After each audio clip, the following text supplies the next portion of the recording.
Okay. You're on a stream now, Hayden. Okay. We'll probably be streaming Terraria later, though.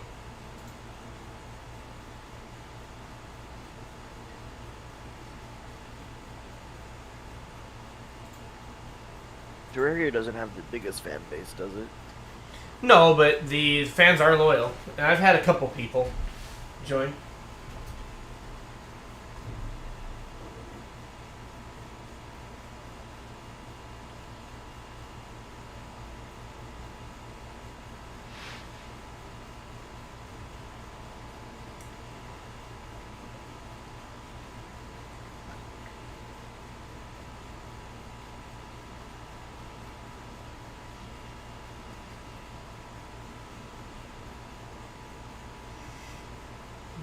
Welcome, welcome.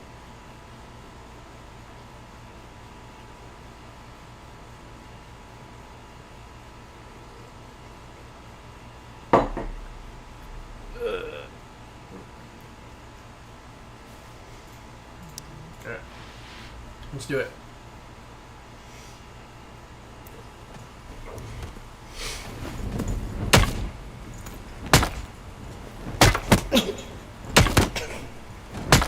Kick your ass.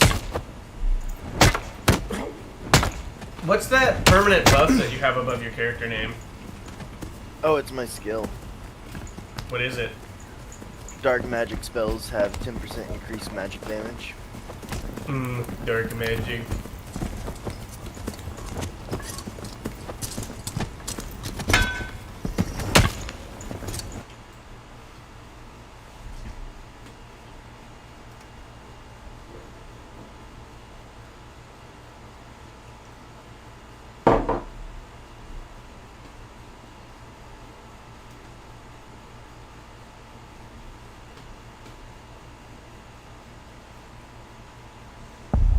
Alright.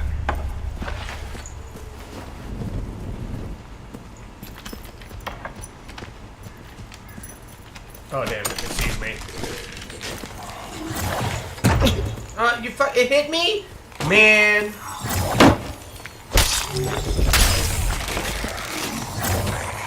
I've got multiple of these things after me now. And a skeleton. Man, I am not in a good spot here.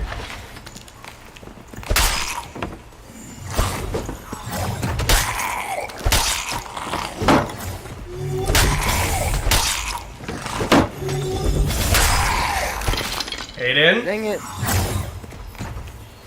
Hayden, just run, alright?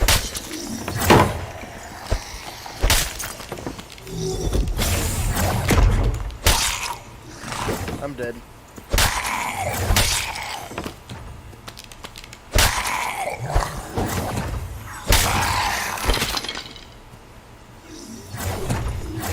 I need these shoes, okay.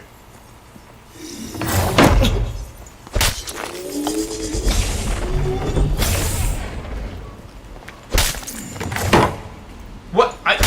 Did you see that? What did you block? That's what I would. I blocked it like by turning. What? I didn't know you could block it that way. Okay. Sick. There's your vodka.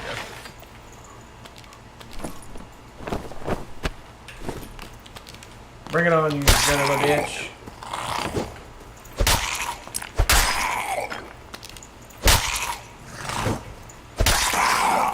Wait, I used second wind, but it didn't heal me at all. What? Now I'm really confused. Alright, whatever. I think you need to look at this skill. I think there's a condition for it to heal you. It doesn't make any sense though, because it's always done just healing. I know, but I think they changed it to where now it has to do something to heal. Alright, let's see if I can go get, damn it. At least they're both shields, so they're not too bad. I know, but I'd much rather just go find a revive table than deal with this shit right now. Yeah, then run. That's the plan, buddy! Oh, goddammit. Oh, fuck.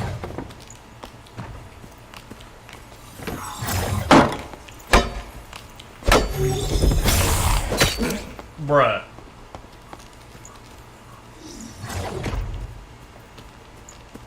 I love that I block, and it doesn't block.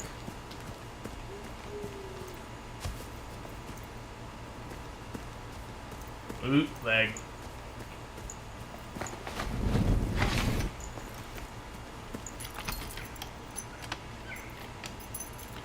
I'll probably die it, you know. You know, I got you a nice spell book, Hayden. It's okay. No, it's okay. I'm gonna go find this table real quick.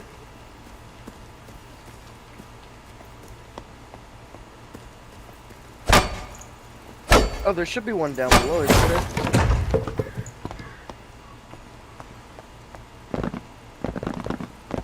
There we go. Isn't there one down below? No. I could swear there's one down there. It's not down below. It's like in the room past that way. Oh, fuck off. God damn it.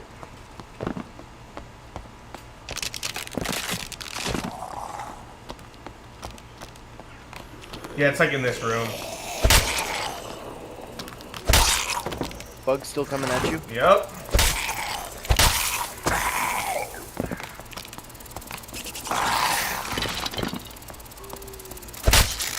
He poisoned the skeleton, yes. Okay. Better sword.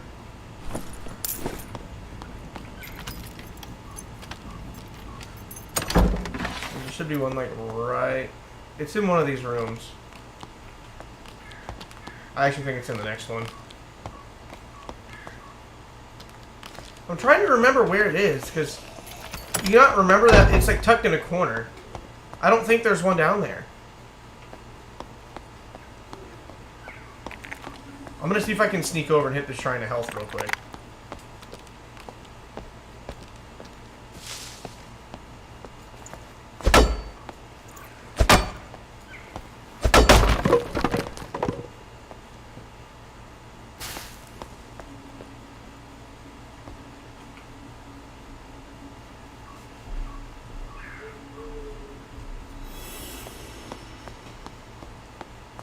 You said there might be one down here?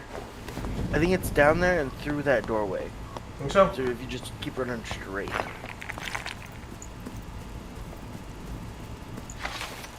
Oh yeah, I remember now.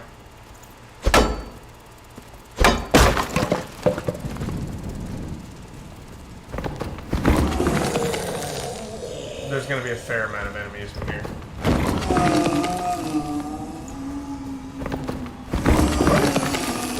Is there not one? Was it not like in here, like right here against this wall? That's where I thought it was. Yeah. I swear it used to be here. Man, they're moving things around again. That's really annoying.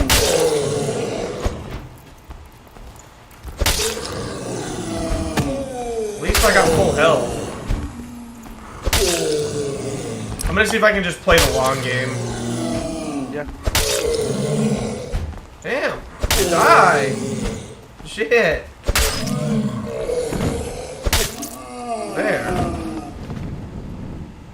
Wait, shh. No, that's that. I swear I thought I heard... Because you can hear the soul table. The soul table is not quiet. It's fucking loud.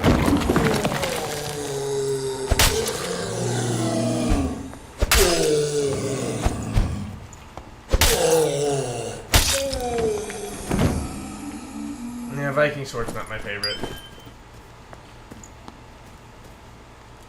How much want to bet it's in there? Probably. Can you break into that room with those boards right next to it? Oh, no. No, not that. Oh, fuck. Run, buddy. I'm sorry. No, you're good. I tried to heal you. It's all good.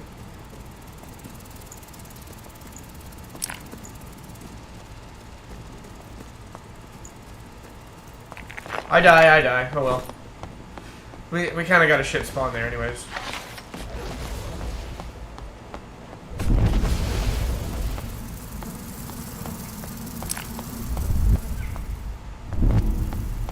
Was he still back there? What? Yeah, he's back there.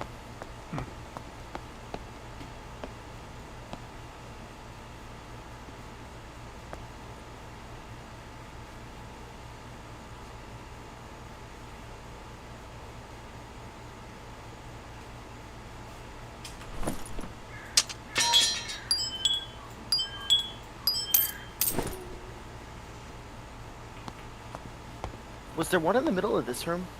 I don't think so. No, not this room. It's like tucked in behind that weird corner, remember? Because we tried to use it that one time and then the rogues ambushed you.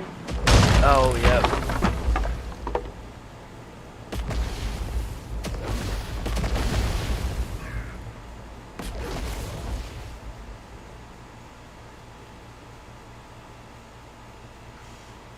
That's not scary.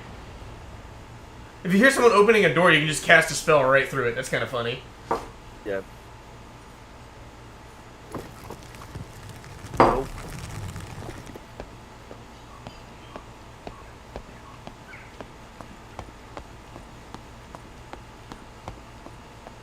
Where is it?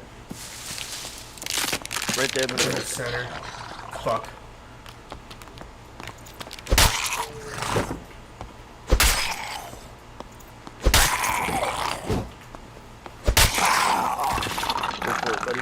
No, there's skeletons down there. And I saw a rogue over there.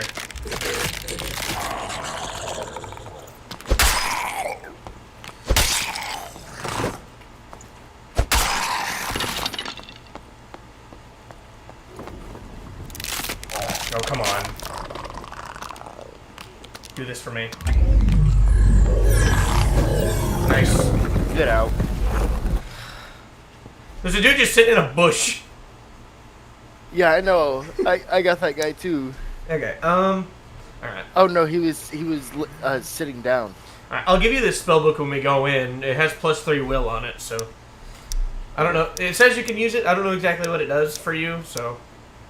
It's just a faster casting. Yeah, 57 gold's not bad.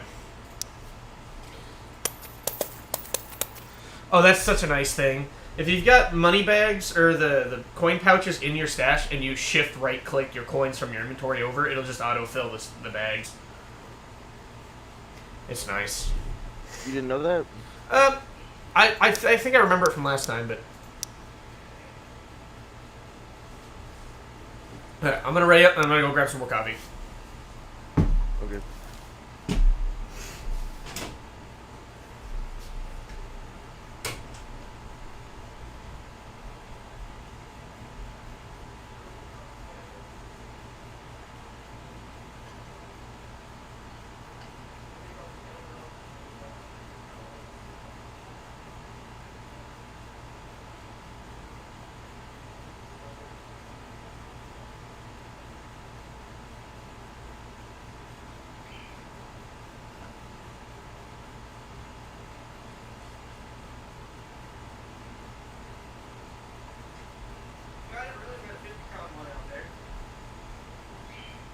I've got the 35 and the 50. Oh no, Hayden, what are you buying this time? What do you mean? For real.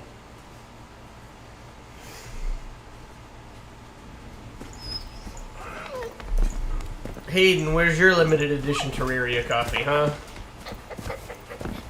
I have cups. I do too.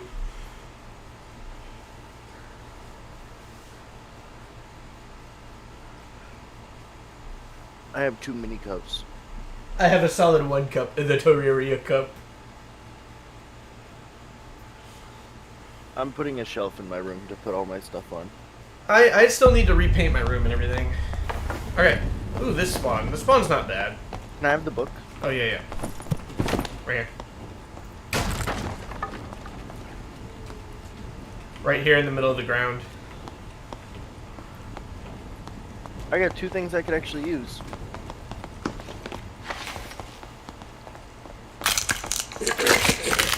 Watch out. He spawned right on my feet. You're good.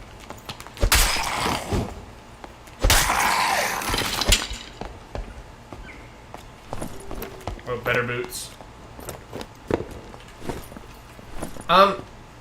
Hayden, what boots do you have? Wizard shoes. Here, come here.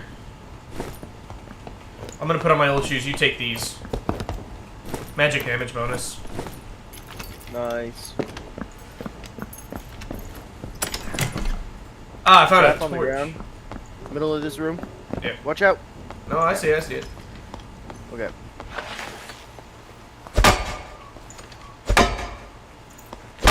Singular bandage.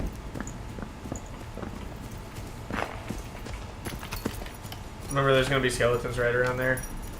Yeah, I know. Oh, it's only 2. That's not bad.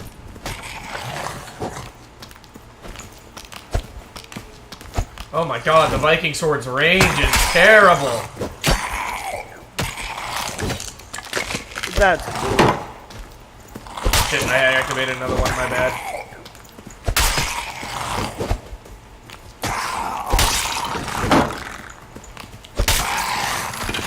One more.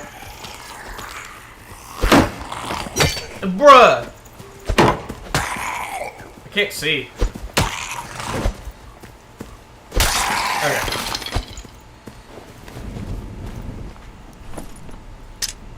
I know. Arming Talk sword. about can't see. For real. Nah, blocking in this game fucking sucks, bro. It's annoying. But, you figured out it's not bad. Ooh, falchion. Ooh, With a good bonus. Give. Bruh. It's the only sword I can use. I know, but it's better than my sword. It's got physical damage bonus. Thanks, buddy. I gave you the magic bonus shoes. I know. And I will be using it, but for close quarters like that, I will hit you with every spell I use. Hey, use this healing shrine over here. Oh, okay. Can you rest all yours? Most of it, yeah. Okay. I got a bandage for you, if you need it. Hayden, this guy in my chat tells me to tell you it's a skill issue. Tell him it's a skill issue. He can hear you, dog. Yeah, you're a skill issue.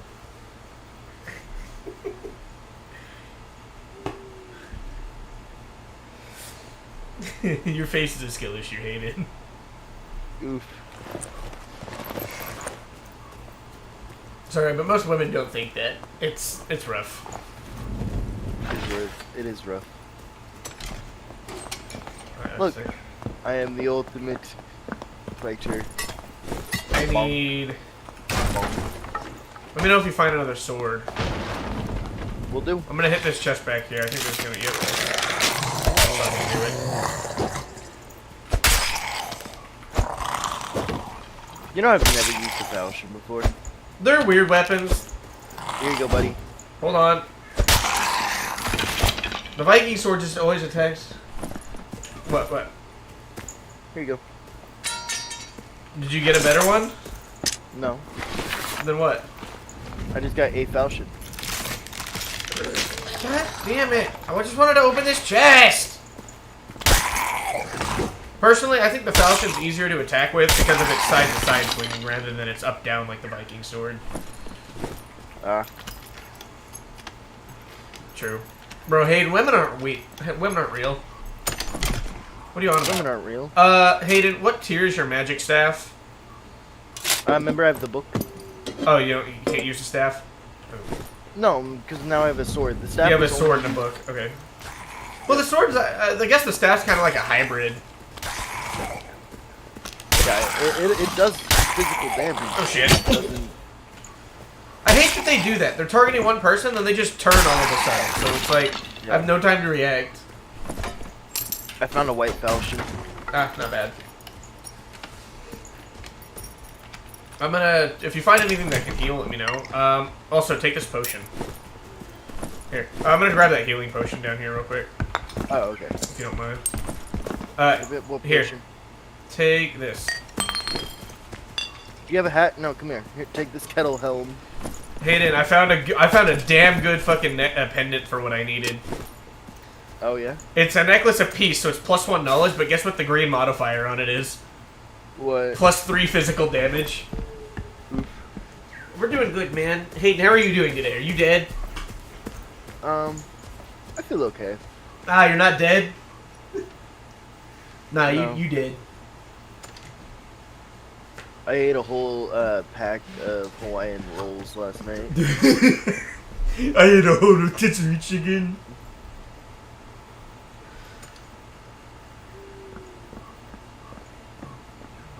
For real, I can agree on that. You know how much the rotisserie chickens at Sam's Clubs are? They're not expensive, actually. They're $4. That's damn good. I'm about to go buy rotisserie chicken for every meal, dog. 12 bucks a day, shit ton of protein. I'm down. All right. Are you running dual weapons or no? Not right now, but I can grab There's it. a short sword for when you want to. I'll throw it in with my Viking sword. I'm just glad that I don't have to use second wind yet. I'm gonna head towards the center. There are gloves here. I don't know if you have any. I've got plate. That's a red one. Don't die. I'm okay. Okay, you know, never mind. If I can block, please. Hey, I don't want to fucking hit you. Don't worry, dog. No, you walked right into my sword swing. Hey, people behind us. Where? Right where we came. Watch out. Yeah, you're good. Skeleton with a long sword. Dead. Loot. Can you go invis or something? No, basically I phased through everything right now. He walked in.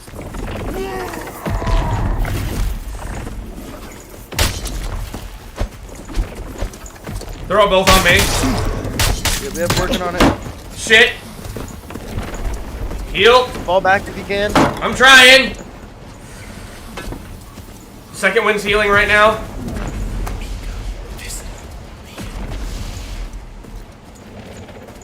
If you need to, back up, Hayden.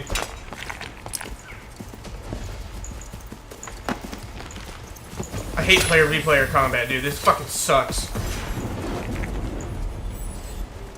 Can't see shit. You're good? Yeah, you back up and heal. They've got a cleric, so we're at a big disadvantage here. All of my spells take HP to use. I don't see him. I say we just run, if you're able to get through that door. I'm healing. They're coming.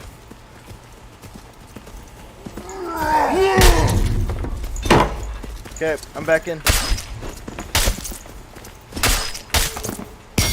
That's one dead. I'm almost dead. Got him. Nice, nice, nice. I need to back up. I need to get to circle. Yep, back up. I'm gonna sit in this corner over here and heal. I can get like all of my HP back, so Okay, good. grab their shit. Yep. Yeah, dude, cheddar biscuits from Red Lobster are fucking fire. Yeah, no, it's because they got a. It's because, yeah, no, Hayden was really low, and they had fucking. Oh, I had a surgical kit on me, so Oh, I just thank popped God. in. Okay, no, I used second wind, which regenerated a ton of my HP for the light red, and I got half my HP back. But dude came around the corner and he missed 2 of his swings, so I got in so many hits. Hey, don't move too far without me because I have to full heal. Oh, I'm just looting. Don't worry about I'm it. probably not gonna be able to full heal until Ring moves in again. So if you have anything that can speed up heals, let me know. Like I got bandages. not like spells, but yeah, just drop them right in front of me if you dropped anything else. Did they have some good stuff on them? I have a full inventory. Nice. There are 2 bandages right there. Okay, I don't think I can grab them while I'm sitting down. So. No, you can't. Fuck, dude. Shit, storm's moving. Get up. That sucks, man. Come take. Do you have really good plate boots or no? I have no plate boots. Okay, I'm gonna give you a pair of boots.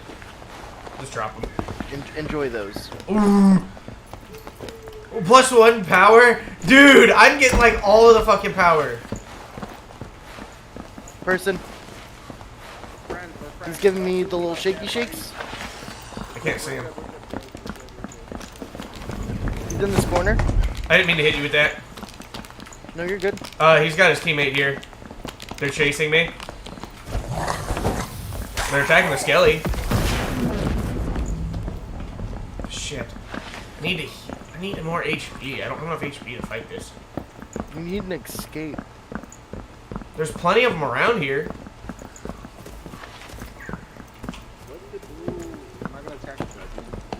He's okay. I don't think he's gonna attack. but don't. Yeah, he won't attack. We don't know that for sure. It's moving again. Yeah, where are all the escape portals?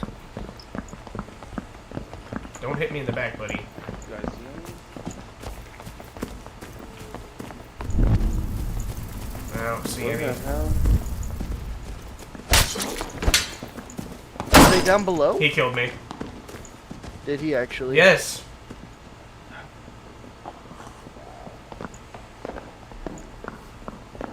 That's what I'm saying, dog. I don't trust anybody in this game. My HP was already too low. I mean, even if he got the drop on me, Yeah. anyways. There was no escape portals in that circle. Oh, fuck. That's stupid. I'm just mad that guy fucking killed me. I thought we had something going, man. Oh well. It happens. Nothing we can do.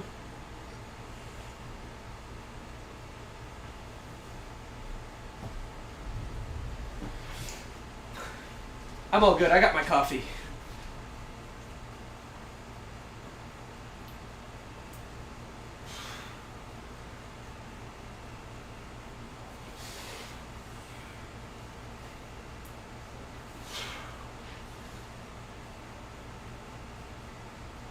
Ready up whenever you're ready, Hayden.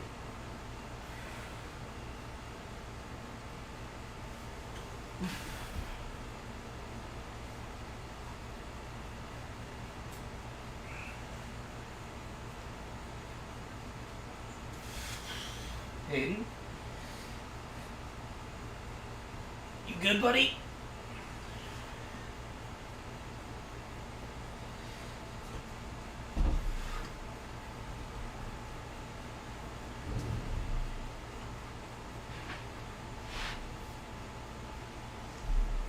Yeah, Hayden died. He kind of just does that.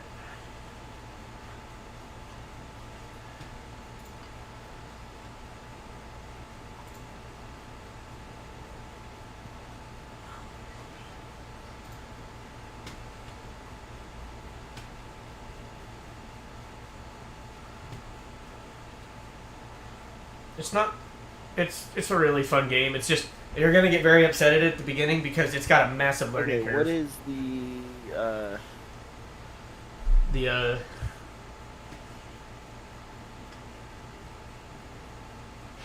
Aiden, you can't just say what is the and then not finish. You have to tell me.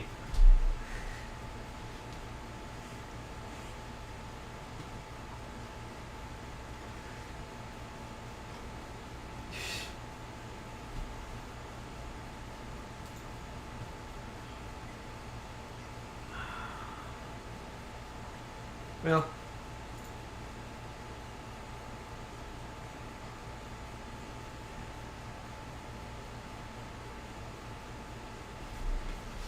Aiden, is your microphone dying?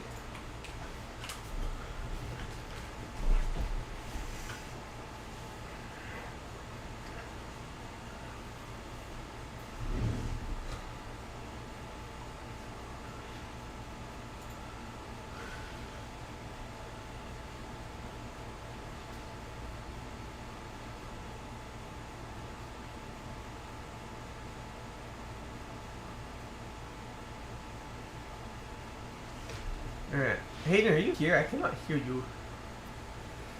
Yeah, no, for real, dog. He does this a lot. It's a Hayden thing.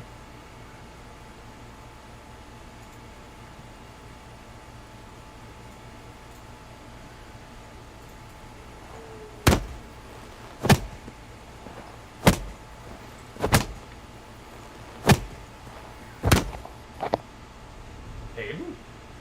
Yeah, I'm here. Okay.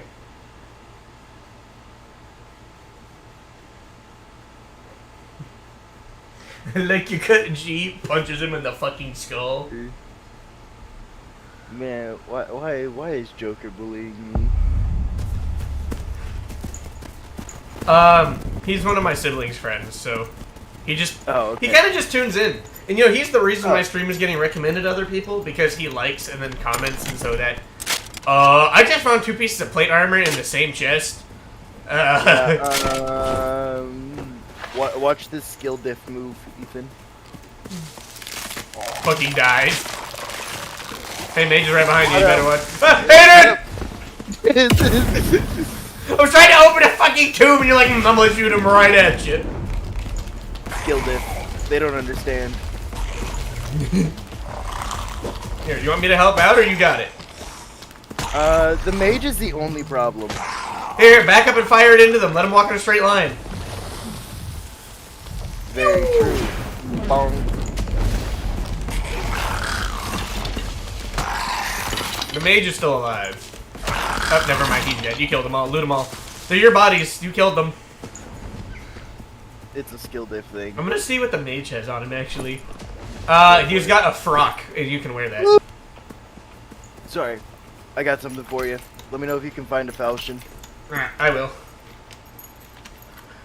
Yeah, no, Hayden's playing Warlock. He uses HP to...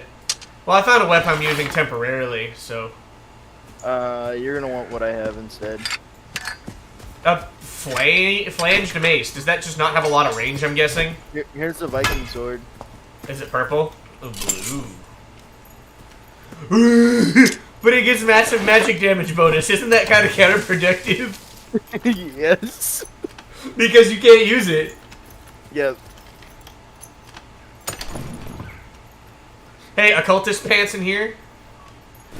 Well, there's not really damage bonuses against different types of enemies unless you're a specific class with magic spells. Most melee weapons have different armor Hey, I hear people.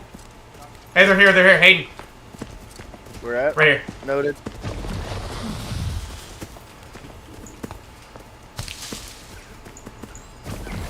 I think they got a cleric. They do. Just fire the fireball. Watch out, watch out. Oh my god! He fucking one-hit me! Yeah. No, it's probably a level 20, Oh, yeah, he got some stuff, Hayden. Oh, yeah, O is right. is that a purple chest plate? Yeah. Yeah, no, you're not wrong to think like D&D. This game is similar in some ways, but for the most part, treat it just like a normal PvP, like medieval game, just with some D&D dungeon crawler aspects. Yeah, no, with the three of them and a cleric, we had zero chance against that. It was rough. Well, it was just a barbarian and a cleric. Still, with the barbarian's gear, even if the cleric just provides a little bit of a buff, he goes in and basically one-smacks everyone. That's kind of annoying. But I feel like, I don't know, they should do something about that where people can't just go in and farm players. Because that discourages a lot of the game playing. To be 100% with you, I feel like that discourages a lot of the early game players who come in for their first time, because if they get screwed over by someone who does a lot, then, I feel like matchmaking needs to be a thing. That's fair. But like, remember there's a mage in here? Yeah. But like, if I were to play for the first time and died like that, I would red be... mage? It's fine, he hit himself. I know, I'm making him bully himself. I'm watching this. This is kind of funny. I don't think he's close enough, actually.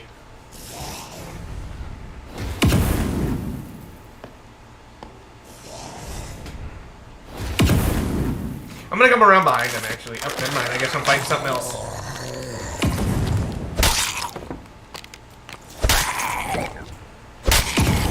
Die, damn it! Don't shoot at me. Do not shoot at me. Is he dead yet? Or is he just not hitting himself? He's just not hitting himself. Hold on.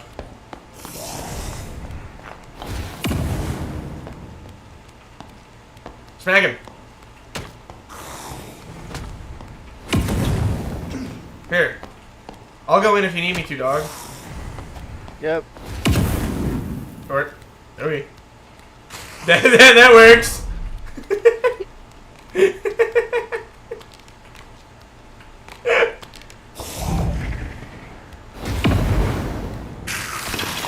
Now he did it. sorry. He doesn't even have anything good on He him. had a drum.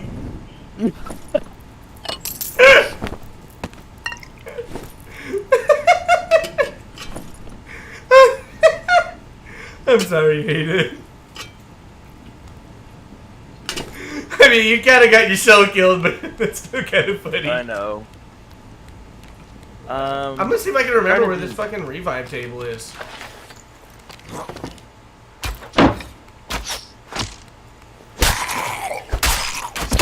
Bruh.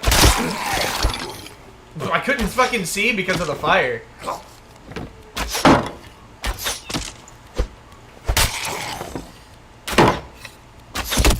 Bruh. So they shoot their first shot at your head, the second one at your leg. That doesn't make any sense because I've always been able to block two of them if I aim up like that. I've always been able to do that. Couldn't tell you. Weird. I'm not too worried about it. I'm just gonna steal your health potion. No, it's in here. I can see it on the map. It's right here. No, wait, no. Or is that stairs? Those stairs. Fuck. Then where is it? I know it's somewhere. It's like tucked in a little corner somewhere. Remember what I'm talking about? Yeah, I do. Shit. I gotta figure out where to go. I don't want to go in this room. Where's the...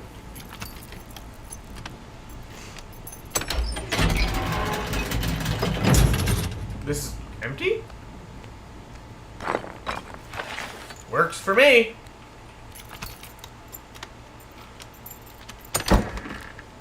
No, I don't want to go that way.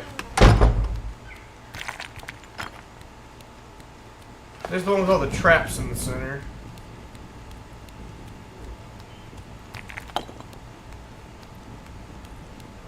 This is the center room.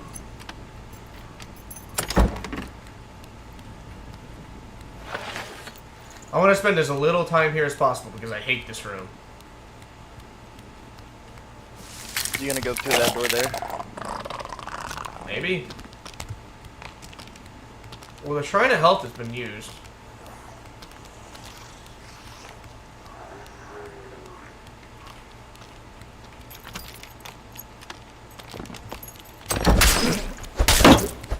Oh, you son of a bitch. Oh, it's a team of rogues, of course. Why do people play like that? That's such fucking bullshit. That's fucking annoying. God, man. That ruins the game for fucking everyone. You wanna play in the crypt? I don't care. So not fun trying to deal with that shit. Cause you got two there, right? What are you supposed to do? You literally cannot block and deal enough damage back to make it worth it. They poison you and they kill you before you have enough time to react. It's just... Okay, let me pull up this dark and darker map. It's just... I gotta figure out which crypt we're in. 1 through 3. It's just kind of annoying. It's... I understand Rogue is supposed to hide in the dark like that, but you shouldn't be able to have multiple per team that makes it to where it doesn't matter how many people you have, you just get jumped and you're dead. You know what I'm saying? Yeah. Again, like I said, they should lock it to one person per class.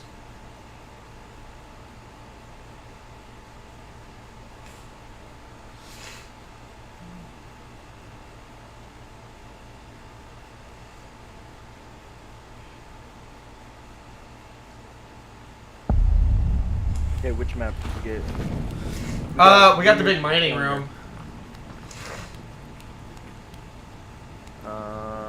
So we didn't get 2, or we didn't get 3. We got 2. Okay. Okay.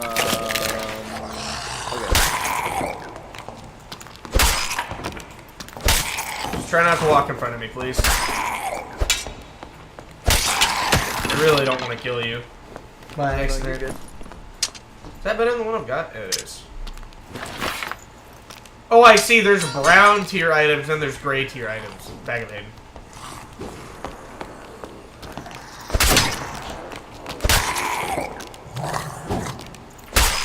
I got you, dude. See, one skelly I can handle. Yeah, you just don't have a swing. Hey, Archer, right behind you.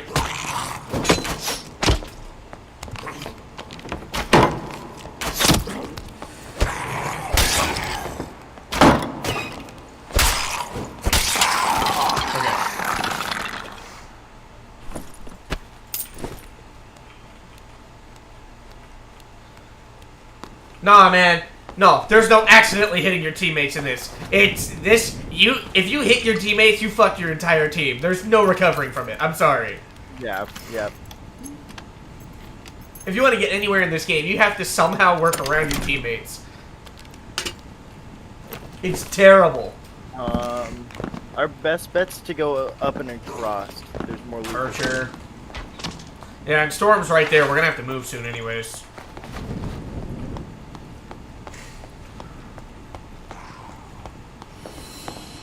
That's usually a chest mimic up there, so. Yeah, this way's the best way. Yep, do what you gotta do. I have the map pulled up. I don't think that's cheating. I'm gonna be 100% honest. No. No, it wouldn't be funny. Unless you're a friend Wyatt, and he's like, Fireball! Kill him before he does the thing. Hayden. Guess what? Fireball.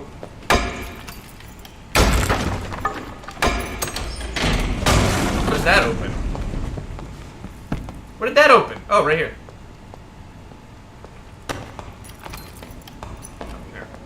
I just don't want to sit in here in case there's a mimic. I'm gonna open the other chest for you. That's fine. No, you can tag Lieutenant. I don't care. I can't. There's a hatchet. Okay, I'll just grab it.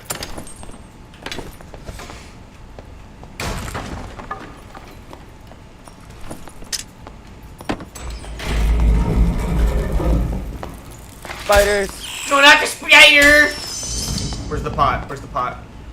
There's no pot. They're just in here. Oh, dope. Cool chest head. Let's see. Can I use it or can you use it? Green leather cap. Okay. And just some plate pants. There wasn't really much in there. I'm going to be 100% with you. I'm just going to go ahead and use the Shrine of Speed, since we're not going to be back here. Go for it. I don't know how I feel about the falchion with more than one attack. I've played enough to where I know, like, enemy patterns that I can use it against. That's really the only way that you can. You just gotta learn. Yeah, always check around the base of those things. There's usually a bunch of stuff. Yeah. God damn it. I got myself fucked. Yeah, come around there. Thank you. Sick.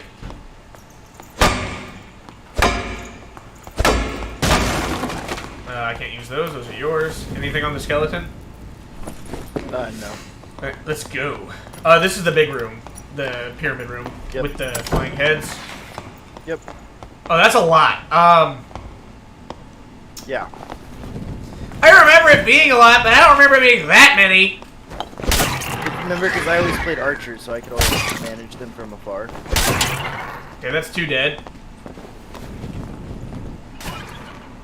I'm just seeing if they got anything on them right now. You're good. Yeah, watch out.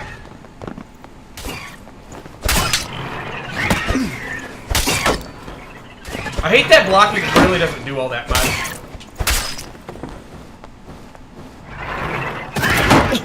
He hit me through my fucking shield. Is that all of them?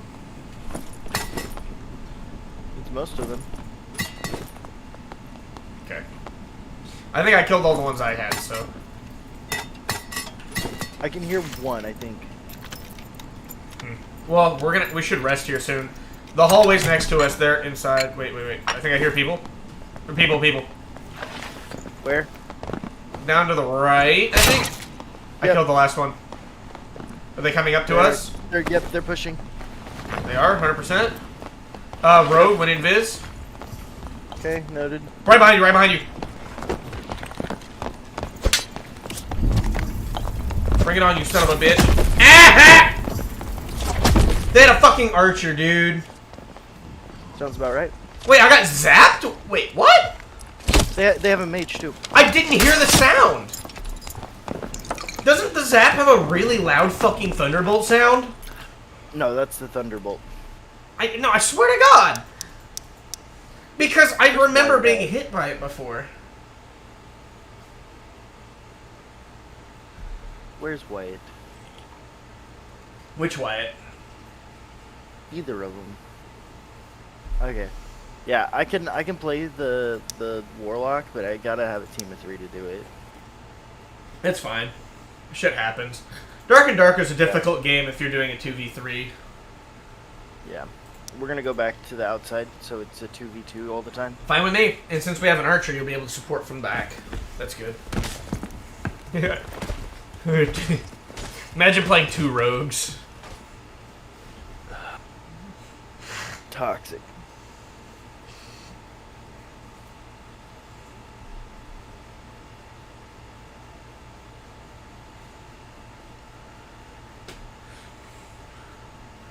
Nah, playing is fun. There's no imagine playing, you just play. Yeah. The game is in fact fun every 3 or 4 rounds. Wait, we're already in? Okay, cool. Like, my brain just didn't register it, I guess. It's like, I've never had that spawn before, so I guess it just felt weird. Yeah.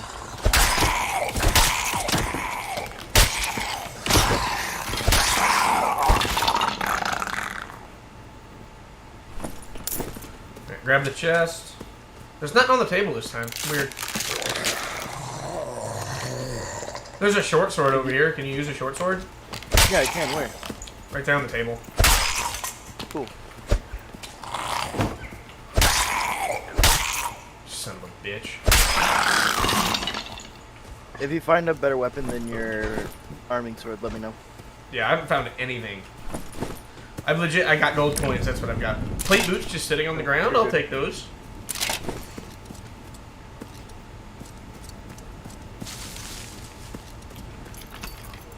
That's a mimic. First time we've encountered one today.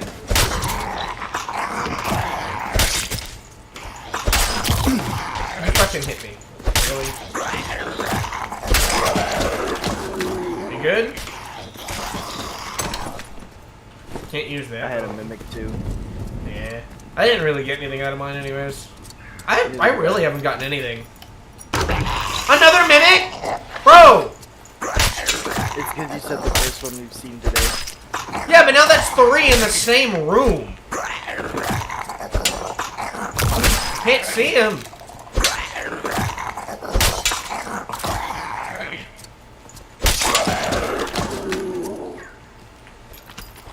Like, that's not normal. If you find any bolts, let me know, because I got a crossbow. I have some. I got a crossbow, so. Yeah, I have some. Here, come here. Oh, never mind, you're in the middle of something. I'll be right there. Take this. Boots. I dropped some boots. Okay, cool. The skeleton that has a bolt on him, I put 3 more on him. Alright. Thank you, sir. Yep.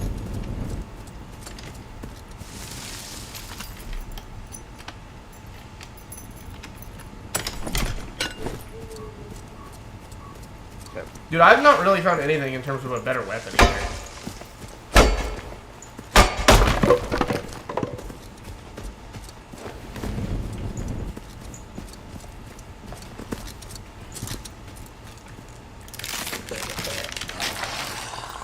That one's got a long sword, so oh, there's 2 long swords, okay. Another one coming around the corner? Noted. I can't see him.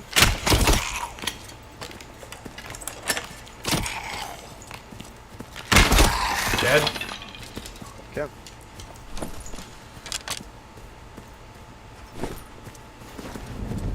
Watch out for traps.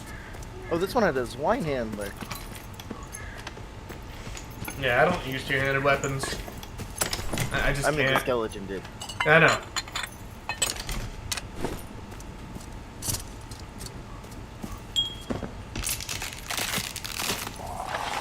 Just a normal shield and. Have you ever found a perfect tier gem yet? Yeah.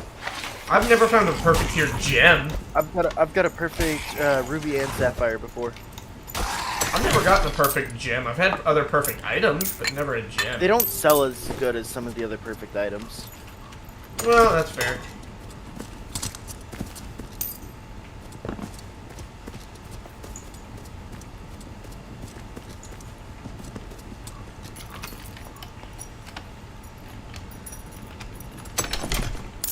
White plate boots. I've got white or ruby. I'll compare them though. I think they're the exact same. The goal right now is just to get to level 10, and then we start doing the stock trading.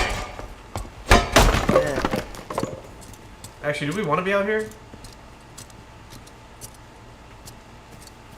This has the downstairs area, but it looks like it's been looted. Yeah. We gotta move per circle. Well, let's go through this outside area. Sounds good to me. Because whoever went this way, and we can look behind them. New room? Plate and gloves just sitting on the ground.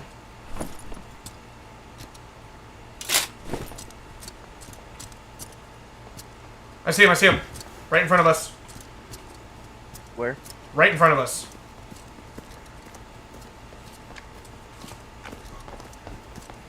Yep, got him.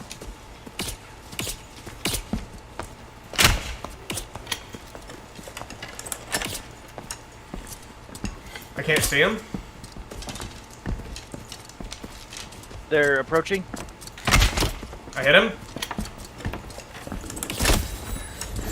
I hit him. Backing up. Yep. I tried to kill him before he got you, but it didn't work out. We're fine. This player's just constantly healing him. It's annoying. Can I not block? Damn! Bro, I'm blocking where his sword is! I hear the block sound, but it's going straight through! Fuck! Why does it do that? That's so common! I block and I hear the block sound and it just goes straight through my shield. What do I want for my next perk? That's bullshit. That happens too often. You see, it just... That setup, I don't get it. We nailed him with, like, fucking so many arrows, and it didn't matter. Bro still had, like, full HP. And I didn't think the cleric could just keep spam healing. I thought it had a cooldown on it. No, they have a limited number. They can spam as much as they want. That's bullshit. Yeah. They should just make it a cooldown. Like, get rid of the limit. Infinite heals. No. I understand that, but make it like a long-ass cooldown. I don't care how many heals you have, just make it a long-ass cooldown. You shouldn't be able to spam heal in the middle of a fight. He only gets 4 heals. I don't care. I don't care if he gets infinite, but like, let's say a 30-second delay in between each heal. But then there would be no point to playing cleric. It would balance it out. I understand that he's only got 4 total, right? But like, let's say you have a campfire. All your abilities can reset if you have a campfire. And campfires aren't very expensive. Those green potions they introduced? Yeah. That's for the cleric too. Yeah, that's what I'm saying. Is they should get rid of the amount of times, like the max amount of times that he can use it, and just, you know, put a long delay on him. Wait, if the guy in your chat's one of your... It's one of my siblings' friends. Chat is one of your... are they not in school right now? No, I don't know. I don't know the school situation. Oh, okay. I'm not worried about it. It is Labor Day. It is Labor Day.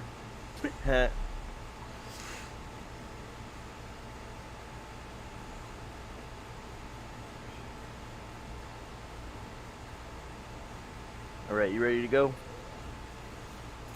As ready as I can be. Okay.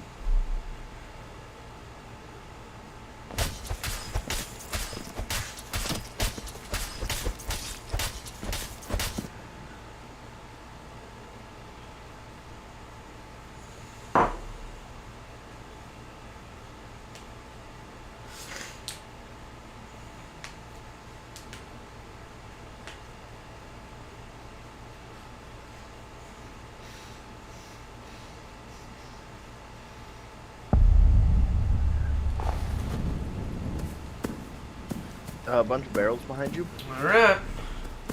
Those barrels don't have anything. Barrels set up like that Moors decoration don't have anything. Oh. Is that you or me? That was me. Okay, don't go around to the other side of that wall. I hear archers already. There's people out there. I hate this spawn. Yep. Here, I'll help out. Dude, don't back yourself into a corner now.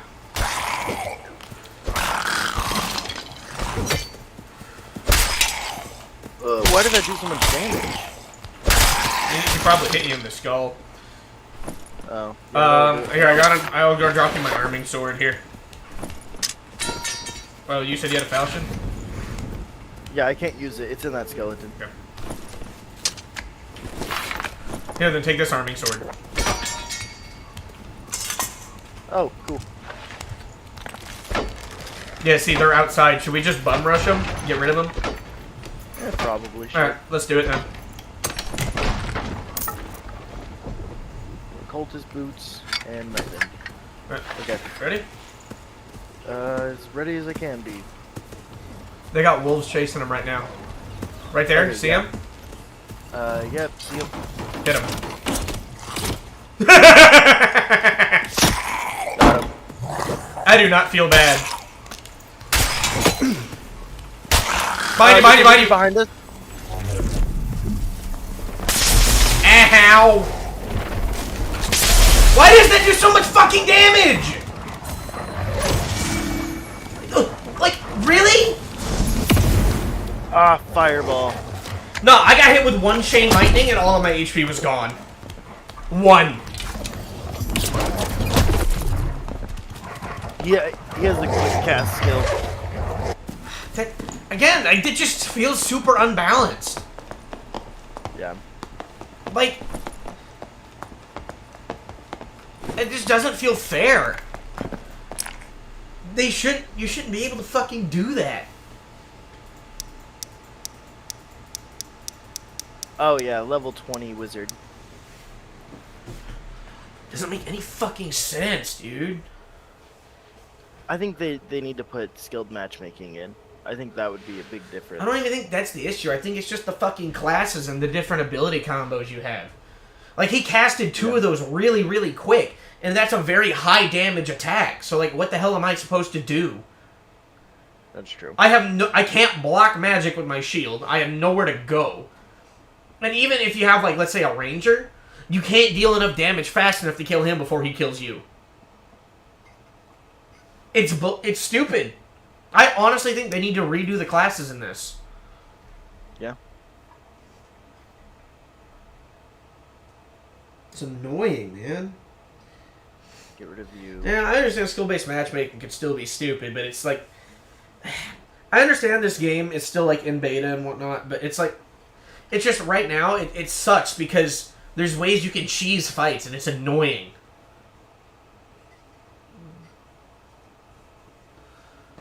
Like the mage class, even if it's solos or duos, it doesn't matter. It's busted. Like the mage killed both me and Hayden without this other teammate getting involved, like, at all. Which is, I'm gonna be honest, kind of stupid, but like, I got hit twice. The first hit took like 80% of my HP, and then I just don't think that you should be able to spam attacks that quickly. Yeah. Again, I understand like mana, but I personally feel that each ability should have its own cooldown. Each spell should have its own cooldown. Like if you use lightning, you can't use lightning again for a certain amount of time, so you're forced to use a different spell. I have to be really conservative on my heals. That's fine. Just a heads up. I'm trying a new class rotation. You're good. You're good, man. A new spell rotation to see how it works. Dude, do not worry. It's okay.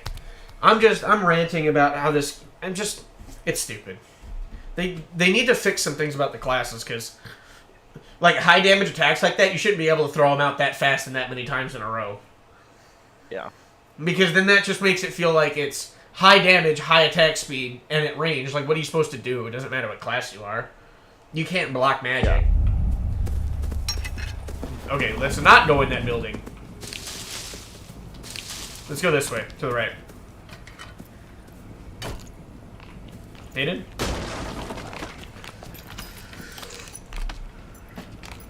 Got a helmet for you.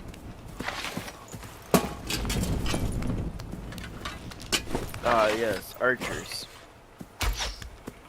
You can use shields?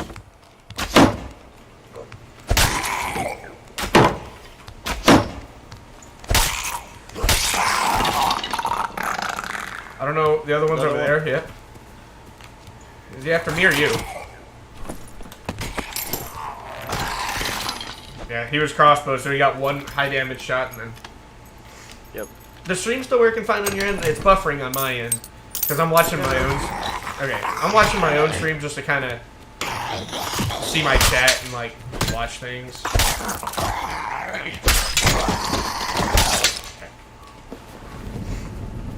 You want to see? No, do we want to open this secret door? We don't really have a class that can take him out.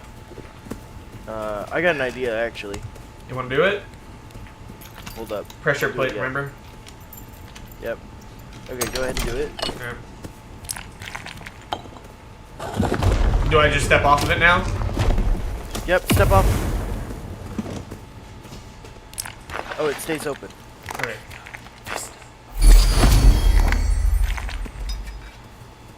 I can't fucking see in there is the issue. Yeah. I'm gonna heal myself for 1. The mage is still in there. Okay. He's walking this way. Okay. There we go. Sick. Is that the only one in there? Here, come take this. Yeah, I killed the other archers. Here, take this. Yellow, I believe. I don't know if that's better than what you got, but take it. Yeah, it is. Oh, it's a pick lock, damn it. Big one's to pick. Oh, yeah, but there's a little chest over here in the corner. Fucking cats. Oh, of course there's a crystal sword in here. Yep. It's actually a pretty good one, too. Yeah, it's not bad. Can't really take it, but... What the fuck? Oh. I'm gonna get into the ring and rest in a minute. Yeah, you do that.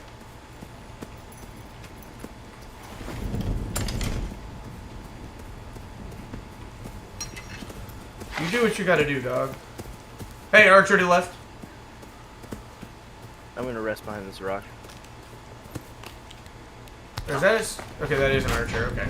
I thought I was just seeing things there for a second.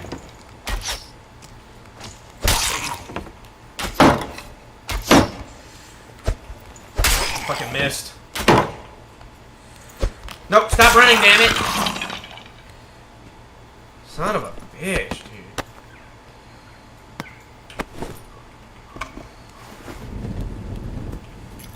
Okay. Did you use a self-healing skill or something? I could, but No. I can Okay. rest for the rest of my. Alright, as long as we can keep most of our abilities, we should be okay.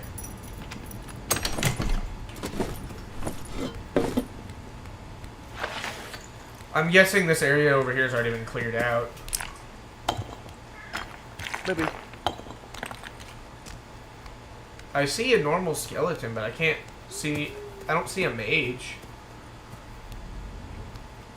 Yeah, I don't see a mage. It looks unlooted. Oh. Yeah, but there's a dead body right here. I'm guessing they died then, because there's still a ton of skeletons over here, but the mage and the archer in the center is gone. Yeah. Or they got chased by the mage. Okay, that's you coming at me. I got scared for a second, man. Nope. No, no, no, stop! Thank you, buddy. Sorry, I tried to pick up some armor, but it started auto-equipping rather than just putting it in my inventory. No, you're good. It's kind of annoying, I'm gonna be honest. There's one more skelly. Yep, I got him.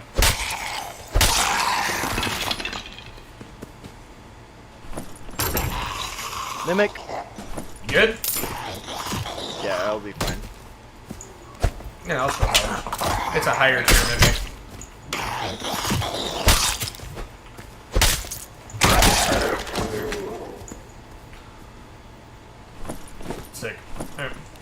Do you like double quest or no? I'll hold on to it.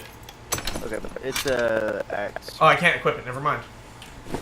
Oh yeah, Barbarian you don't have only. weapon mastery. I don't like weapon mastery. I don't use any other weapons. Yeah. I wish we had a forget they lockpick. I'm gonna be 100%. Yeah. As soon as you open up the trader, that's the first thing I buy. Is the crossbow? No, lockpicks. Oh. Yeah, so they went this way. I see a mimic dead here, and skeletons chasing somebody. Okay, okay, I'm coming. Maybe skeletons chasing somebody? Yeah. Yeah, they're I'm in the coming, corner I'm here. coming. Isn't this the not. room with the wraith? I don't know. I don't see a wraith. But there's a dead... Oh, there's a dead person right by the mimic. Hey, yeah, no, let them lock onto you. Oh, it's not a big deal. I'm gonna go hit this Shrine of Power real quick. Sounds good.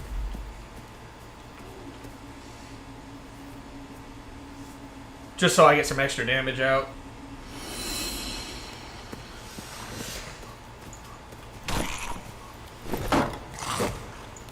Let me in. Hey, Nick! Stop stopping in the doorway! Sorry. He's got pretty okay boots on. If you want them. Not super worried about it. I just want a better weapon. Yeah. Oh, here we go, falchion. Very nice. You need my arming sword? Oh, wait, no. I can't use it. Oh, there's another dead body here. That's The where road. they went. Fucking road. Glad he fucking died. I hate those guys. Trying to see if there's that wraith here, because normally there's a wraith that spawns here, is there not? Oh, there he is. Turning around. He's Did in you the walk next onto room. him? No. Okay. He was hiding in the shadow, so I could barely see his face. Yeah, let's go. No, Wanna well, find its way out. I'd say we just go around, honestly. Like this way. Oh, yeah, Okay, just go this sounds way. good to me. Because do not go left. That's where the wraith is. If he fucking locks onto us from that far away, I'm going to be upset.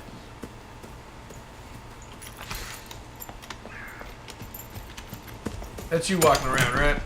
Yeah, opening door. Alright.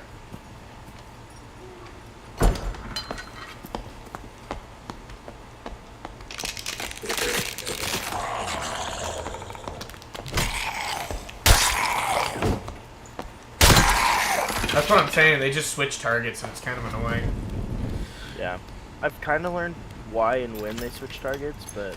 It's just, sometimes it's, really annoying. No, I do not got the Wraith. Dog, if you played this game, you would understand. The Wraith is just something you don't fuck with. Not unless you've got some, like, really good gear. Yeah, it's basically the boss of the floor. I got an archer in the I'm so center. glad I hit that button and not my fucking second wind. I accidentally hit my adrenaline. Which is fine. The adrenaline actually recovers.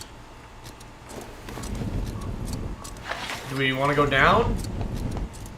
I mean, it's in ring. Oh, no, yeah, this is this big room down here. Remember, with all the mummies and spiders? Yep. Ready? Nope, watch out. I'm gonna run and break the pot. Sound good? Sounds good. You remember what corner the pot's in? I do not. I see it. Yep, I found it. Yeah, you break it then. If you're that close. I got everyone here in the center. Got it. Are you able to use your skill? Not yet. You're good. Watch out. Okay, sick. That was easy. Man, that skill is broken. Portal being opened?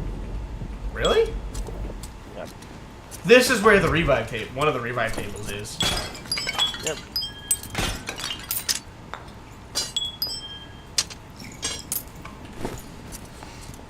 I'm gonna open the room because sometimes there's loot in there. Sounds good. There's a big chest in here. Nice.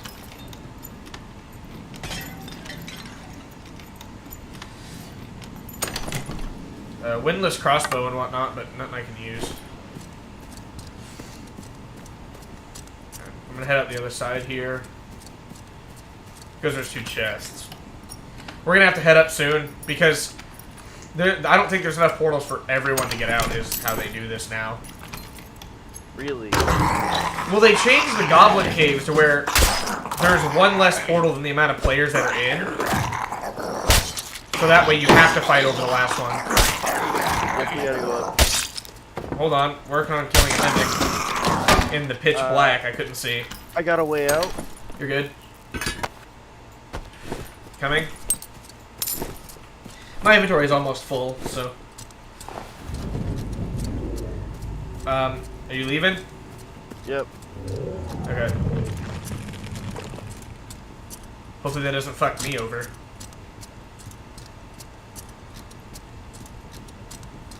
Damn it. Yeah, you wouldn't have been able to use it. Well, I have full HP and second wind still, so. Let's hope you find one then. There's one. Watch her be just a fucking rogue. I would be big bad rogue. Nope, we were the last ones and then... Yeah, okay.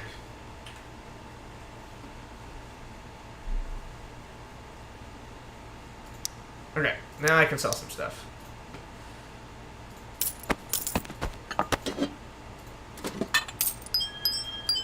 Oh, I actually got a fair amount of money from that. 115. 118, sorry. I need to buy more coin pouches.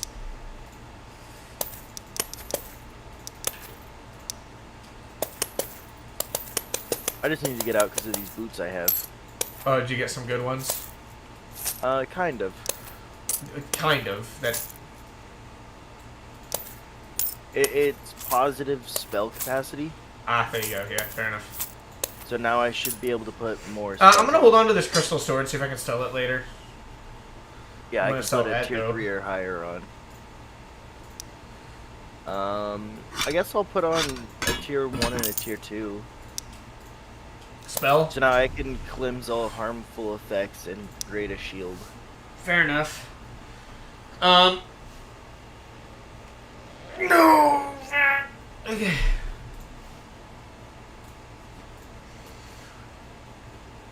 I have 1 skill and it's a tier 8.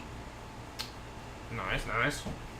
That means it uses 8, I hate how a lot of these things don't sell anything, like, good to people. Yeah.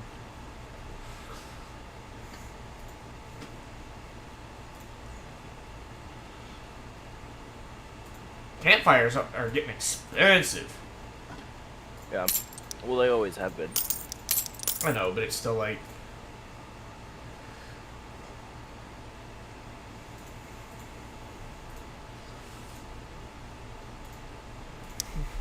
Alright.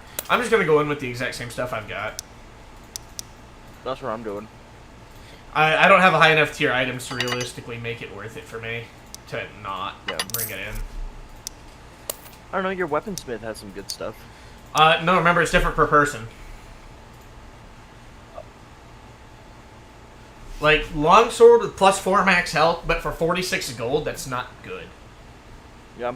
That's the thing, once I get level 10 and get into the trade hall, I can get, for that much gold, I can get a blue weapon with a good modifier. You have a lot more items than I do. I have a lot of items in my trader. I can buy 3 items from the weaponsmith. Yeah.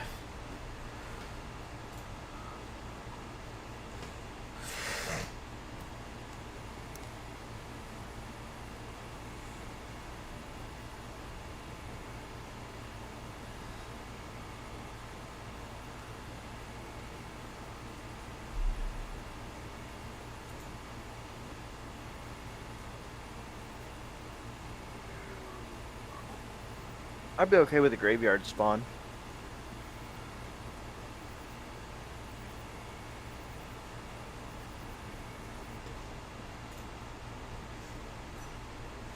How what? I said I'd be okay with a graveyard spawn. Fair enough.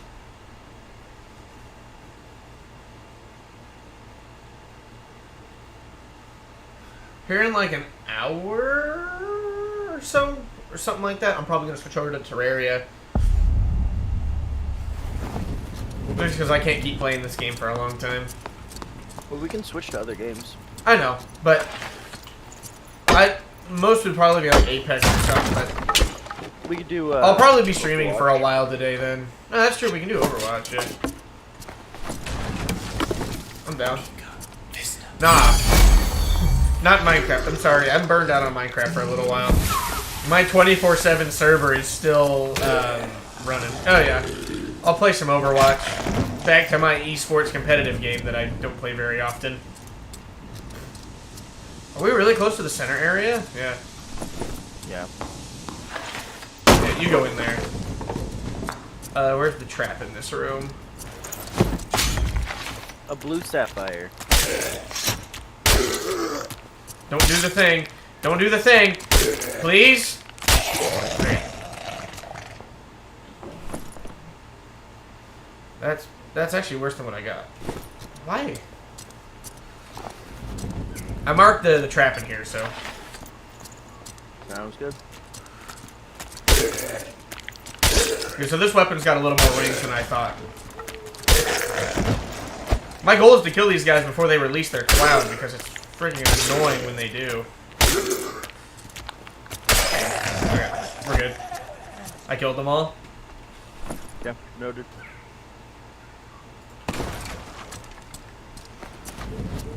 Yeah, after this game, I say we just hop on Overwatch. Okay, sounds good. Hey, do you need better pants?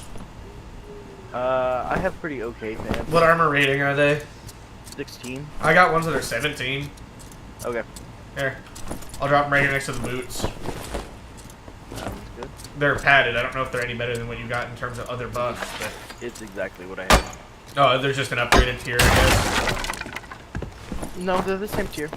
Well, yeah, but it's... Different tiers can have different, like, range effects. I think your interact is faster. No, it's not. No, here. Do you have gloves? Yeah, I do. What kind? They're bad. Here, take these. Yeah, those are better. They got magic bonus, too. Let's hit the downstairs since we're inside circle. Yeah, might as well. Oh, this downstairs isn't as big. I know. But there's still some chests. I'm probably going to do a longer stream today. Honestly. I didn't mean to get stuck. I'm sorry. I almost got you hit. My bad. No, you're good.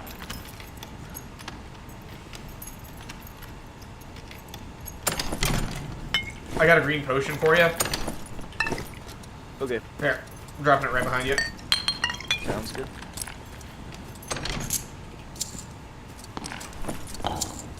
Dude, I've not gotten anything in terms of loot. I legit have 4 loot items. Oh.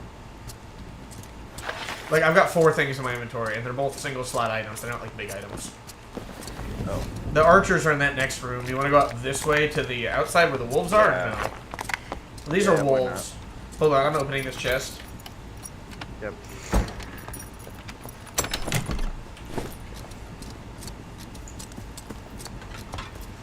No, this is the archer wolves are area. Still, yeah, the wolves are still alive. There's a couple back here.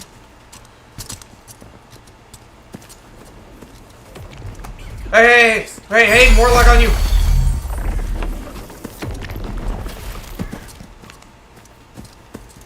Come here, buddy! Good motherfucker. Is he dead? Yeah, he did. He didn't really have anything. Staff look like. Oh yeah, the spell book. I'll take a spell book over a staff. Alright, let's get back to circle. Hayden? You got me Sorry, stuck my there. bad. You're good.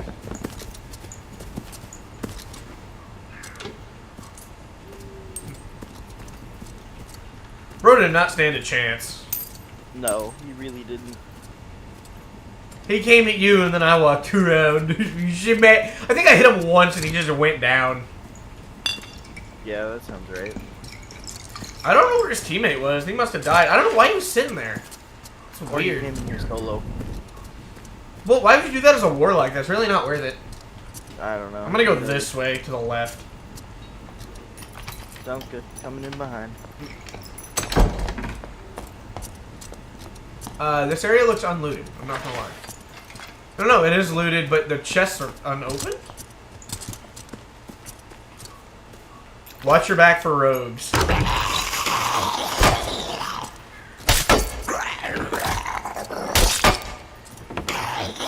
Oh, so, Hayden, funny story.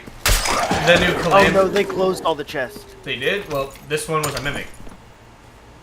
Then they didn't open it. So my guess would be it's a bard and a rogue.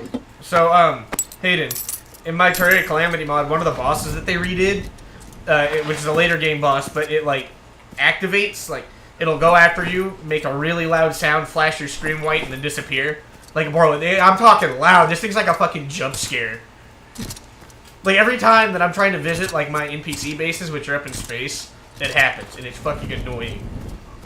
And it is loud, man. My ears hurt after it. It's... Yeah, check that chest, too. Let's go around the outside to circle here. Okay, sounds good to me. I'm gonna open this bronze ornate chest. Heavy gauntlets. Just another white pair. That's what I have. You sure you want to go in here? They might be sitting up there on the top balcony. I like our odds. Okay. I'm gonna break these pots back here. Okay. My memory's getting better for that. Oh yeah, there's the soul table. Okay, so it's over here. Okay, so now I know where the two soul tables are. Spiders. Watch the trap. Skeleton. I'm gonna get the spider pot. Sounds good. Oh, kill spiders too. Very nice. Okay, broken. Very nice. I forget you can use hound skulls. You got a dip. Sorry, I had to grab that crown that I found. Very good. Almost walked into the trap. Here, back up. We have circle right here.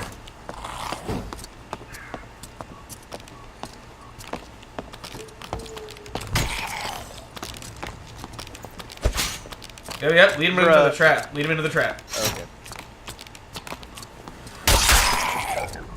Behind you!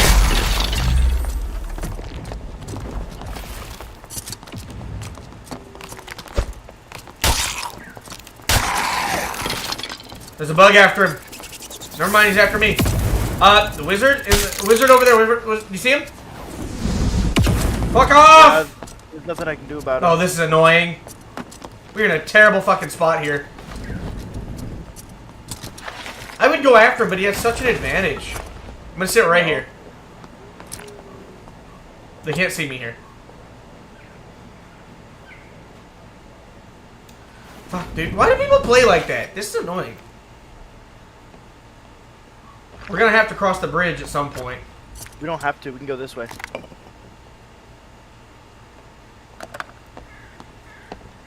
I still see him sitting there. Hey, watch out, fireball. Buddy, Yeah, let's go. this way. There's a door. I'm fine. Just go. Use the self heal, dog. I know you're trying to conserve it, but don't worry about it right now.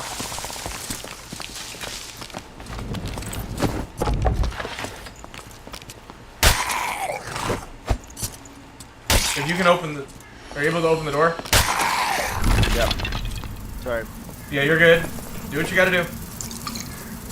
We'll have to open one more door. I don't have any more torches, by the way. It's all good. Come on.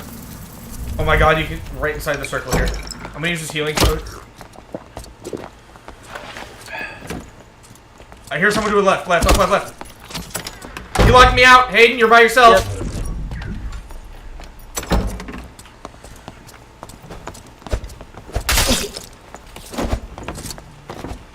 Watch out behind you, Hayden.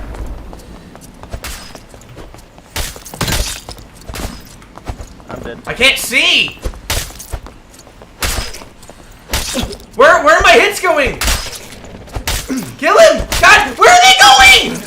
Dude, 4 of my hits just phased right through him. 4 of them. Yeah, I couldn't hit him either. Like, my stream is fucking on. Like, you can rewind and watch that. 4 of them just phased straight through the guy. Like, what the fuck? So Overwatch time? Yep, I need a break from that game. Oh, they added proximity chat. Well, yeah, I know they have proximity chat to Dark and Darker. I didn't know that. I thought I mentioned it whenever we first played. Maybe. But no, that was fucking annoying. I would have killed both of them if my hits actually connected with them. Yeah. I don't understand what the hell was happening. Because we could hit the soldier or the fighter, but then the ranger, they just went straight through. I don't mind, man. We're just trying to get my buddy some wins so we can get up to him playing ranked. But no, that was bullshit, man. 4 hits. And they just... Like, they were right on his skull. I watched the sword go straight through his hit model, and it just didn't do anything. I guess I'll keep practicing with all of them. Yeah. Do it. And honestly, best way to learn? No, I took into account that he was crouching. I aimed more towards the center of him. And it still just didn't do anything. No, I gotta change my stream name. Huh? I have to change the stream name. Hold on. I'm gonna eat another pack of Hawaiian rolls. Welcome to Infernum.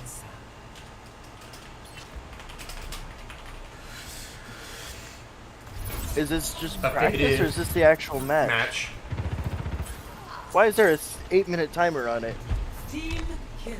Because this is a different thing? I don't know.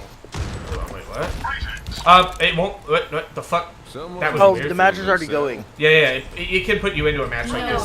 Well,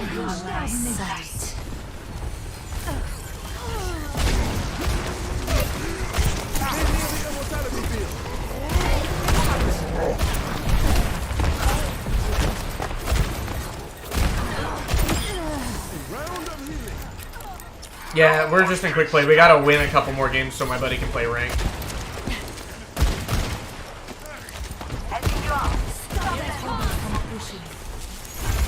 Oh, nice headshot. Took control of the robot. Move out. What was that? Ow. Can't handle the heat. Stay out of my way.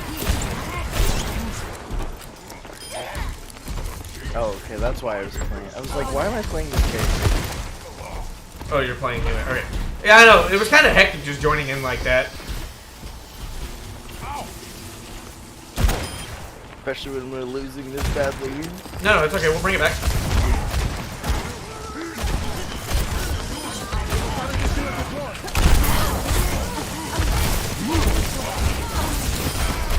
God damn it.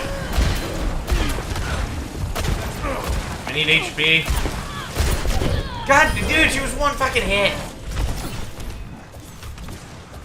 I hope I didn't upset anyone. God, my accuracy is gonna be so shit right now.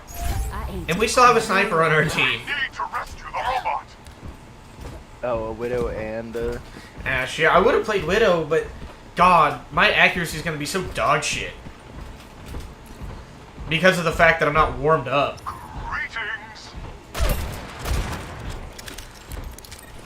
Greetings. Oh God. Backing up. Metra is Stop just... them in their tracks. Backing up. Why does Symmetra hit so hard? She just does. Smoke 'em out. Come at me. Come at me, bitch. Administered. I feel invincible. Nano choke. Sweat off my brow. Oh no, no, no, no, no. Fucking hell.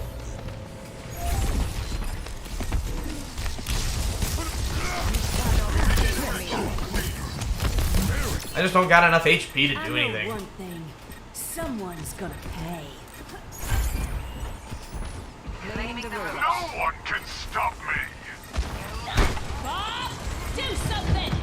Bob, do something! I have a monkey back here. Please, somebody.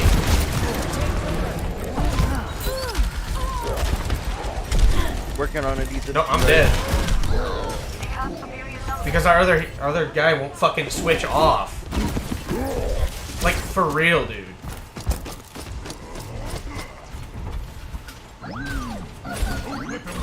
Come on, man. Boom.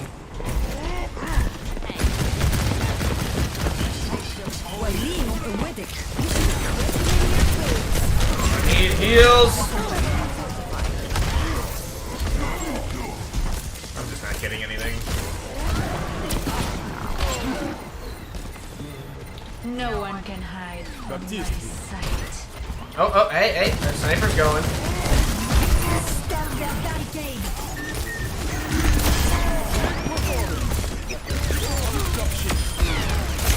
No rest.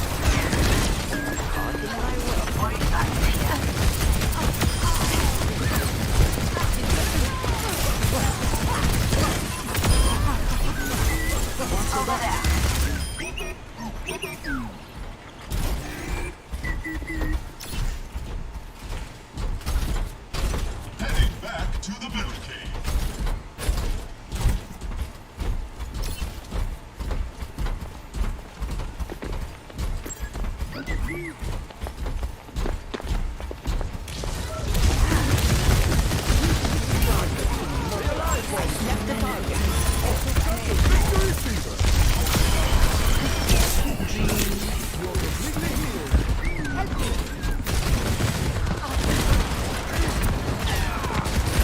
What was hitting me? People behind.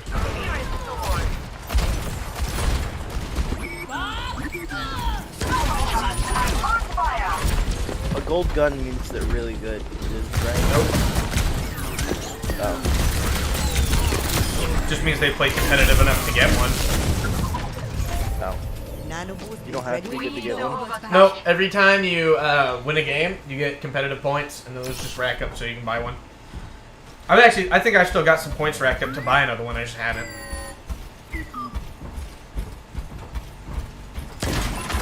But like, I wouldn't consider yourself needing to be good to do it. Oh my god, bro.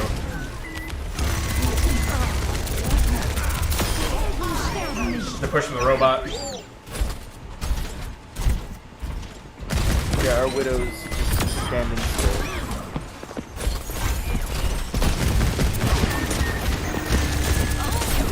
Oh my god! Where are the fucking heals at? The Anna's pocketing the widow, and I was dead. God, it just feels like I'm the only one contesting the point is the issue.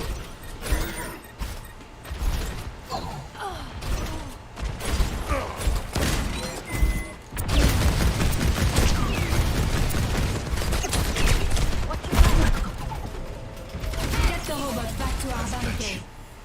Nano boost For fuck's sake. I come in a losing game, and I still outperform, like, the entire team. It's fucking annoying. Yeah. Play. God, man. Again, that thing with competent teammates pisses me off.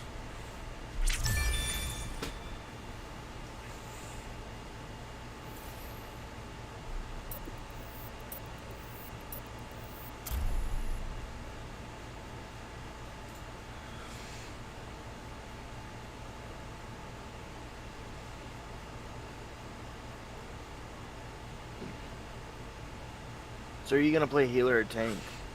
What do you mean? I don't know. We'll see. I tend to be a little better with healer, but I can play whatever.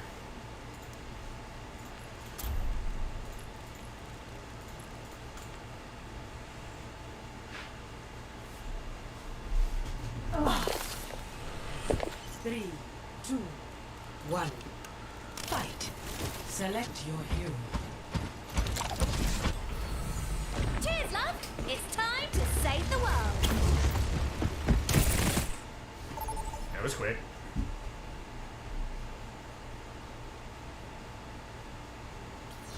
Prepare to attack. Select your hero. Rialto? Shit, what map was this again? I don't remember.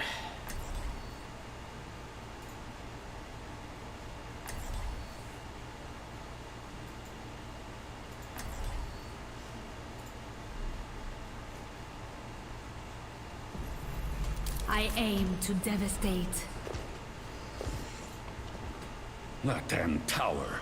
I don't care if tourists like it. It's falling over and it needs to be fixed. Oh, this map. Okay, sick. I can play Widow. No mistakes. No mercy.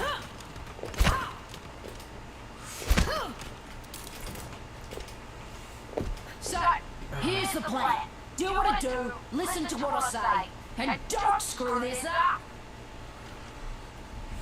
I could do a hand cam if I really wanted to. That'd be kind of funny, but I don't know where I'd put it on the screen, to be completely honest. 5, 4, 3, 2, 1. Attack for mercy. Escort the payload.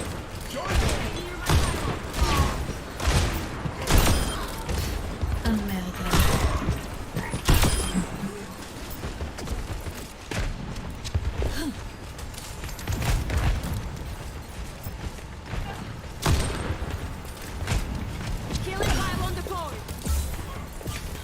Here, I need someone to push payload back your head. Because I need to get angles. Sniper, I see you up there. stay on guard. I know you're up there, you son of a bitch. My bite is Nope. fatal.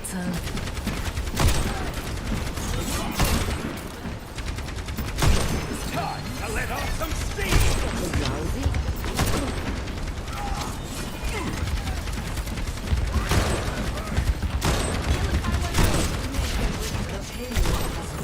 No one can hide from my sight. God, they really want me dead, don't they?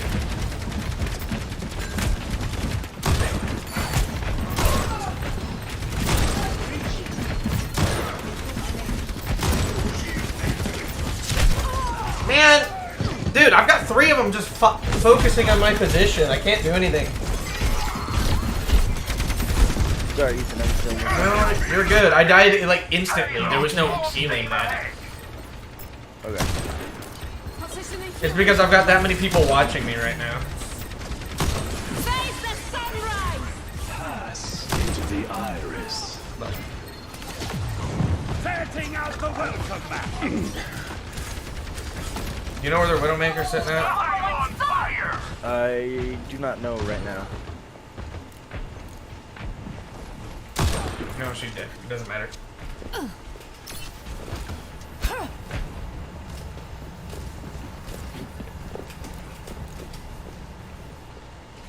Installed and ready to go.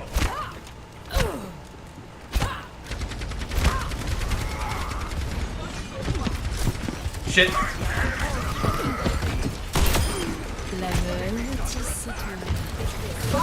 Yeah.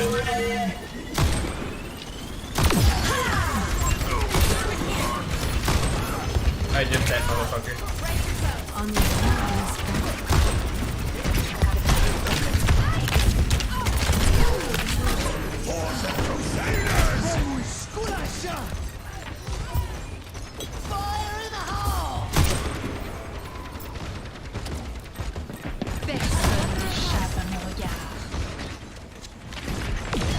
Behind you.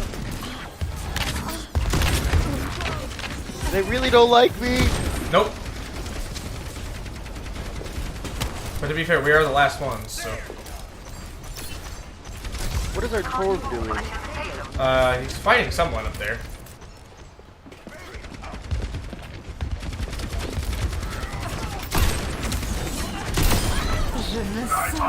No one can hide from my sight. Pass into the iris. Let's see.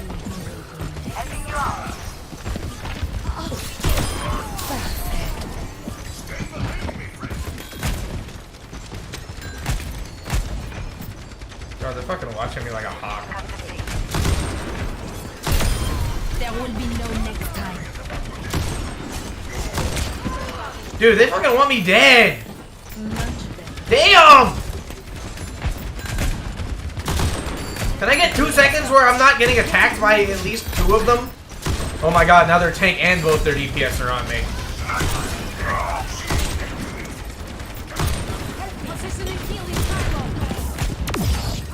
Oh my god, fuck off, dude. Fuck off! Dude! I am fighting 4 people by myself! They outnumber us. I have their tank shooting at me, I've got their Zenyatta shooting at me, I've got their Junkrat firing on my end, and there's a Widowmaker waiting for me. Like, what am I supposed to do? Like, really? I have so many people shooting at me, I can't do anything. Because our other DPS can't kill anything.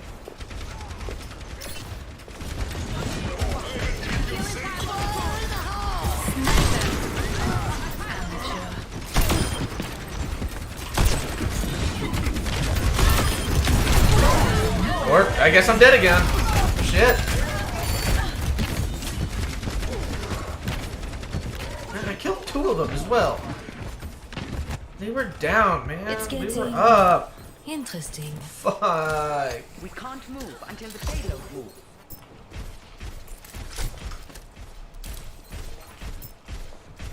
Enjoy your last breaths.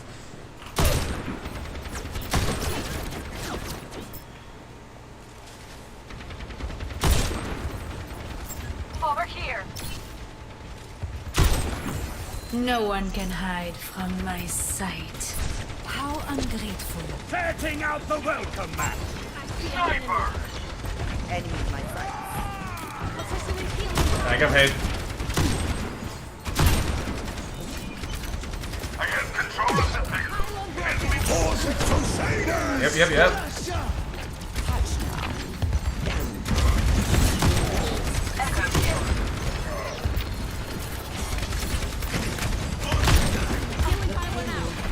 Okay, we made the objective. That's okay. Man, that Junkrat's annoying. Yep, and he's still firing on me. Our other DPS switched. Would be a good thing. Nope, this Junkrat's still firing on me. Our other DPS isn't doing anything about it.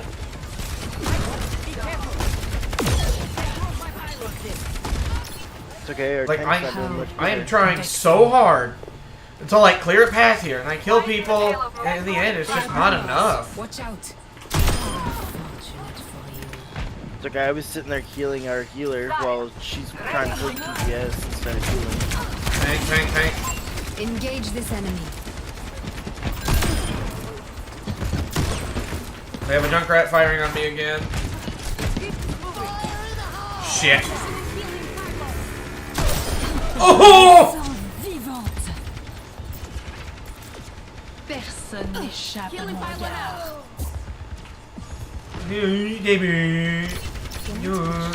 Be careful. Hey, can you shoot me real quick, Hayden? Yeah, where are you? Behind you. Shit. Oh, I did it! Fuck you!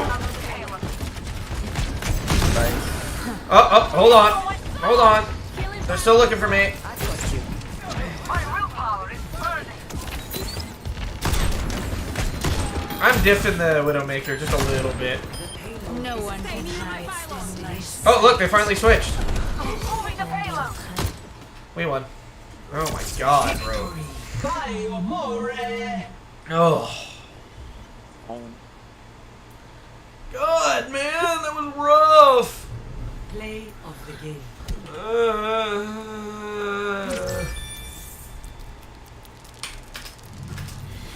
How many games you got left? Like 4, 3?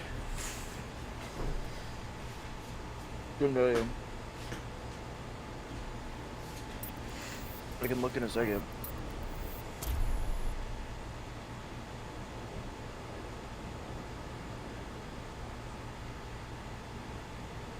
Three. 3 left, 3 wins. Mm-hmm. And we're gonna jump straight into comp? Oh god. Yep. We'll see if it lets me play with you.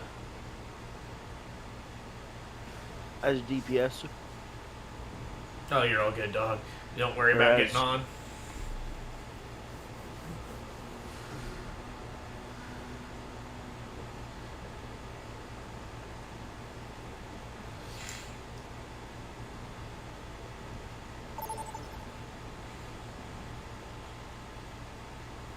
Traveling. Prepare your defenses.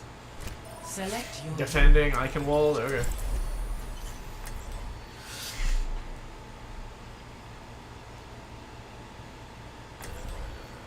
Nah.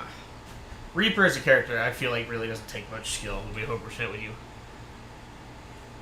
I like how my stream auto-recognizes that I'm playing Overwatch, but if I put Dark and Darker in the title, it doesn't attach Dark and Darker, the fucking game category on YouTube to it, because it's so new. That's funny. Oh, my allergies are still so fucked, dude. I still can't breathe through my nose, even though I took my medications. Cover me. When have I not? Nah. And plus, I like to play Widowmaker. I'm playing Widowmaker on a map. I played Widowmaker last round on a map that really didn't benefit her all that much. And I kicked ass. I diffed. Dude, their Widowmaker didn't kill me once. 5, 4. Why is our entire team back at the point and not up here at the choke point? Attackers. Skill. Oh, I barely fucking missed! Hey, watch out, Hanzo.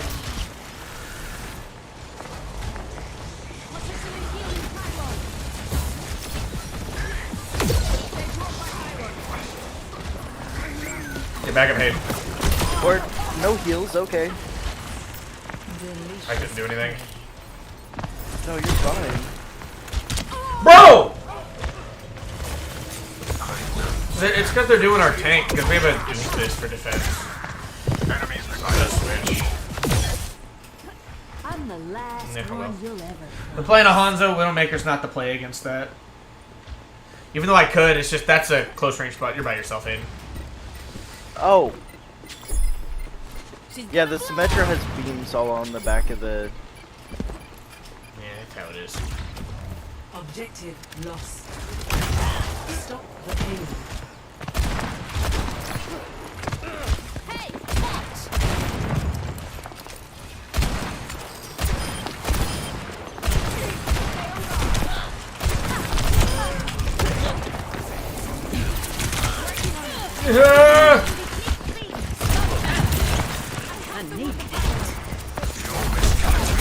Fuck! Dude, they want me dead!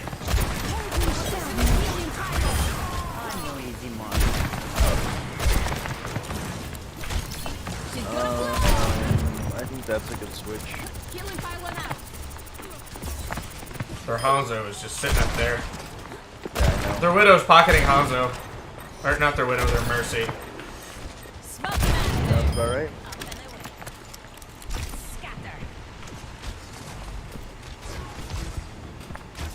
I don't know where he is.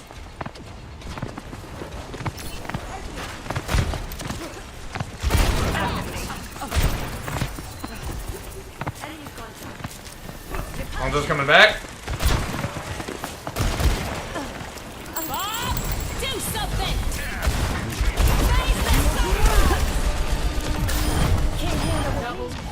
Stay out of my way.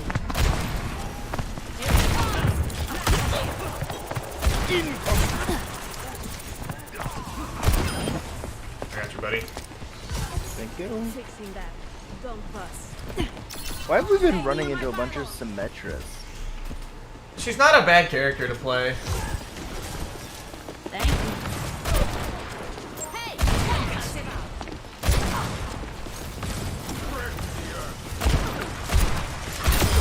My fuse! Where's that Hanzo? Behind.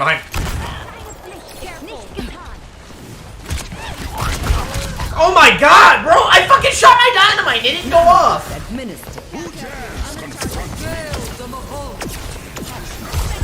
Like, I'm dead ass. That Hanzo's sitting behind us somewhere. This town just ain't big enough. Yep, he's still just sitting in that top. I went back to get him, but... Play.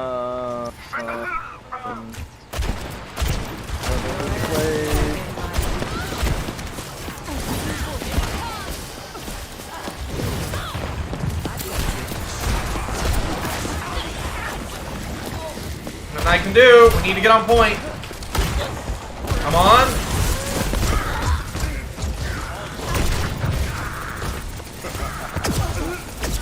No, well. Everyone just walked off. I'm about to pitch a fit.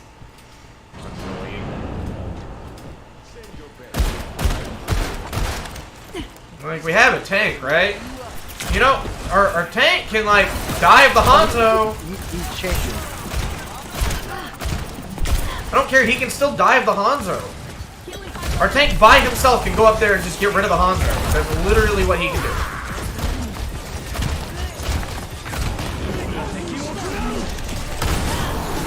God damn it!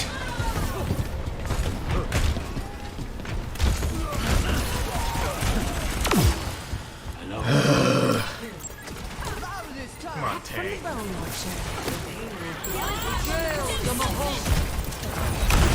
Can I not do that?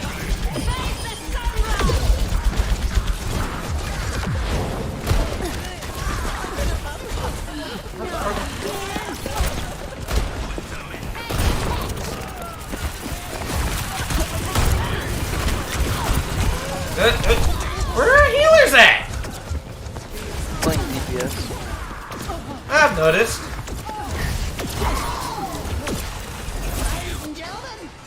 I don't take kindly to being knocked down.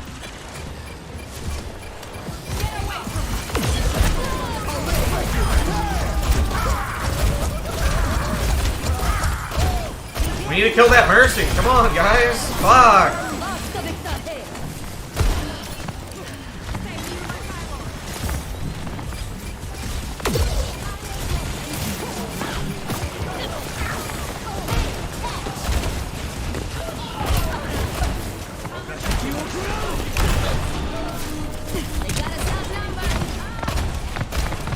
Come on, guys. I need heals for fuck's sake. God. What is it with incompetent fucking teammates and my luck with getting them every fucking time? Again, you've played with me enough to see how bad it is. It's rough. Like, I don't exaggerate when I say it's almost every fucking time. And this happens to me in comp as well.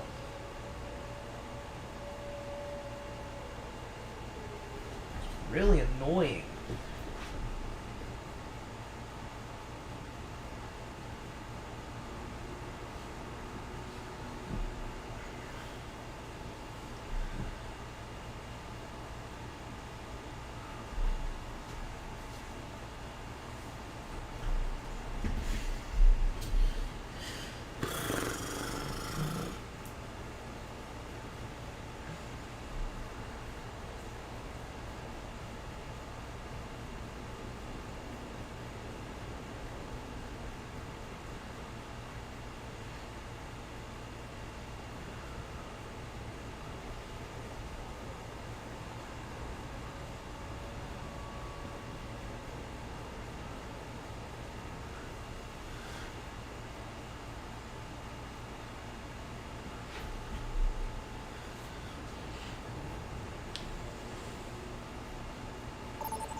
Now arriving at Lijiang Tower. Prepare for battle. Select your hero.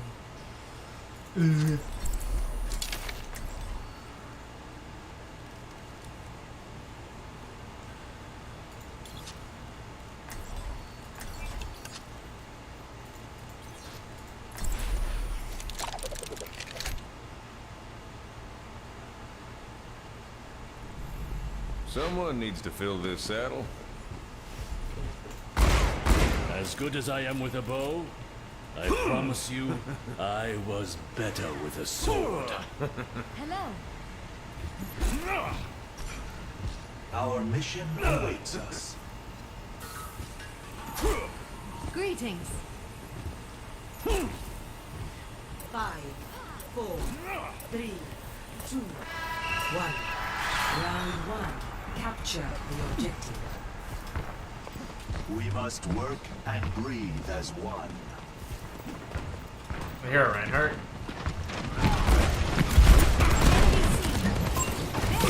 Find us. Dead. Thanks, Gus.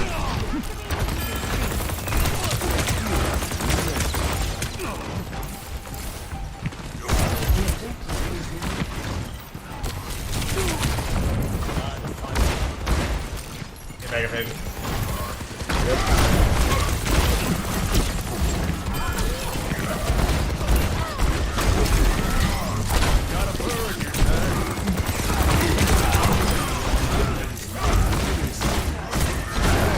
Put on my tab.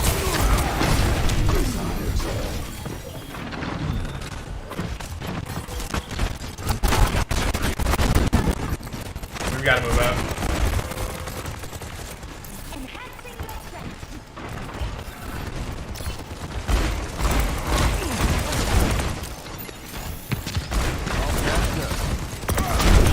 Really? Wow! Yeah, the rest of our team just is not pushing up, and I don't know why. Come on, Yeah. Cole. Touch it. Try a little harder. No, and this is the issue.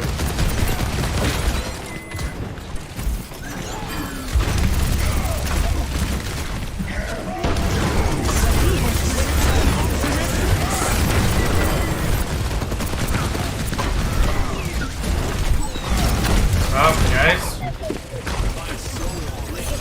We're not. I don't know why we have a Hanzo. He's just not doing much.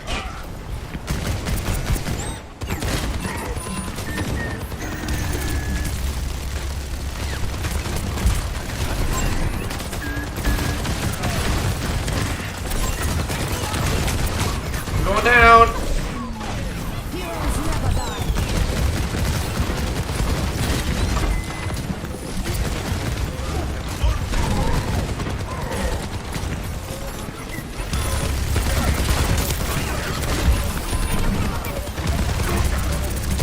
Who will join me on the objective?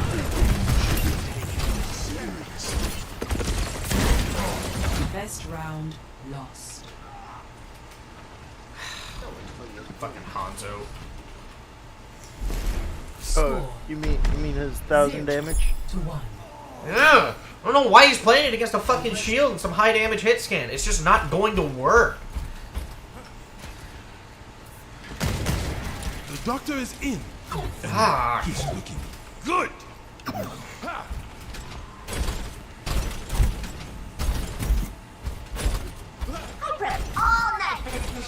Even if I played Reaper, I mean, his self heal isn't enough. You die too quick because of that fucking team comp and the fact that our other DPS doesn't have enough damage output.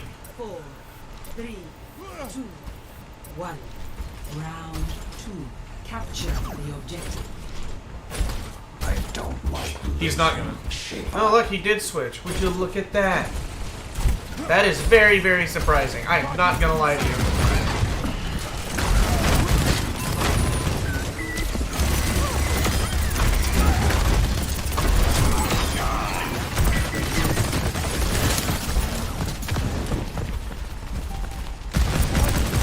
The objective is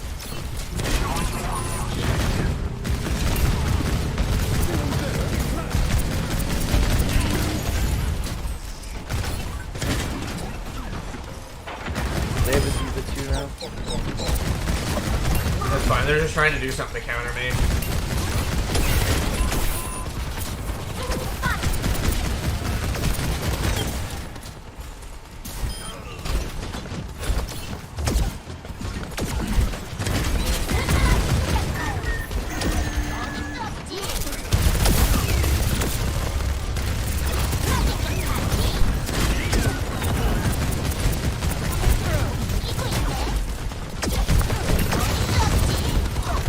Keep him right there. Keep him right there.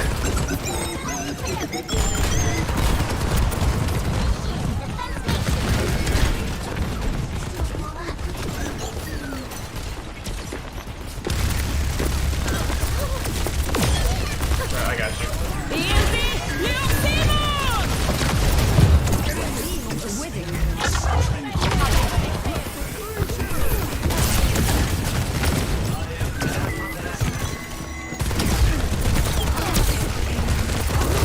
Yeah, they did not like you, Aiden. You're telling me. I don't know. That doesn't seem right that should work. What?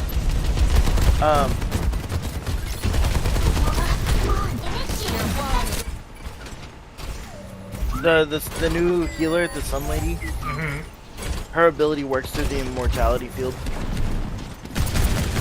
What immortality field? Baptiste. I didn't see him throw one down. Yeah, he did. But she popped her ult, and the ult still goes off, and you take 60 damage. Or 100 damage, whatever it is. Baptiste's ult only keeps you immortal at 50 health. It doesn't save your whole HP. His ability? Yeah. Baptiste's immortality field doesn't save your whole HP. What does it say? 50%? No, it saves only 50 of your HP, not 50%, just 50.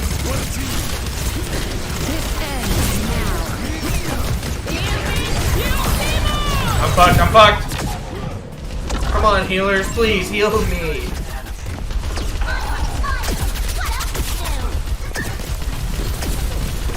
Yeah, you're by yourself, Aiden.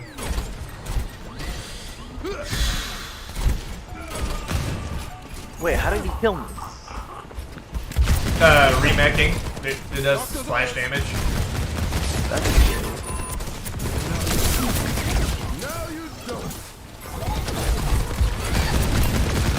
Hey, don't go in by yourself, buddy. I misclicked. Fuck you.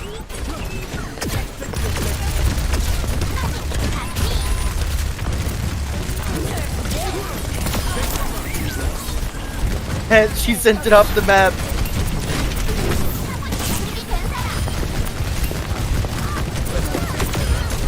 Listen, need heals. Or not. God, stop fucking ignoring me with heals. It's kind of annoying.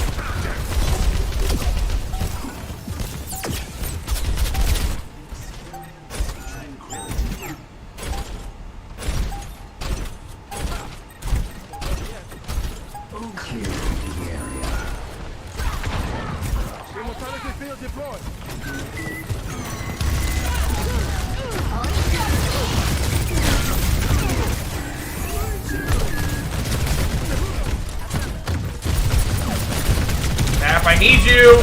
Bat fucking stop ignoring me for fuck's sake! You're right. You're the only other teammate I have. Fucking heal me instead of being a bitch. God.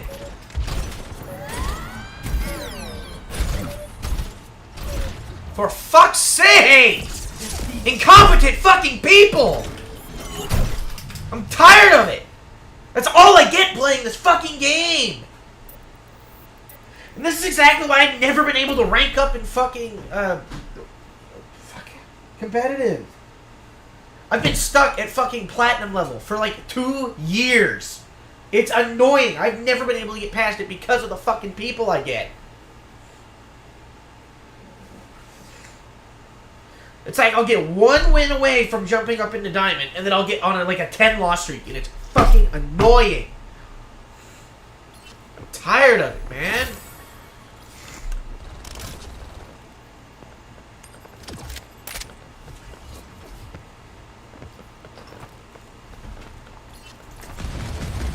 I aim to devastate.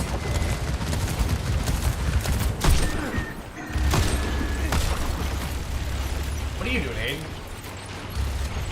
Aiden, fuck off. Woe is you. What did I do, man? Fuck off.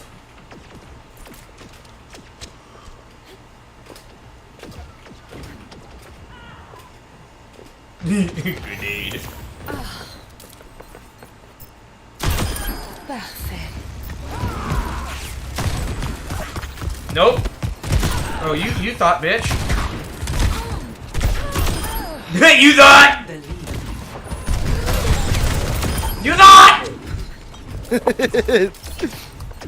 I'm too powerful.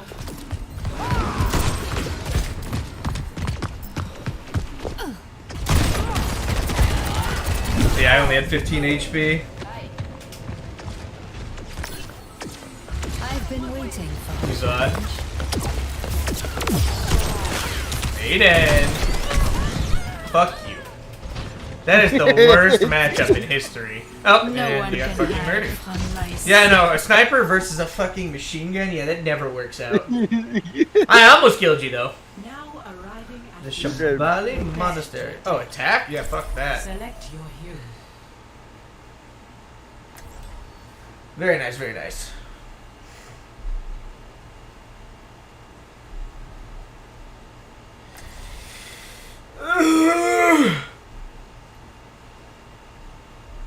Yeah, Iliari's just too busted right now. Her overall damage output should just not be as high as it is. It really does way too much. Devastate.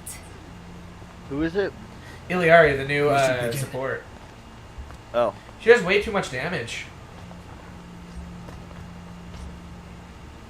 Like, I understand that her healing is very passive. She has a healing pylon, but man, it's am certain rough how much damage going it to does. have a great time. Oh, Winston, huh? On attack, that's not bad. Look, I promise I won't spill any of Talon's secrets. Do you know The what Genji's happened to pretty the rough. last man I trusted? You know what? That's fine. Unless it's a good Genji. Damn it. 5, Remember when we went to the casino and their fucking tablecloth took part of my skin off? attack. Yeah. Yeah, no, I just bent my arm and that fucking scab just tore off.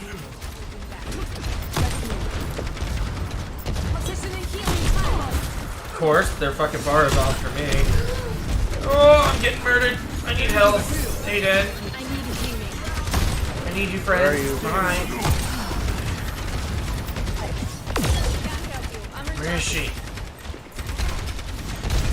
Oh, they're behind. Sorry, I'm a God damn it! They fucking just ran straight past everyone and went straight to the back to kill me. Why this always happens? Fuck, I'm tired of it, man. These bugs some manners. Come on. Come on, man. Fuck.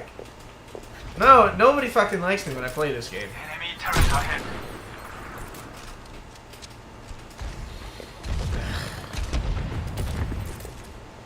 I hear you.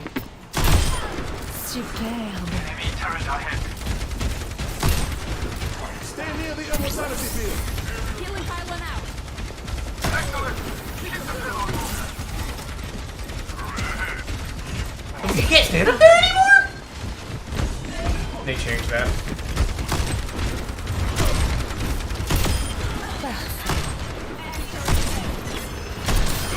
Now I truly feel alive.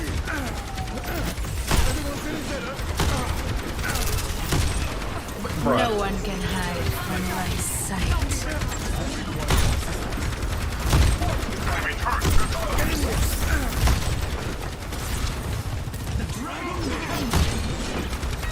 I'm solving the light.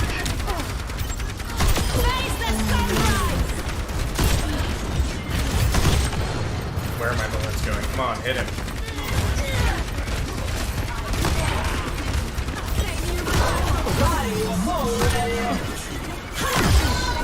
And we're making progress. The payload They, has reached the checkpoint. Again, where are my bullets going? I swear to God, that was his hitbox. Healing pylon out.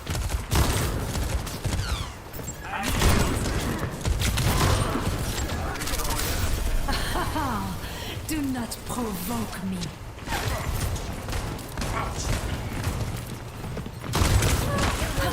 I'll push the payload. Woe is you. I'm standing back here because there's people up in that window.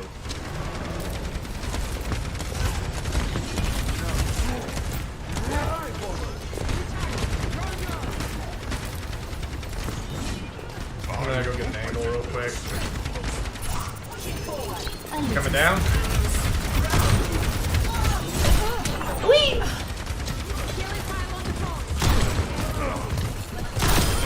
Now I truly feel alive.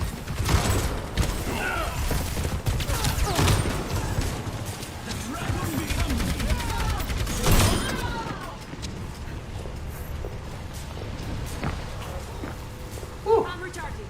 Don't be reckless. Stay near my pylon.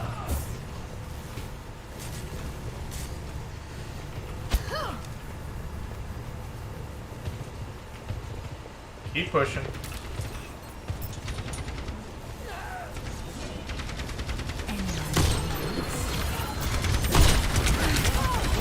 Oh, hey, look, tank's after me again. Woo, fun.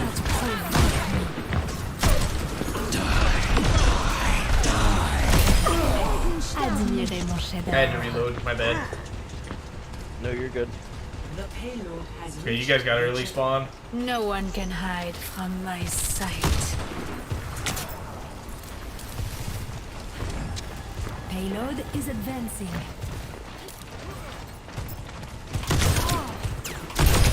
Still untouchable.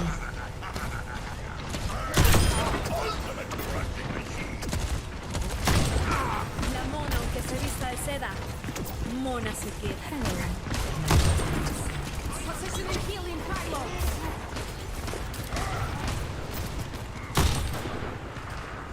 This ends now. Peak performance. Oh my god. Did our tank really? Our tank and our fucking Genji ran all the way up front, killed them, let us die, and then came back. Really? Really? How vexing. Sounds about right. Yep, no, that's accurate. The dragon becomes me. The payload is I need to change how I'm sitting. I got a Widowmaker now. Let them out.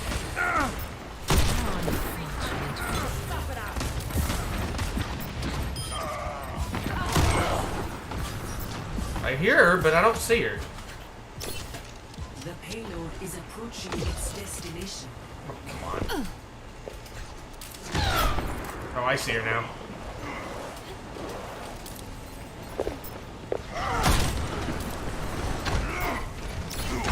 Fall back if our healers are dead. Yep, I know. Well, no, the Genji's just staying up close. take caution. That wasn't a headshot? Are you serious? Distance is no obstacle. No one can hide from my sight. I mind. Let's show these foes our rights. The payload stopped. Get it moving.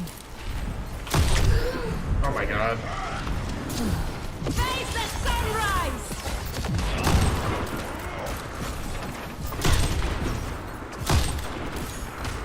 Personne n'échappe à mon regard. Really? Why me? Fuck off! Why? Why me? I am fucking annoyed! Okay, the Reaper has solo ulted me 3 times now. The Reaper's job is to kill the fucking tank, and he's just going after me. It's kind of annoying. What the fuck am I supposed to do? Doesn't help that we're playing a fucking Genji into a...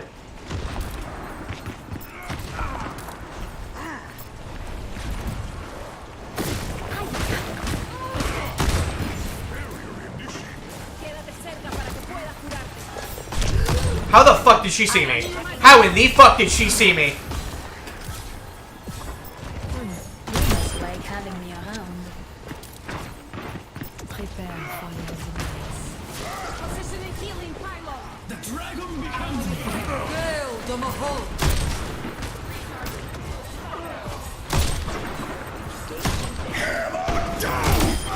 Large targets are such guilty pleasures.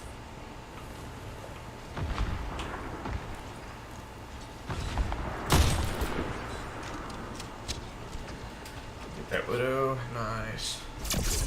Fucking hell, dude. Such a stupid fucking game. Play of the game.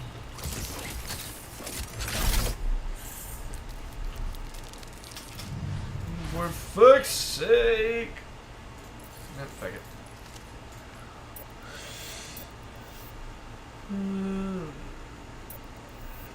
No, I don't care. I'm just queuing up for all of them.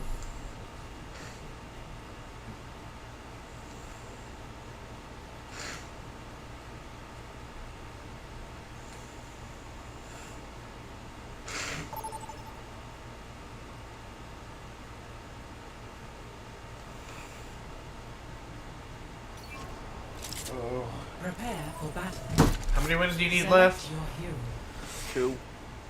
2. 2. Not a hamster. Hamster.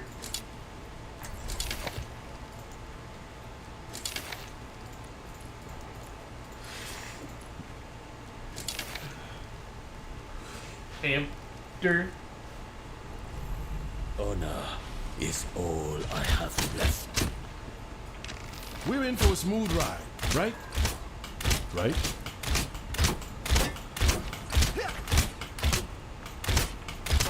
As good as I am with a bow, I promise you, I was better with a sword. Hamster. 5, Be a golf ball. 3, 2. Is a hamster good here or no? Eh, we'll find out. Hamster's a very wishy-washy character. Why is it so fast? Because it's Hamster. I was trying to keep up with the hamster and it's too quick. Hamster's just fast, dog. Lucio's soloing the entire team? That's kind of what Lucio does, I mean. No, hamster.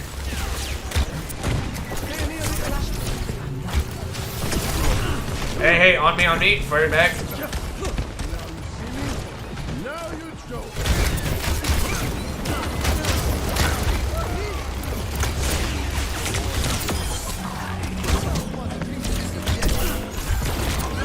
On me, at the back. Again. Fuck, why? Again, they're all rushing me again. Already. The match just started and they're already fucking doing this shit.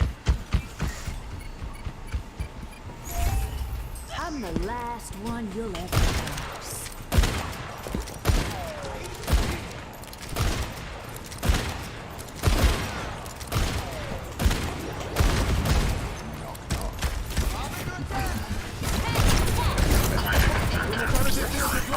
Yeah, feed me, you dumb son of a bitch. I am asleep.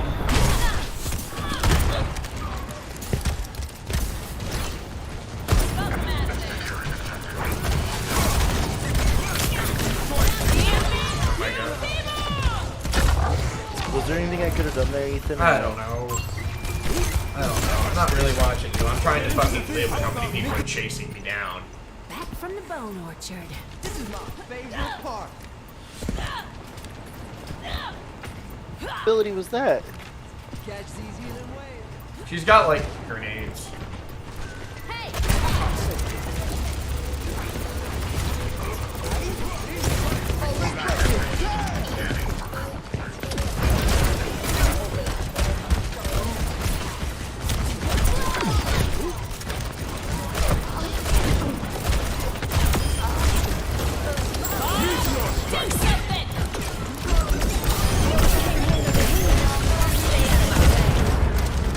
Healer's fucking DPSing me. I'm dying. I'm fuck! Dude! Their healer is DPSing me! Like, again, the fucking team just wants me dead! I'm so fucking tired of it! I'm trying so hard to play with our fucking team, but I just get no support from anybody. I'm still fighting. For fuck's sake, dude.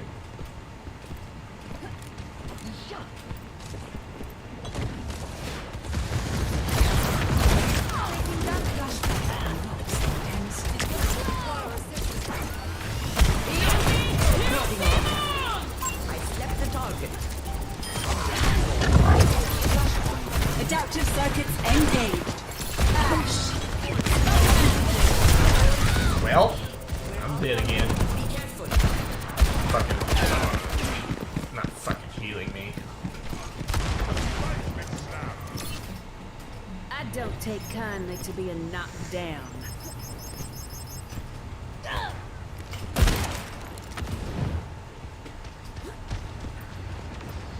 Taste of poison.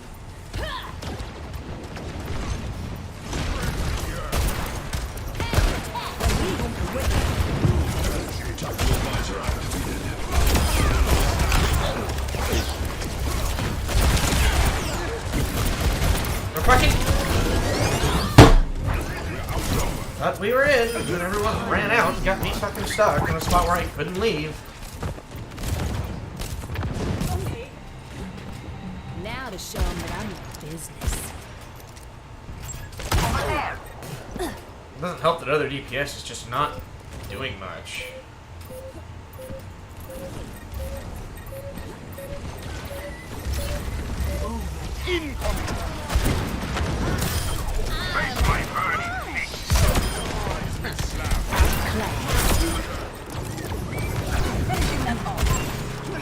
Advancing up. Where the fuck are my bullets going, sir? It might help if our Doomfist were to play somebody that's not Doomfist. And he's rushing forward again. Who's rushing forward? Doomfist. Yep.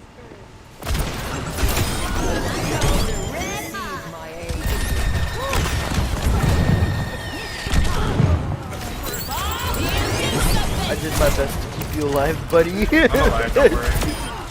They never learn.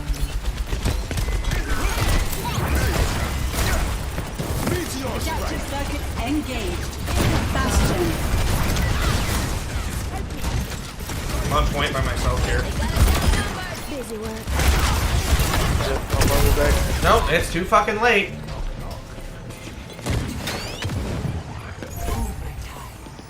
Misery made manifest. God.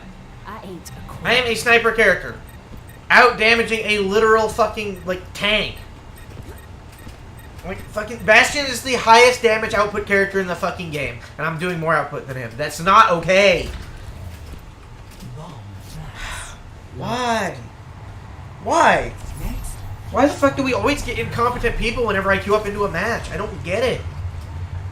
I've been cursed with this for years, man. I'm tired of it. Are you scared? She's gonna blow. One of the main fucking reasons I quit this damn game. Advancing upwards. Taking damage. Flashpoint connects in 10 seconds.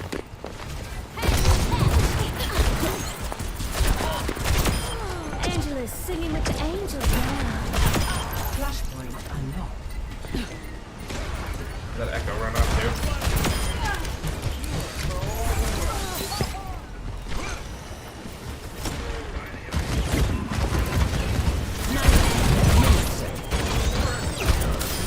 My fuse is lit. Why the fuck did we waste mana boost there? Why? That was a fucking waste. Who'd they use it on? Bastion. You? No, it's not that we... The fact that he put it on the character that was a waste. It's just the fact there was one person left and we used it.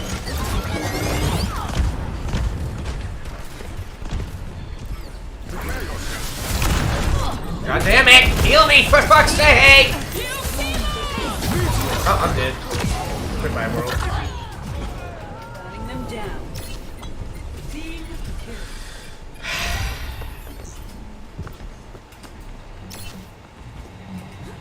I don't take kindly to being knocked down. Seismic slap.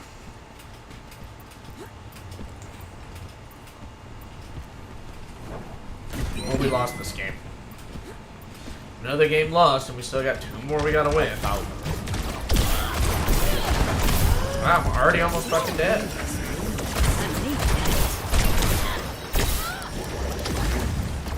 She's gonna blow. I'm getting hit by their support, not even like their DPS, dude.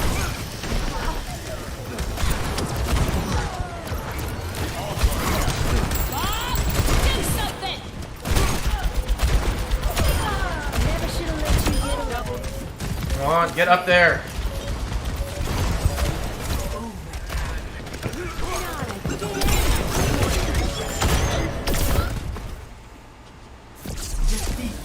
You gonna play Terraria?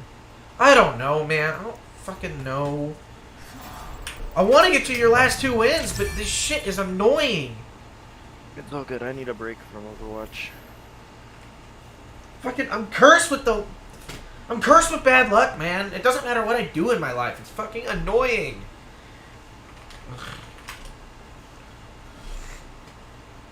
We can play some zombies for a little bit. I'm good. I'm just gonna hop on Terraria and just suffer some more. Right.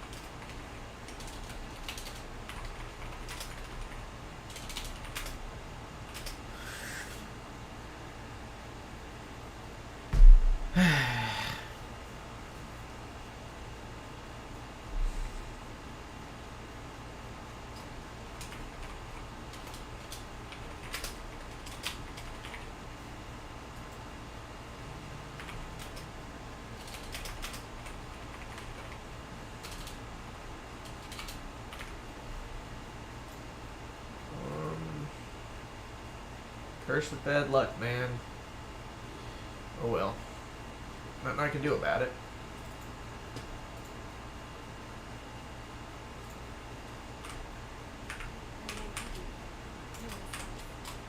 Ooh.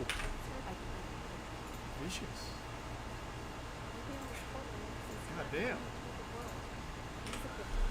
It's been like that for over 2 years. Nothing has ever changed. My god, they are cooking Amber's cheeks right now. He's got one in.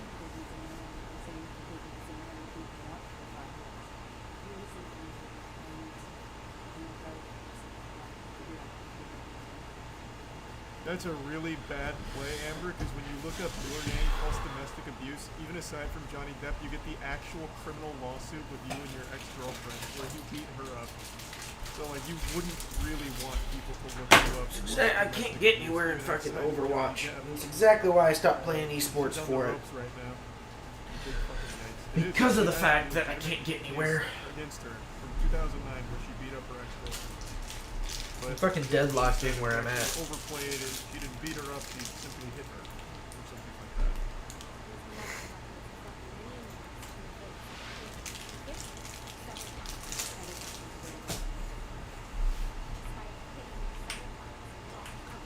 Nice.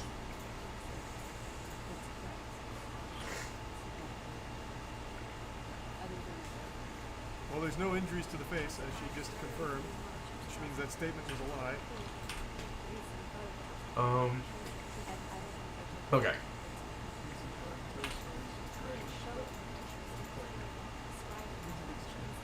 Story only happens after Golem.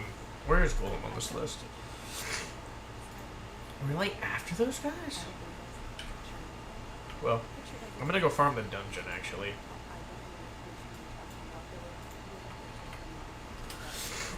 Okay. Well, Who is coaching Amber for, like, debate team here? Like, a high schooler? This isn't... And granted, I've seen very little, but this usually isn't how it happens, right?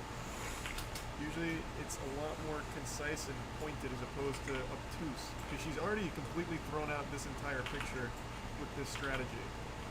She confirmed that this is the incident where back she to claimed Terraria. Johnny Depp hit her so many times in the face she forgot or she lost count. And then the picture to back up that evidence is a bruise on her arm which shows no injury to the face, which immediately discredits that photo.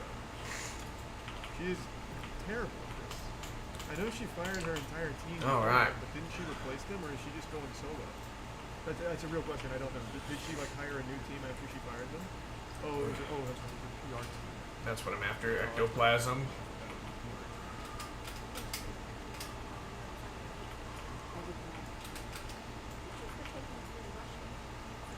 And then Paladin, I need to kill Paladin as well.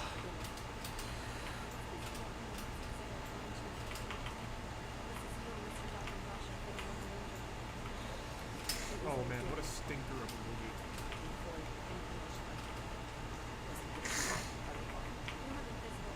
This is actually the rarer background right here. Where did I find that down area? Wait. Damn, paparazzi's actually really helping this case.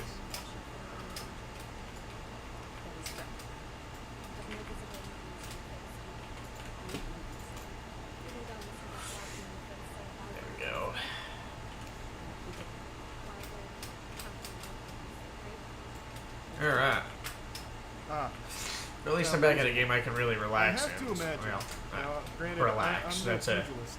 If you're strong getting word blasted by, for this like, game. Rings on fingers, it'd probably be kind of similar to like brass knuckles to a certain extent, right? That'd cause some serious damage, right? And she's still gonna sit there with a straight face and be like, "You just can't see it, but it's there."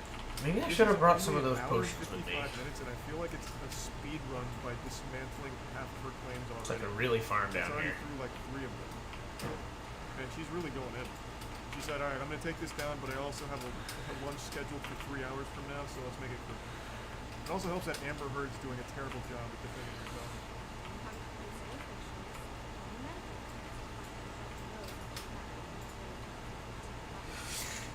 Yeah, for real.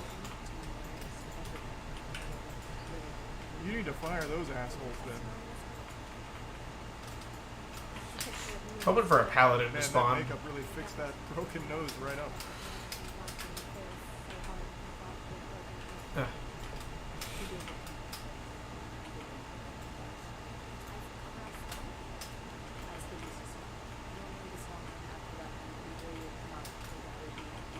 What? Bro, if you even get hit in the nose with like a basketball off of a bad pass, that shit puffs up. Let alone getting hit with a giant ring kiss. Well, I mean, These are not good claims to be making, this turd. Man, there are so many pictures. They came prepared. They did their homework.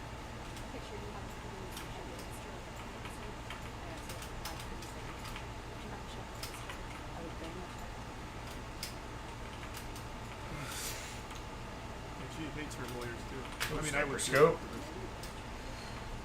Pretty Good smart luck, though man. to use the lawyers as the scapegoat, but also pretty stupid considering they're the ones that are trying to keep you $50 million not in the hole. Amber Heard using chug jugs before taking photos. Okay, then. Yeah, I guess. Is she going to jail too? That's not the purpose of the trial. So no. Unless she somehow like implicates herself in a big way, like something straight out of a cartoon, like, "Yeah, I did it, and I'll do it again too," and then lunges over at Johnny and starts beating his ass. There's a chance she may with perjury. I highly doubt. I mean, granted, I haven't finished this, but I don't think there's any case of perjury against her, is there? Oh wow, Amber Heard perjury investigation continues. Holy shit. And a dog smuggling lawsuit. Don't know what that is. I was checking from after the event this morning to check. See. The testimony was that they were checking in the car on the way to the event to make sure that there were no marks in the back. Perhaps I was supposed to way back after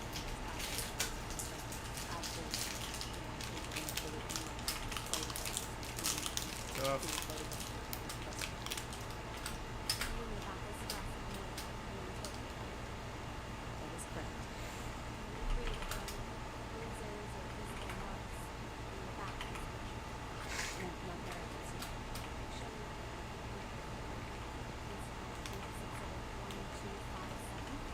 I see a mark. That's what I was wondering. I thought this was a scratch, and I was like, oh, so she did have a scratch. But I'm guessing this is a tattoo?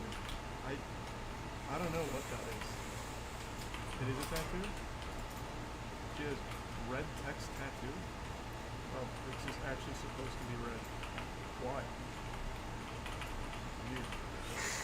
I've never seen red text tattoos before. Makes it hard to read, I imagine. Tier 1 grade, Tier 1 red, and Tier 1 long man. There's some quick issue. Spelling error. Oh, true, yeah, I guess maybe her original text tattoo was spelled incorrectly, so like a teacher, she came in with the red ink above it for all the corrections. There are many medical records reflecting that you sought medical treatment for any of these injuries. I did not seek medical treatment at this job. For the rape? No, I did not want to tell you. Not for the cuts? No. Not for the injuries to your face? I did not. You also told the jury about an incident on December 15, 2015, right? So that incident right there with the writing on the wall, so she took pictures of that shit she was talking about with the paint, where right? Where Johnny Depp was like writing weird shit in paint on the wall. Is that the same timeline? With his finger? Oh, that's right. Yeah, yeah, with his finger, where he was writing in his like finger cut it, like his finger cut or whatever. Okay, so that's the same one. Yeah, it's a lot of broken nose claims with no medical attention to them anytime. You got super regenerative powers. It's like the Deadpool. Please direct your attention to page day 16, 4593, jury trials transcript. Don't they still have someone on staff that transcribes these in real time? Or is that obsolete now with technology? Weird time to pause, I'm just curious. Yeah, it is still just a person that's Man, hats off to them. That was such a fat bundle of papers, and to transcribe over 8.5 hours worth of deliberation is crazy. That's correct. Oh. Big boy.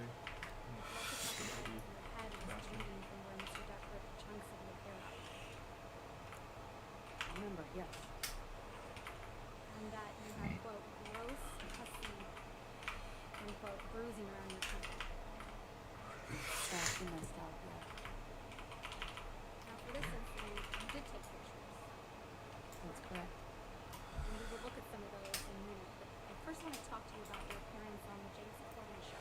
Oh, fuck. Can I close You this? weren't lying. James Corden makes an appearance. Oh.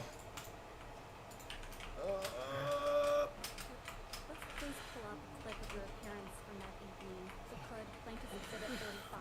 Tutu, you're And such for the a ghost. record, we will only claim a portion of Tutu this, ghost. so we will call it Plaintiff Exhibit 35A.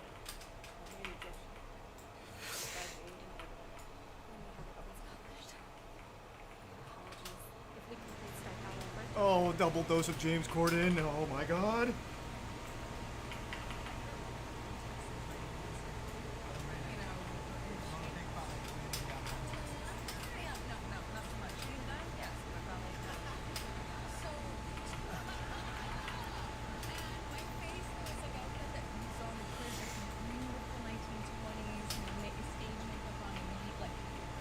At the very least, James Corden's not talking much. Could be worse.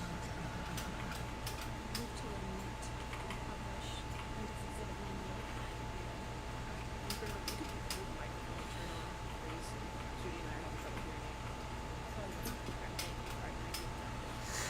If I got my ass beat like hardcore and then went on the James Corden show, I'd say the James Corden show is cool.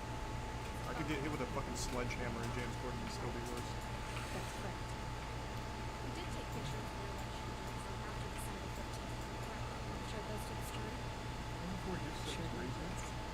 Please pull out defendant's exhibit 516, which is all the evidence. You testified that this is a picture of you after Wednesday on December 15th, 2015. Was. This is also a picture of you after Wednesday on December 15th, 2015. That's correct. Oh, they're using a People magazine article for evidence? Oh. It's this one. The one that started it all. People magazine in June of 2016. Isn't that right, Ezra? That's correct. You gave these pictures to People magazine and publicly accused Mr. Democrats of abuse, didn't you? I didn't put this. You know, this is you calling me a liar in the first place. So you did give these pictures to People magazine? No, I gave these pictures actually to my neighbors and representatives at the time.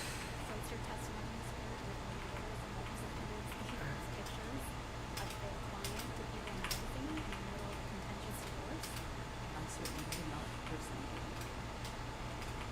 Man, they're about to be disbarred. I'll tell you what. Okay. They're sweating. This is the entire thing. Yes, we're at that point where we talk about the parking I see. ask for anything, even should I get some sort of But this record doesn't document any physical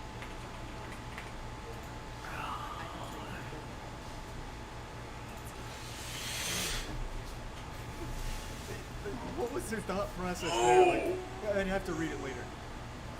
I mean, obviously we're gonna read it now. It's right here. Like, there was no way of getting around that. It is just, they have the whole thing. What a horrible idea. Like, what a dog shit strategy. It also says something about the actually. Wait. I think this medical records missing. You don't have the medical records reflecting the broken nose during the addition. What was you talking about with the malnourished male part? I don't see that here. There's the top line. Oh, malnourished male. Oh, yeah. Malnourished male in NAD. Alert and oriented times 4. Yeah, what does that mean? Anyone more knowledgeable than me? What does that mean? NAD stands for no acute distress. Oh, so it's okay. Then there's no way that's malnourished male. I imagine it's going to be well-nourished male. Because wouldn't that, if it was a malnourished patient, wouldn't that immediately be like some kind of acute distress? I would think, right? Remains intact, normal color, moisture, hair distribution, texture, turgor. Oh, you're right. I just saw it. I saw it. Right before it went up, I can tell it says well. There's no medical records reflecting the broken nose during the patient. That is I don't know what medical evidence, but I do know why. Is it? Everything's in the Sir, you never want to sleep any dog She hates her or legal team. surgeon or applicant as a result of an injury sustained afterwards, yes. pervasive. See ejector.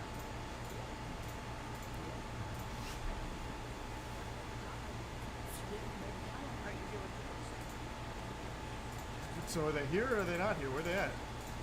Is her lawyer wiping her ass with them? But we do have these further pictures of Mr. Depp sleeping, right? Lizard Scourge. Very solid. Well, I guess we're gonna go farm him. Yes. Find that guy, professor, and the kids for basketball. You took this photo of the pregnancy. That's correct. You testified that this was taken in February and March 2015. Yes. Cited to the picture of Mr. Depp's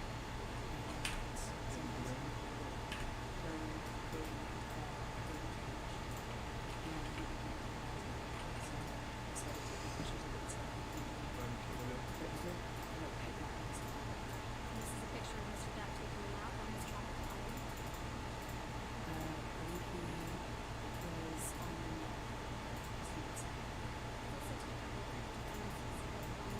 I don't get the point of that one. He's just actually sleeping. No drug related anything, he's just sleeping. Okay. And this is another picture of Mr. Depp sleeping in a chair. No, not sleep is not enough. Kind of looking for the cigarettes. I've been burning his leg. What are you?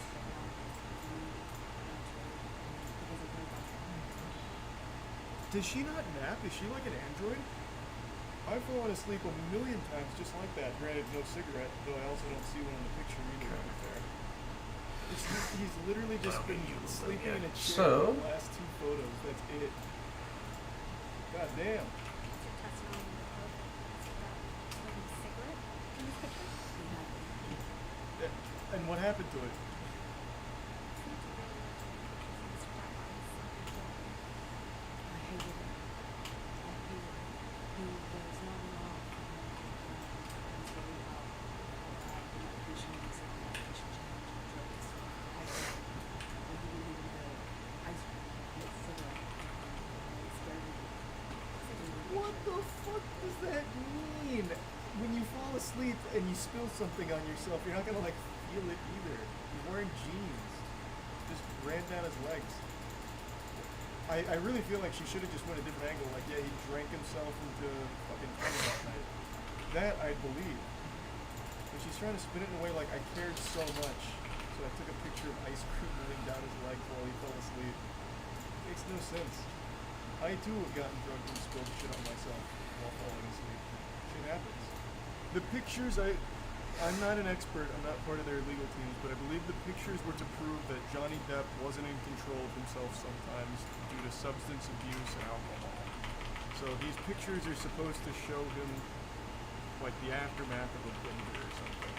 But the only one you could even make an argument for is the one with ice cream on his leg. The other two is him just asleep in a chair in the Bahamas and asleep in a chair at his own home. And even the ice cream one, there's so much left for interpretation because it's just him sleeping and ice cream is on his leg. She could have put ice cream there and spilled it on him to make it look worse. Like, anything could have happened.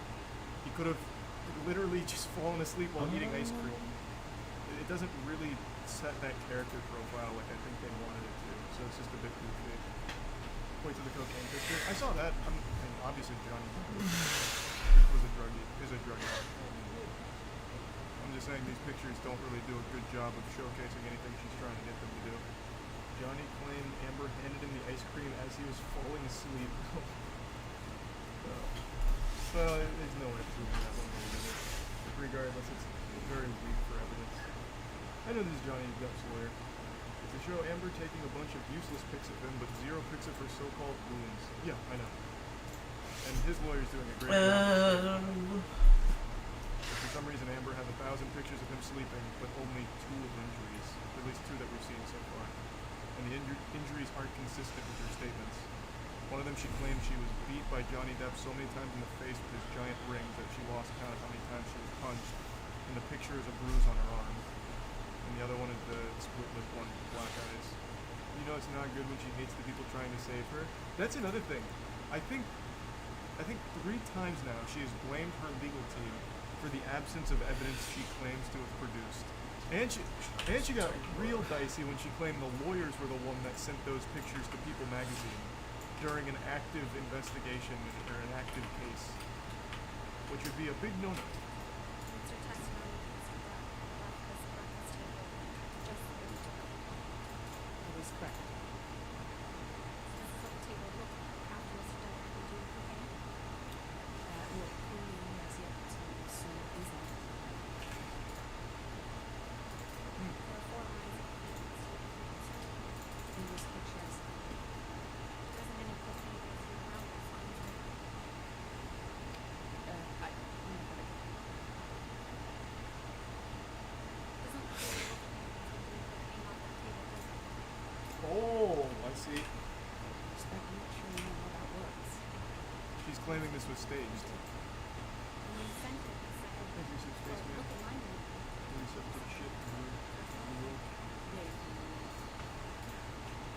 That was habit of stage photographs for the marketing. I have communicated with my best friend about what's going on. I don't think I have a picture of him. And it's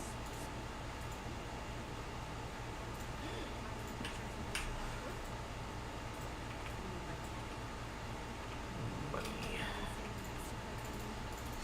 um I need money. Wow, this is an awfully bold line of questioning. So I wouldn't have chosen this approach. I'm pretty sure Johnny Depp knows his way around some cocaine, but it is a really good point to make since she took pictures of everything and went so far as to take them of him sleeping, she would have absolutely produced evidence of him near cocaine if he was truly like a monster snorting himself into deep comas and blazing disregard for human life. Pretty interesting tactic here. I would have never thought they'd try and pick apart this picture. But I'm not a lawyer. That's a pretty big brain. Damn, I want to know. Okay. Son of a bitch. Could be anyone. yes, that's right. In connection with that $7 million true? Oh, this is the one. 6.8. Your settlement. That's correct. Zero and Teddy from the CPR. And then the basis upon which donating the entire $7 million, right? That's correct. Stated in donating half the $7 million. Why is not? What? That's correct. Donating the other half is also purchased. That's correct. And you also What? stated What? with respect to the $7 million divorce settlement, that money played no role in the settlement. You donate the money to charity.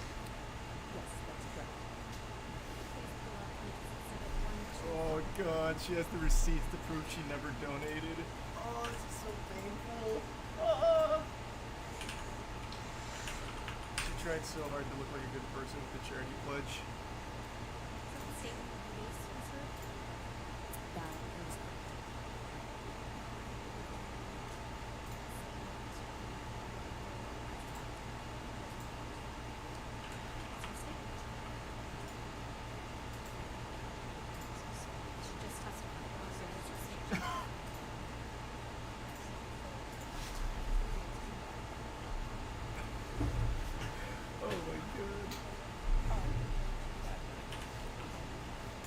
fucking checkmated there, I guess. Okay.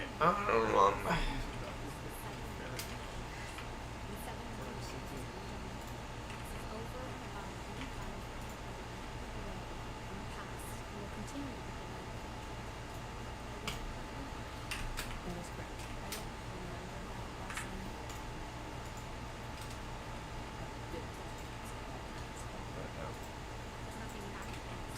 Not that I remember.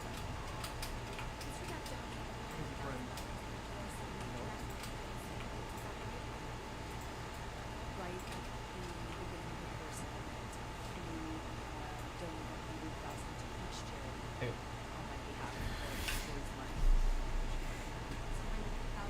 Okay. and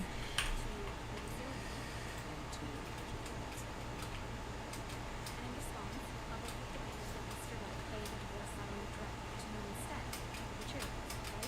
That would always be my choice, but the director does not his money as birds that are agreed to give away so if he wants to do it to charity all of a sudden he should pay the correct amount and not try to get a big tax bill. So that's what it is. Double to the charity director. If you wanted to pay the charity director, you could do that. It's fine with me, but you need to do the best.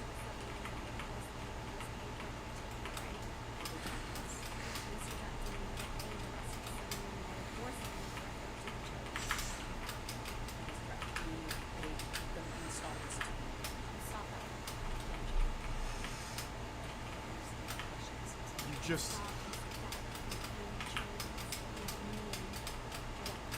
That is incorrect. I say you can either pay the charities directly with the adjusted amount, or pay as a monthly that comes up with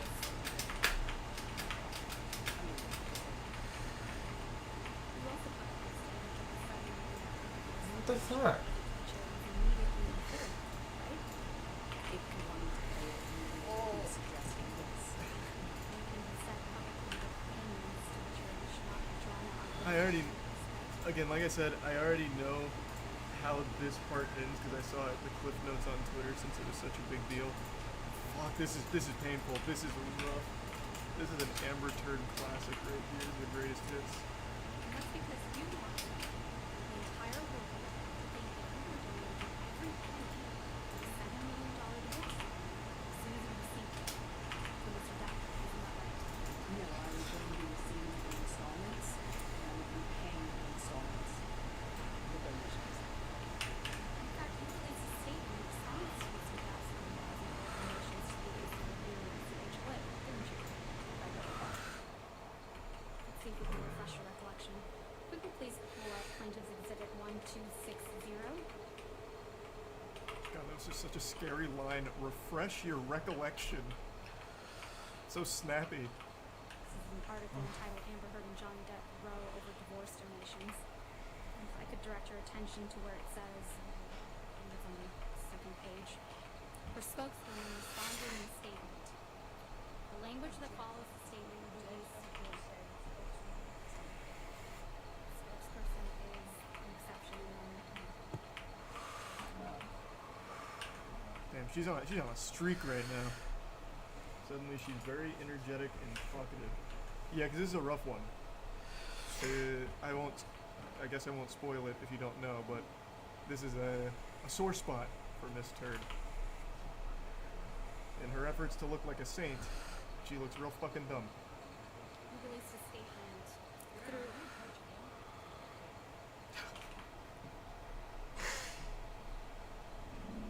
I'm begging you, Your Honor, please don't let her say this. God, anything but this. Don't let her do it. Oh my God, please. Amber's gonna beat my ass. Don't let her say this. Man, this one piece of evidence here has got her whole legal team kind of shook. For good reason. Obviously. Well, I understand. We'll take care of that. As of right now, can we continue? Okay. Oh my God, Jesus, the stalling tactics. Holy shit. as if a lack of a copy means we have to stop that right now. Oh. So I only read what happened on Twitter, and I'm really excited to see how it plays out in court here, because I'm expecting like audible gasps from like the jury and the crowd here once they drop the bombshell. And Magic, So Chance, directing and your Risa, attention J-Mac, GG, it and says, Waffle. her spokeswoman responded in a statement. The language that follows.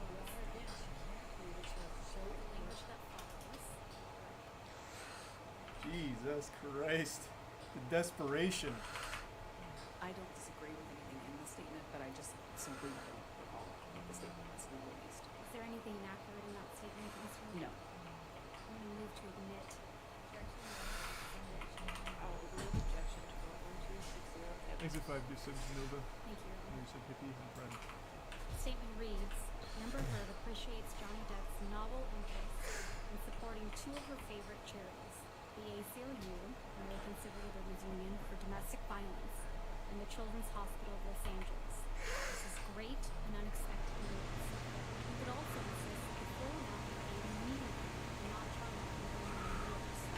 Anything less than the transparent attempt of Johnny's counsel or lawsuit and Patty Glazer to reduce compliance true payment by half got by a rebound to charity that is never true. Now drop it. Hit it. Hit it.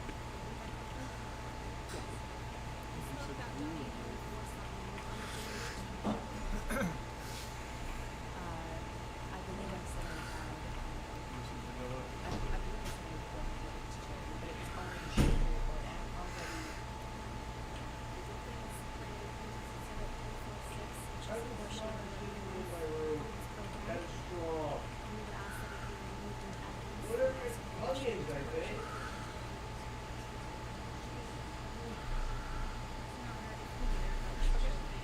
Oh my god. Jesus, this is taking so much just to get to the big point that she wants to make. Is her Amber fucking Turd's lawyer is desperately trying every objection, every approach, and getting overruled at every step, but just drawing it out. Holy shit. So what's happening so far? She is setting the stage with this charity thing with the divorce settlement. Amber made a big song and dance about how money needs to be donated to these two specific charities from Johnny Depp, well, if he so chose to, but he needed to do it all in one lump sum instead of drawing it out over the course of installations, making it a big deal. Like, he has to do it right away. It should be done right away, otherwise it's not done correctly at all. Instead of being like paid out over time. And instead of allowing Johnny Depp to do that, she forced him to pay her money instead, so that way she would do it with the money. We haven't gotten to the big meat of it because her fucking lawyer keeps interrupting getting to that point, because she's had to set all the groundwork here to show exactly what Amber Heard was claiming she wanted to do and would do, and what Johnny Depp had to do and should do, versus the reality of what happened. And it's just taking a long time to get there because Dr. Evil's lawyer over here keeps objecting everything unsuccessfully. Objection, they're about to say something that will win the case. Right. $7 million in total. I split it between ACLU and Los Angeles. ACLU is a organization, nonprofit organization in the United States. It's called the Infernum, and they work on behalf of marginalized communities on the ground with legislative reform and That's something that that's That's a dagger. Oh my god. Yeah, I haven't actually seen this. I only got the clip notes. I don't recall the concept. I don't remember the news. This is after you received the full $7 million. Again, without knowing it was, I had to do that. That's such a. I'm gonna take an approach here. That is the stupidest thing to say. It's a recorded television show, a very popular one, obviously. You can easily just look up when it was recorded. This is an awful defense, and it's not even a good stall because they obviously have the date that it aired. Jesus Christ.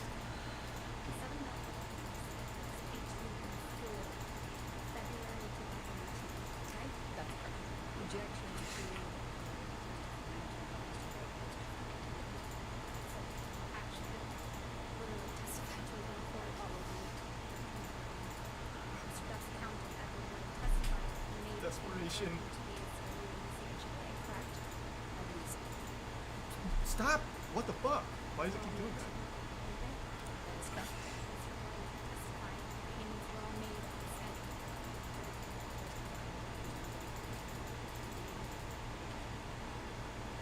What was the strategy there? It's the same test. Oh my god, she's dumb. Mr. White testified that the payments were all made on schedule. Right? The question was, in the court, Mr. White testified under oath all the payments were made on schedule. I was here and I was this long. Over time, Oh. he said that he would, quote, donate the entire divorce settlement. Right? That's correct. In fact, what afterwards was $7 million in total was donated to the split it between the ACLU and the Children's Hospital facilities. That's correct. I made that statement as soon as I got the divorce and reached the settlement. That's when I pushed it. Right. You say this because you wanted nothing. That is correct. You didn't want to donate the entire $7 million settlement to charity. Correct. Sitting with the answer, you still hadn't donated the $7 million to charity. In fact, I pledged the entirety of the settlement to charity. Oh, she knows. Okay, she knows. She knows. She's now saying pledged. Sitting here today, you have not donated $7 million. Look at the movement now from the audience. Not pledged, donated $7 million to charity. I used the it's not. I don't think it's heard. No one does. It's terrible. That's a terrible defense. As of today, you have $3.5 million of your own money to the city. Yes or no? I have not yet. As of today, you have not $3.5 million of your own money. I fucked up. I fucked up. As of today, Doesn't matter. It doesn't matter. paid $7 million of your divorce settlement to charity, right? I have not been told those obligations. That's because you did. I didn't want anything. I didn't Want it. didn't get it. I love Want it praised for donating. Oh, this is like right out of a movie. Holy shit. Want it pressed. Want it public. with interest. Interest is in my name. At the time, I was being called a liar. It's being questioned. I So did then you say lied it was again. important to clear that up. And I wanted to make a statement to make sure that there was not any doubt that I could be labeling these things just because my experience are and had more publicity. Is it tier 2 Wanted to dare? align Tier 1 everyone with things domestic violence and domestic violence, right? No, I wanted to move on with that. You wanted to make those things simple. There are reasonable. You wanted them to see, you wanted them to see these as noble victims of domestic violence. I have never, never seen myself.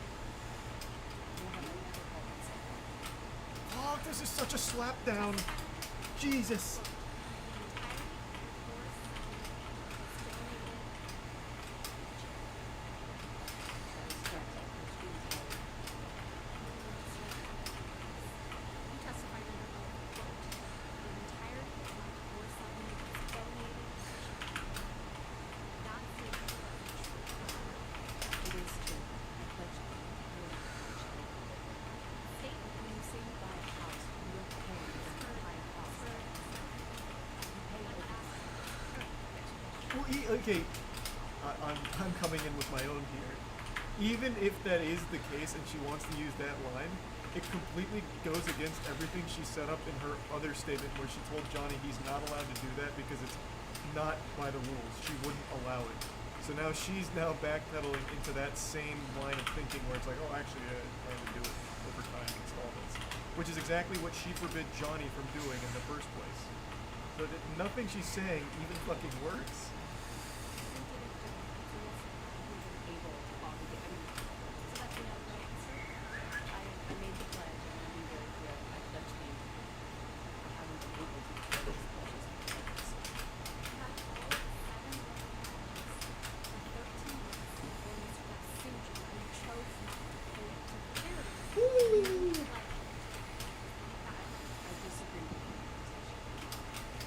I disagree with the facts.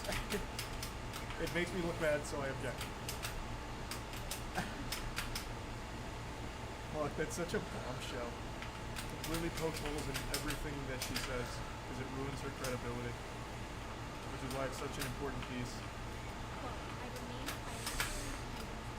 God, what the fuck?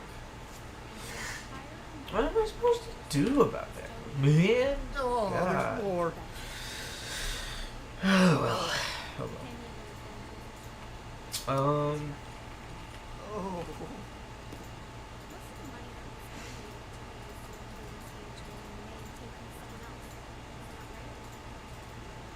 I don't know what you mean by most of it. Well, it's $500,000 that was donated to the museum and wasn't paid by you, right? I believe you only What? on one of yours. You didn't come out of the $7 million bills, right? No, nor did it come through my budget.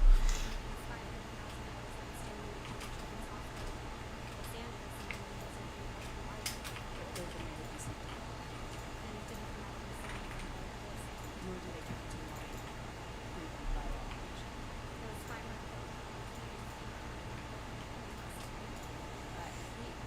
It was illegal. Irrelevant, but alright. You got me to pay part of what you promised. Incredible. Oh, that's such a brutal line of questioning. Very wrong. Okay, stop right there. Okay, that's fine. All right, ladies and gentlemen, we'll stop here for the evening.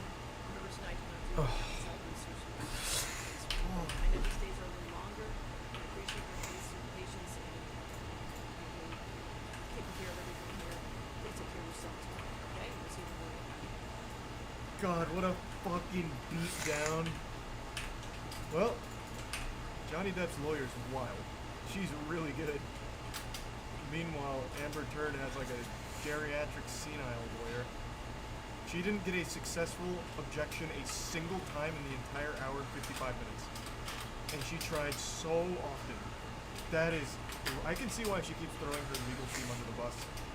Damn near getting them disbarred on the spot by claiming that they sent the photos to the fucking People magazine during an active investigation. I can see why she's so upset and salty about it. They are trash. Well, that was pretty fucking intense. That was a lot more intense than I thought it would be. I didn't think they'd go so hard. Nor did I think there'd be some kind of like new evidence in here that we hadn't already at least heard of. But apparently that entire charity thing was just a goddamn lie from Amber. Which is so weird. Why even bother making that pledge when you're never gonna fulfill it? She had it for 13 months and never donated a single penny from the divorce settlement, even after claiming twice she already donated all of her money publicly. And then desperately trying to say that she views pledged and donated the same. Thus she didn't lie when she said she donated all of it. Yeah, that was expertly done by Johnny Depp's squad. And somehow James Corden and Elon Musk came into this. This was a wild, action-packed day in Notorious. What are the Amber Heard zombies saying in her defense about the charity thing? Because I can't imagine anyone would be like, oh no, that's totally reasonable. I obviously knew she meant that she had only pledged her whole divorce settlement and she told me she donated all of it. Watch the end. Oh, is it not over? I assumed it'd just be them walking out. Here's a post-credit scene. Oh, okay. Johnny Depp's lawyer gets included in the Avengers.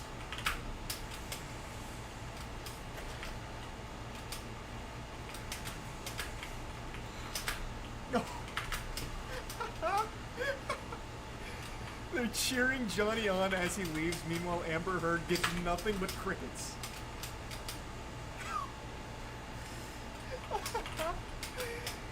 it's so fucking adorable. They literally wave him off, giving him a standing O on the way out.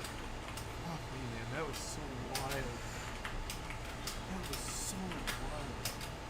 Everyone unironically clapped. Clip that? Are you shit. serious? And it's like one of those Reddit/true stories that's always a lie. And then everyone clapped. But actually happened. I actually can't even believe that.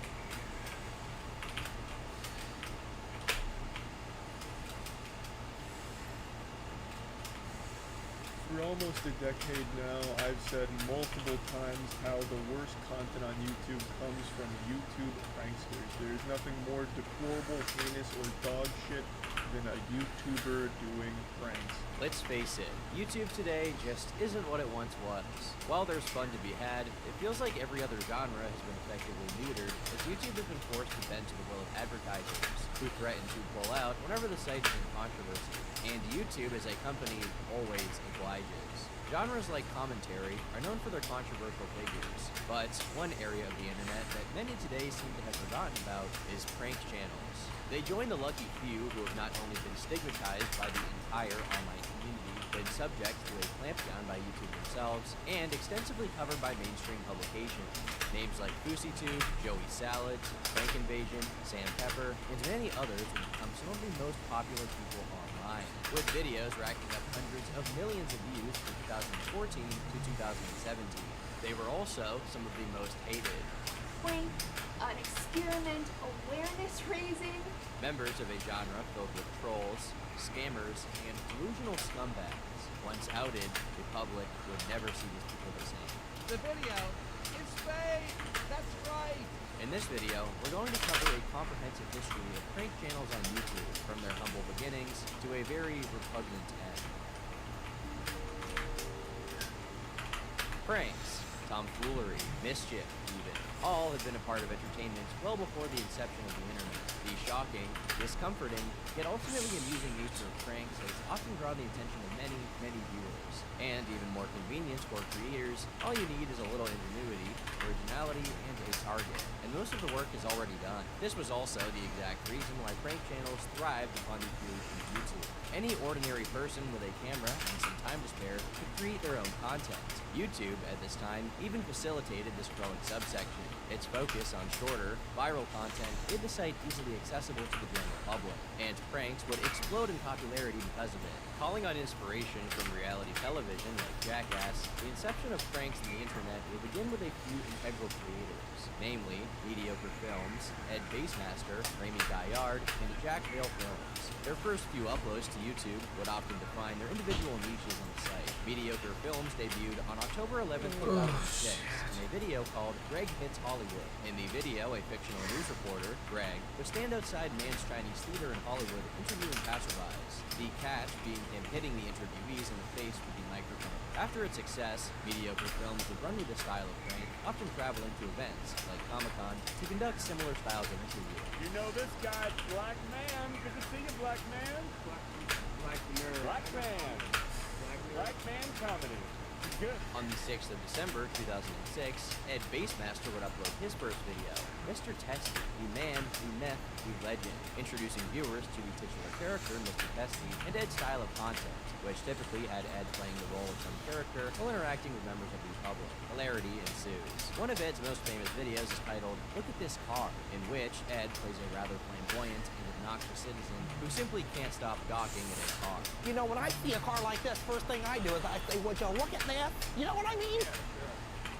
Oh, would you look at that? Yeah, well. Would you look at that? Yeah, there's a few more blemishes on the car. Oh my gosh, just look at it. The car is not perfect. Just look at it. French YouTuber Remy Gaillard would upload his first video, Disco Elevator, on July 11, 2007. Gaillard, much like Ed, plays characters in his videos and engages with the public for pranks. At the end of 2008, one of his most iconic videos, Mario Kart, would be uploaded. Dressed as Mario, he travels along a road tossing banana peels at passing cars. Evidently, this video struck a real chord with viewers, as today, it sits at nearly 80 million views. Meanwhile, Jack Vale Films would upload his first video on July 16th of 2007. and rather than being a prank, it was a spoof commercial of American food processor company Heinz. This is notable for the fact that Ed Basemaster would post a comment describing the video as sick, disgusting, and awesome. While it was an early success, it was his prank videos that would truly define his rise to stardom. In December of the same year, he posted a video titled The Pooter, Episode 1, Farting in Public. Funny prank video! Exclamation point, in which he entered a supermarket and used a device to play fart sound effects. Believe it or not, he is still making videos exactly like this 15 years later. Not you again. The harmless fun of these pranks propelled these channels to the forefront of internet virality. It was these four creators who would pioneer the genre to the forefront of YouTube. They set the stage for everything that came after, and the immediate consequence how important of wing this time is in other this boss smaller fight. creators would begin pranking themselves to get in on some of the action. And if these guys were to compete with the establishments, they would really have to up the ante. On June 15th, 2008, Ownage Pranks would upload their first video, Raged 7-Eleven Indian Prank Call, to YouTube. Come on, baby. Specializing in prank phone calls, Ownage Pranks would inspire a huge amount of young creators to begin posting similar content. From Logan Paul to Max Mofo, he would go viral upon the release of his second video, Angry Come on, baby. Asian Restaurant Prank Call. I don't care. Very nice. Kill you right now. Kill me. I'm right here. Kill me. Okay, I come with two chopsticks. I shove up your ass. His use of animation and involving his Whew. friends in formulating the notorious prank calls has made him the standard for prank call channels on YouTube. During this time, Jesse Michael Wellens and That Jennifer was Smith would also begin interesting. posting pranks to YouTube. On their channel, Prank vs. Prank. The couple would prank one another rather than members of the public, allowing for the creation of constantly escalating pranks on the same target. This natural progression almost acted like a narrative, with the two shenanigans drawing the attention of the online community. Their first prank, uploaded on November 11th of 2009, Girlfriend Fake Head in Bed Scare Prank, would instantly go viral, today sitting at 20 million views. Another one of the most notable of these creators would be Magic Upper Hats. Putting his talent for magic to use in the public, he would pioneer the drive-thru prank, where unsuspecting fast food workers would be subject to a series of tricks and illusions, often with comical results. His first drive-thru prank, Drive-Thru Fire Wallet, would be uploaded on April 22nd, 2011, garnering millions of views. The upload that would catapult him to stardom was his invisible driver prank. Today, the video sits just shy of 60 million views. Ooh, okay. This rush Well, to we fill killed out him. every single small niche possible would allow the prank genre to thrive in its heyday. Each upload attempting to one-up the last would give viewers a massive breadth of options to fit their preferences. Whether it was prank calls, couple pranks, fart pranks, magic pranks, and so on, everyone had something that appealed to them. But for some, this simply wasn't Sick. enough. They wanted more. And so, a new generation of prank channels would begin to form. They ran with the foundation set out by the predecessors and catapulted pranks not only to their highest high, but also their lowest low. These prank channels are notorious, and despite dominating the landscape of their time, today they're often remembered for their lack of self-awareness and for garnering massive public scrutiny, as pranks get are way more down pranks there. and more about attention, outrage, and the money that could be made from pushing the boundaries. While all of this had been going on, a young man born in Millersport, Ohio, had been producing short films and sketches since he was enrolled in high school. After working on various films and advertisements in Columbus, he would catch wind of the burgeoning world of YouTube content, where independent filmmakers could supposedly earn a living off of their art. Along with a group of friends, he would create a channel known as the Sketch Empire in early 2010. But due to a number of factors, they would achieve very limited success. Despite switching to pranks later on, the channel continued to perform below expectations. So this man, now age 27, would take over the channel and rebrand to Roman Atwood. Roman was, depending on the way you look at it, either a step forward or a step backward for the prank genre. He would pioneer a new style of pranking, focusing far more on the shocks that pranks could generate from the audience, rather than the more harmless pranks that formerly dominated the genre. The first upload on the rebranded channel, Epic Cooler Prank, would be uploaded on April 11th, 2011, serving as the catalyst for a new brand of pranking. Within the video, he would approach various unsuspecting passersby on the street and pretend to throw a cooler of water on them. The video today sits at well above 6 million views. Pretty impressive, but believe it or not, 6 mil is pretty low for Roman. Throughout his time as the face of online pranking, Roman's videos regularly racked up tens of millions of views per upload. For a time, he was the quintessential prankster, making very few enemies and quickly rising to the forefront of the website. He would carefully tread the line between provocative, yet still relatively tasteful, at least compared to some. Uploading a series of massively popular videos, his biggest hits include Crazy Plastic Ball Prank, prank at 91 million views, killing my own kid prank at 58 million views, and sex with Vitali's mom prank at 86 million views. Now, if Roman Atwood stood for the edgier, outrage-inducing style of pranks, then Vitaly ZDTV would revolutionize it. Vitaly Zodorevsky was born in Russia in 1992 before moving with his family to Palm Beach County, Florida. Always one to put his passions over bodily integrity, Vitaly would attempt to become a professional skateboarder at an early age before having to give up due to injuries he sustained. After a brief stint as an adult film entertainer in 2011, in 2011 he too turned his attention to YouTube. In May 2012, Vitaly, recognizing the national interest generated by the now infamous Hannibal attack on homeless people in Miami, would be inspired for his first truly viral prank, Miami Zombie Attack. With the recklessness of Roman Atwood and the ability to inspire controversy that only Vitaly ZD could muster, the video would go viral. Today, it sits at around 33 million hits. But I can say that you're not trying to act crazy. That's who you are. Yeah. You chasing dudes in the hood as a zombie, that's really Vitaly. Yeah. This remains proof that even at the time, the escalation of pranks really was a natural progression. For virality, people wanted something shocking. The boundaries needed to be pushed. And who other than Vitaly was going to do so? The prank itself would be the beginning of a whole new subculture in the history of YouTube, single-handedly creating what is known as hood pranks. This involves pranksters traveling to rough neighborhoods across America and attempting to prompt some kind of reaction from its residents. Roman Atwood would release a notorious prank of him supposedly stealing people's gas in the hood. The prank did not go down well with the victims, with several of them becoming very physical with him. By the end, Roman was clearly distraught and did not want to do something like that ever again.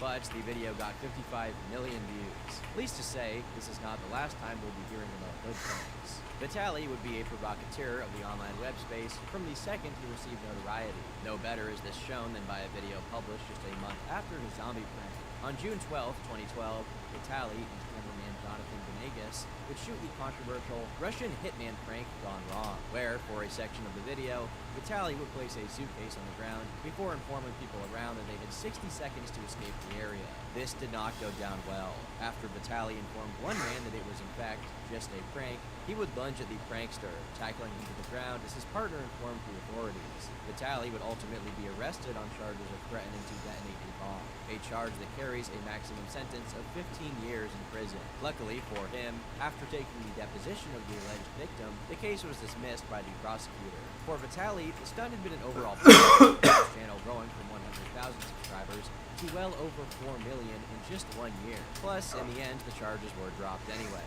Therefore, his interest in pranks that pushed the limits of legality and morality only grew. Vitaly would pioneer another kind of prank, then unknown to the online world, known today as gold digger pranks. The formula for such is simple. Greet a woman, have her reject you, and then walk up to an expensive vehicle, and once she tries to get your attention, reject her advances. The first instance of this kind of video would be uploaded on the 15th of October 2013 in a video titled Gold Digger Prank. Oh yeah, we go to dinner. By yourself? Oh wow. It's, I don't usually ask twice, but you sure you don't want to go out with me? Yeah, that's my car. Why? Do you mind? There's what? Oh, now you want to. Too bad. I don't like gold diggers. In the 1-minute video, Vitaly would create a new style of pranking and garner 48 million views for his trouble. Women BTFO, a prank channel called LAHWF, would upload a video on April 16, 2012, simply called Staring at People. And this alone probably wouldn't be notable until you take a glance at the description. One of my favorites, just a simple and harmless social experiment. This would be one of, if not the first use of the term social experiments in the pranking genre. And while LAHWF did pioneer the use for a short time, he was not the channel who ran with it. Test your might.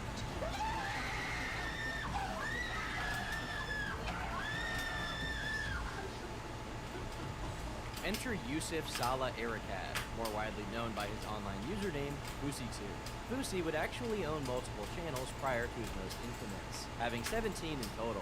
But with pranks and later social experiments, he was propelled to massive heights, easily being one of, if not the most notorious prank channel of all time, with his channel eventually standing at more than 10 million subscribers thanks to his own social experiments. In the homeless child experiment, Fusi's actress would pretend to be a homeless kid in need, asking for money in a busy shopping center, and the audience would watch as person after person walked by and offered no aid. The use of the phrase Serious, social man? experiments in regards to pranks would No, become please don't set me incredibly back. famous this year. Many would come to believe that it was only used to apply cover to content creators to mask the manipulation of dark No, subject it matter crashed. and greed behind a good cause. To this day, it is disputed whether content creators should even use their platforms to spread moral messages, how these messages should be conveyed, or what those messages should be. However, there is no doubt in my mind that the only thing Fusi was trying to do was be as famous as possible. And for the time it was working. Fusi's insistence on social experiments to spread awareness about social issues eventually garnered a whole new subsection of pranking, homeless prank videos. Roman Atwood decided to instead upload a video giving money to homeless people. Vitaly, as usual, would seek to one-up Atwood, uploading his own video called Extreme Please. Homeless Man Makeover in June 2013. Befriending a thank homeless God. man called Martin, he would end up providing Martin with a hotel room and clothes. The video would garner millions of views upon its release and lead to a new series of opportunities for Martin. He would accept a job offer following the video's publication, and he would even be reunited with his wife. Vitaly would later open up a campaign to raise funds to fix Martin's teeth. However, due to Vitaly's criminal history, the campaign would be closed after raising $10,000. Thankfully, this didn't stop a series of dental surgeons from offering to undergo the procedure for free. However, not every instance of giving to the homeless ended up being so wholesome. In December of 2014, Josh Paler Lynn would upload a video in which he gave a homeless man $100, which seems like a pretty good deed. It went on to rack up more than 50 million views, with plenty of people in the comments clearly moved by what he did. Beautiful video. It really puts a different look at humanity. Here we are in a society fighting for the next best thing, working hard to keep up with everyone else, but when all that matters in the end is helping out your fellow man, that humanity transcends race, orientation, material success, religion, etc. At the end of the day, we are all humans. Interesting thoughts. Little did the commenters know, the video in question was actually staged. And despite the comments praising Josh for the wholesome upload, things would quickly take a dark turn. When you give homeless people money, do you ever wonder how they spent it? Today I'm gonna give a homeless guy $100. Hey, I'm gonna follow him and see how he spent it. It's just $100 here. Oh, no way. Yeah, just keep it. It's your money now. An Indiegogo fundraiser was set up by Taylor Lynn to help Thomas get a brand new start. They gathered over $118,000 for Thomas, the homeless man in the video. The goals of the campaign were simple. We want to help him get a fresh start. Number 1, help Thomas to get a cell phone so that he can keep in touch with me. Number 2, help him to either get his condo back or get him to stay at a place that he can call home. 3, help him get a career that he deserves. It's that thing. That's been like 4 months now. There's a lot of people that... Why is that thing doing a game crash? And they didn't go homeless because they're lazy, you know what I mean? Lazy or like No, drug addiction. It could be a divorce, and one thing leads to another. The man sells his clothes, his home, everything, and all of a sudden he's got no money. You know, there's a lot of good people that are homeless. Unfortunately, Thomas would not live to see this fresh start. He would be found dead from alcohol poisoning after the campaign's conclusion. If this weren't bad enough, a contract between Taylor Lynn and the homeless man was uncovered. Of the $118,000 worth of funds acquired to give Thomas a brand new start, over $20,000 would be given to Taylor Lynn to cover personal expenses. This was not outlined anywhere on the Indiegogo page. But due to Thomas's unforeseen death, the contract was left unsigned. As it turns out, Thomas's real first name was Kenny. According to his father, the prank itself was staged. Josh gave him the card and said, "Hold up the card and then I'll come along, and that's how I'll know you're homeless, and that's how I can offer you the $100. And that sort of thing. Furthermore, it is the belief of Kenny's father that he never received any of the money, implying Josh pocketed it for himself. But as of now, we have no direct evidence of that. NBC4 did attempt to make contact with Lynn via phone, email, and social So media. it crashes all of which whenever went to this enemy It would in spawns, fact be but- Magic of her hat, the man who pioneered magic drive-thru. I'm not gonna be able to keep going, am I?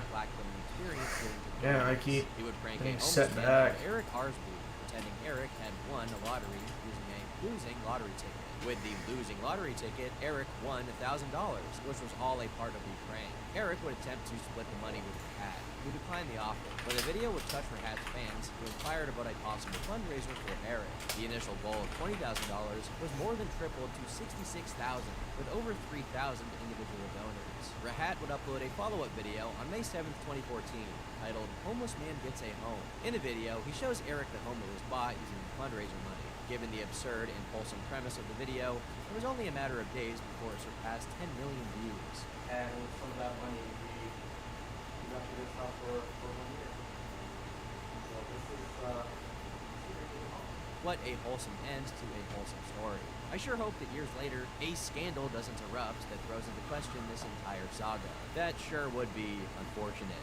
There isn't really a clean way to segue into our next subject, so I'm just going to mention that during this time, Italy had the idea to invade the field at the 2014 Well, World Cup I Finals guess that between Germany and Argentina. it's just After attempting normal? to kiss a player before promptly streaking That across sucks, the field, man. he would be tackled to the ground by multiple staff members and arrested. It's important to note that I'm trying to get enough score well for some Italy shit. during the stunt and was the one who filmed the entire thing. Moving on, Joey Salads. He's a prankster from Staten Island, New York, who dropped out of college to pursue his YouTube career in 2012. This style of prank video had far more in common with TV shows like Jackass than the wider YouTube prank genre, but even he would soon fall in line with the formula, releasing his own homeless social experiment in early 2014. Unlike others who sought to mask their intent behind moral messaging, Salads was far less subtle in the execution, leaving him open to the whims of commentary scrutiny. One creator in particular would be especially scathing. tons of older men hit her up, knowing how young she was. You guys still Another Paladin's hammer. and the guy's doing coming over right now. So he's gonna let him in. Okay, it's just Joey Sal's reporting from the bathroom. Me here with all my other Sal's gang. We're just waiting for the fun to start. We're gonna get him. We're gonna throw ranch dressing all over. We're making salad. We're making part of the salad crew here. Ethan Klein, known online No, as don't die. H3, Don't kill them. would be a prominent critic not only of salads, but Welcome to the the stream. wider prank community, often seeking to satirically debunk them in reaction videos. From this video, you can see how unpredictable the How's it child going? predators are. This was a very dangerous social experiment to conduct, and I don't condone anyone else to try to do the same. And also check out the video I did with Twins TV, where we conducted the same exact experiment, but with a funny twist to it. Oh, nothing like a funny twist. Just asking how your day's been, man. I want to know what's that twist. It was H3H3's hawkish nature that some prank channels would seek to exploit for their own benefit, increasing the outrage and shock of their pranks and social experiments in order to elicit a response from commentary channels such as H3, Grade A, and so on. Creators like Joey Salads would revel in this kind of attention, uploading a video on the 29th of September 2016 called Black Lives Matter versus All Lives Matter Supporters Social Experiment. What could possibly go wrong? In the video, Joey Salads stands outside a convenience store asking passerbys their opinion on the phrase Black Lives Matter before specifying that he believes that we shouldn't segregate people into different groups because it makes it more difficult for people to come together. He then proceeds to stand in what appears to be a black neighborhood holding an All Lives Matter sign where he is verbally warned not to hold signs like that around here and later attacked. He's been on a tear lately. The next video he did was he left the open trunk in a black neighborhood and everybody got in the car, obviously. But the new one, guys, you won't believe what black youth are up to these days according to Joey Salads, boy. Check it out. As the United States 2016 presidential election approached, Salads was prepared to use it to propel himself once again to the center of all online conversation. He was going to do something that they simply couldn't ignore. Using the hood prank format, Joey Salads would release the video, Trump Car Destroyed in Black Neighborhood, Social Experiment. The reaction was immediate. Not only had YouTubers caught onto the video, but so did mainstream publications, lambasting Salads for the video. So what I did was, I got a car, put some Trump apparel on it, and we're gonna park it in a black neighborhood and see what happens. He walks away from Oh, the car. I need and it. It's almost, I swear to God, it's like a comedy scene. I swear, it's like a sketch. You can't write this shit. And then all of a sudden, right? Cut to this. Look at this shit. Look what? It literally says, 15 minutes later. If the skewed subject matter itself was already a cause for concern, when a Twitter video was released exposing the prank to be fake, the outrage only intensified. Salads had now carefully choreographed the video to be as shocking as possible, to purposefully drum up the most attention, and to perpetuate a narrative that many regarded as intrinsically hateful. Following Ethan's own video on the topic, we would manage to organize an interview with Joey Salads, not only to set the record straight, but to also humiliate Salads further, who at this time was clearly backtracking on his past actions and videos. But now I feel like maybe his last salad has been tossed. Joey, what's going on, dude? What's going on here? How much fucking salad tossing can you endure? My salad's been fully tossed. In the video, Ethan grills Salads on his views on race and intent behind his videos. What else are people supposed to take from you creating constantly these perceptions that black people are violent? You're totally right. When it came to the, I mean, obviously, the Black Lives Matter versus All Lives Matter one, and that one was not, like, I don't want these videos to make anybody look at the entire race in that type of way. Well, which I messed up in the way that I made the videos. From what can be seen, you could gather that Salad's videos were inadvertently malicious due to the narrative that he told his audience. A narrative that his audience wouldn't question due to a total lack of clarification as to how staged the pranks actually were. The facts that the videos in the end were scripted and the actors were paid for their work is a testament to the lack of harm it did to those involved.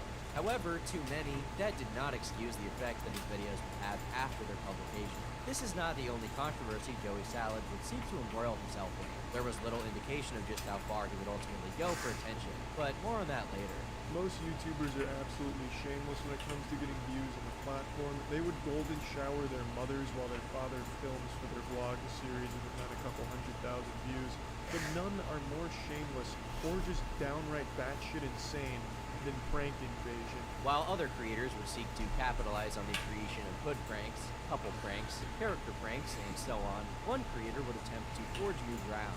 With little regard for keeping pranks real, they would set out on creating the most sensationalist prank channel yet, Prank Invasion. The shtick was simple.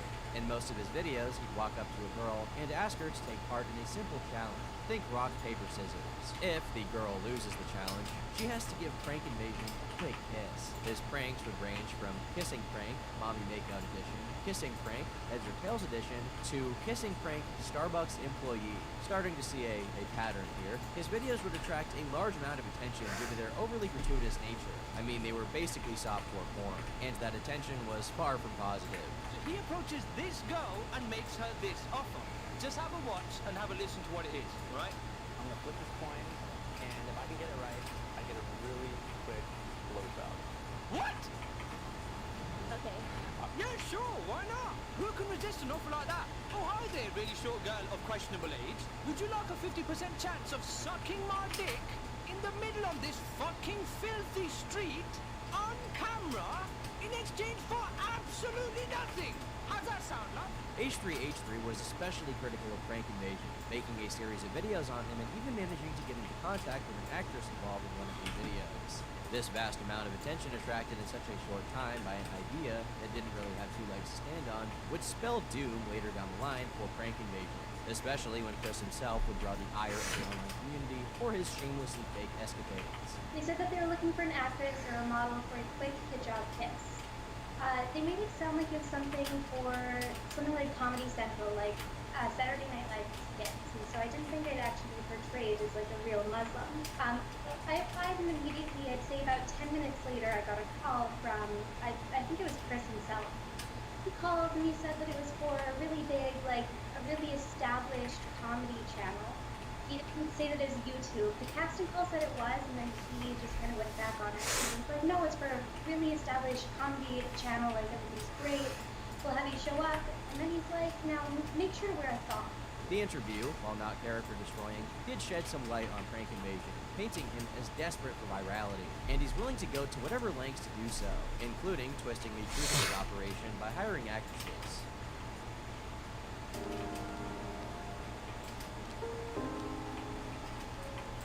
He's We not need to say smart. this is not okay. So, 5 ways that each of you can help. The first First is obviously to take it seriously. Sam is not the only one. There was a big sexual abuse scandal earlier this year in the community, and sadly, there will probably be more. Sam Pepper would be one of the most prolific pranksters of his time. Yet today, he remains largely forgotten by the online community. Those who do remember him only do so for the controversies he was involved in. The controversies that maligned his later career would forever taint his reputation and relegate him to internet obscurity for the rest of his time on YouTube. The beginning of the end for Pepper would begin in September 2014 when he would upload the video Fake Hand Ass Pitch Prank.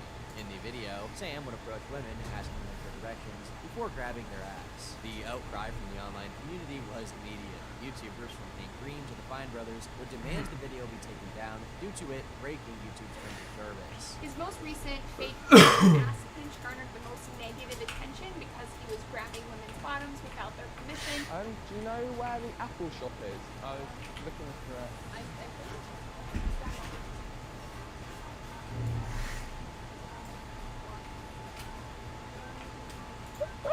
In the past, he's physically restrained women with rope, lassos, almost got himself beat up over it. For people asking, it's safe to assume that people who sexually assault women in prank videos will not be welcome at future VidCons. This would not be the end for Pepper. Following the video's publication, the hashtag #ReportSamPepper would trend on Twitter after a plethora of women would come forward accusing Sam of sexual harassment and even rape. After my letter was seen in the broader YouTube community, not just my own little circle, I started to get letters. Letters from young women who were allegedly groped and harassed at music festivals, hot printed stories. Another young woman, a fellow YouTuber, told me at the time that he invited her to crash this place and then threatened to kick her out on the street if she wouldn't get sexual with him. Then 3 more young women came forward with very serious allegations. I tried to find a way to bring these instances to light, but for now I'm not in the legal position to give the details of those accounts.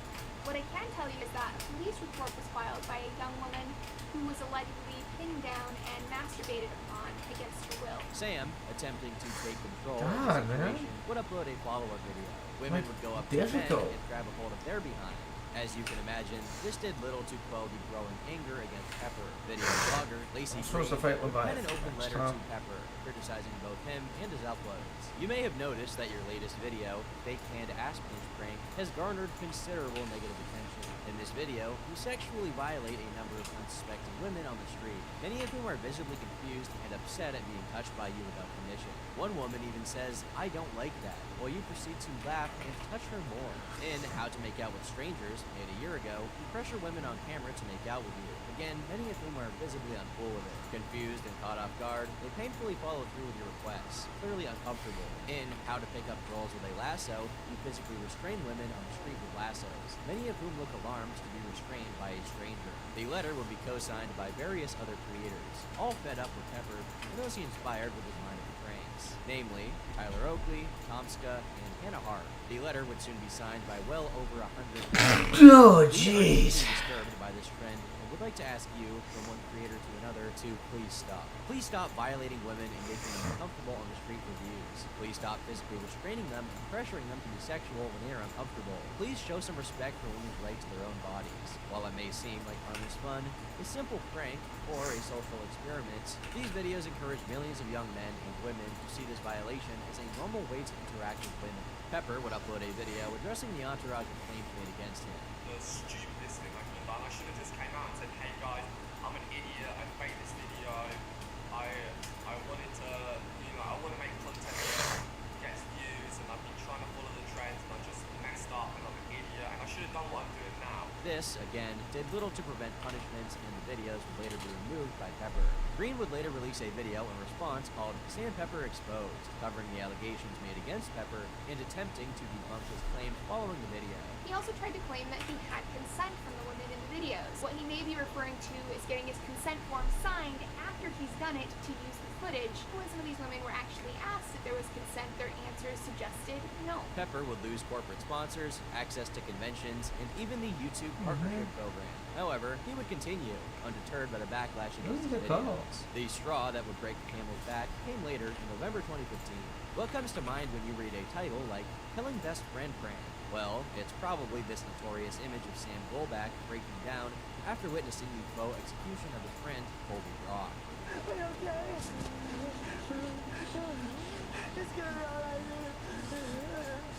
It's so hard to watch.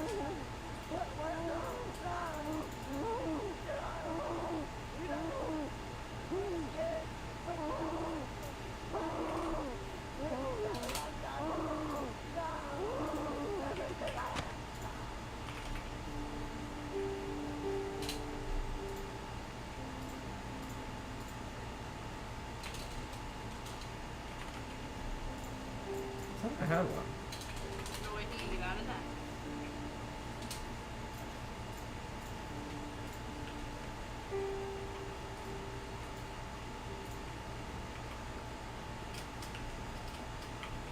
Once again, Sam Pepper inflames the online community. At Sam Pepper, disgusted and outraged by this video and its concept. It's twisted anyway, but in light of recent world events, it's just so wrong. Murder isn't a joke. Rape isn't a joke. Sexual assault isn't a joke. Sam Pepper is a joke. It's good people are calling out Sam Pepper for his prank vid, but I hope they know that's just the tip of the iceberg. He's done much worse. British newspaper, the Metro, would even go as far to describe the prank as akin to an ISIS-style execution. The uproar would be so immense that a petition was created specifically to get Pepper removed from YouTube, receiving over 100,000 signatures. Later, in an interview with the same newspaper, Sam would describe his shock over the backlash. In response to that backlash, he would open a GoFundMe. If it reached $1.5 million, he would delete his YouTube channel. This campaign would be removed. YouTube would not intervene in the cruel prank video, stating that the video itself didn't break community guidelines. Instead, Sam himself would remove it to avoid any backlash. The online vitriol against Pepper wouldn't let up in spite of his attempts to temper the crowd. Then he would, of course, take their opinions to Twitter. I just watched the new Sam Pepper video and I am speechless. Absolutely vile. I once thought Sam Pepper was alright. However, his recent video disgusts me. Nobody should ever exploit absolute desperation and terror. I am disgusted by the actions of Sam Pepper. His video was cruel, dangerous, and morally wrong. He is a disgrace to our YouTube community. The victim of the prank, Sam Goldback, would later go onto Twitter to defend Pepper, stating, "It was a crazy experience, I'm not going to lie. But me and Colby have been pranking each other for the past 5 years. I didn't think it would be that big of a deal." The message here is about living life to the fullest. It's about not taking life for granted and loving it because it's so short. Most people need to see a video like that to pick up the phone and call their best friend. Going into social media, I knew at one point there would be a prank like this. After thinking through it all and spending the next few days with both Colby and Sam, I'm honestly not mad. He would go on to claim that the incident had only strengthened his friendship with Colby in a now deleted tweet.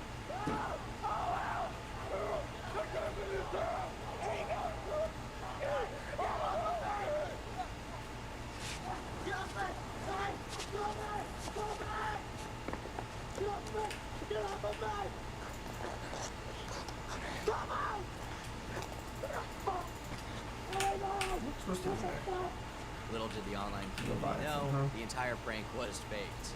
On February 21st, 2016, Pepper would private all of his YouTube videos and delete every single one of his tweets, save for one, "I give up." On the 24th of February, he would upload a video addressing the allegations made against him, as he attempted to reset his YouTube career. He would deny all allegations of sexual harassment and rape, and apologize for his pranks, detailing how they were faked and claiming that he was an idiot. He would change his videos from pranks to vlogs before ditching his channel entirely in 2018. While Sam Pepper floundered under a constant barrage of controversy, pranking came into the mainstream on YouTube. In an attempt to shore up engagement with their recently launched paid platform, YouTube Red, Prank vs. Prank creators Jesse Michael Wellens and Jennifer Smith would receive their own show, dubbed Prank Academy. During this time, Prank vs. Prank had reached the peak of their popularity, rising to around 10 million subscribers, solidifying themselves as the definitive couple prank channel. But behind the scenes, the relationship between the two had stagnated. The couple would break up, but in order to prevent it from harming their recently released YouTube Red show and their channel, would keep completely quiet about it until May of 2016.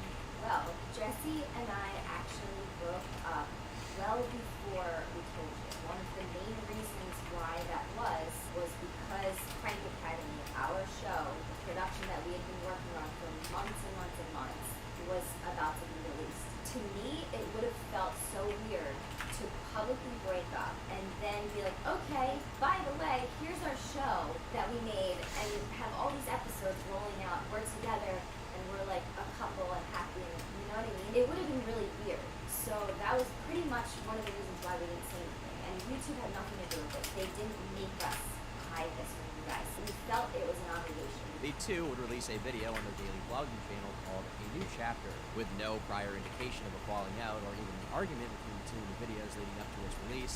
Their fans were understandably shocked about the revelation. The constant workload that the two had built their entire careers around crumbled under the stress of working, rather than really being there for each other as a couple. But Gina and I are going to take a break from vlogging. We're going to take a break from each other. I'm going to move to New York City. Gina's going to stay here. And we're going to just take some time off. The unsustainable nature of this would bring both their careers to a slow but steady decline from the mainstream peak. Following the video's publication, Jesse would take control of the Prank vs. Prank channel, and Jen would take control of the daily vlog channel, with the two parting ways to begin their own careers. There's something to be said about the bottom. When we started this podcast, the most excitement was starting at something, not 15 million subscribers and trying to just hang on. The two had inspired an entire subsection of the prank genre, specifically couple pranks, and after they left behind vlogging and pranking, imitators would seek to reclaim what was lost. We're gonna pull this out, and I'm gonna make it look like I just was in this bitch just.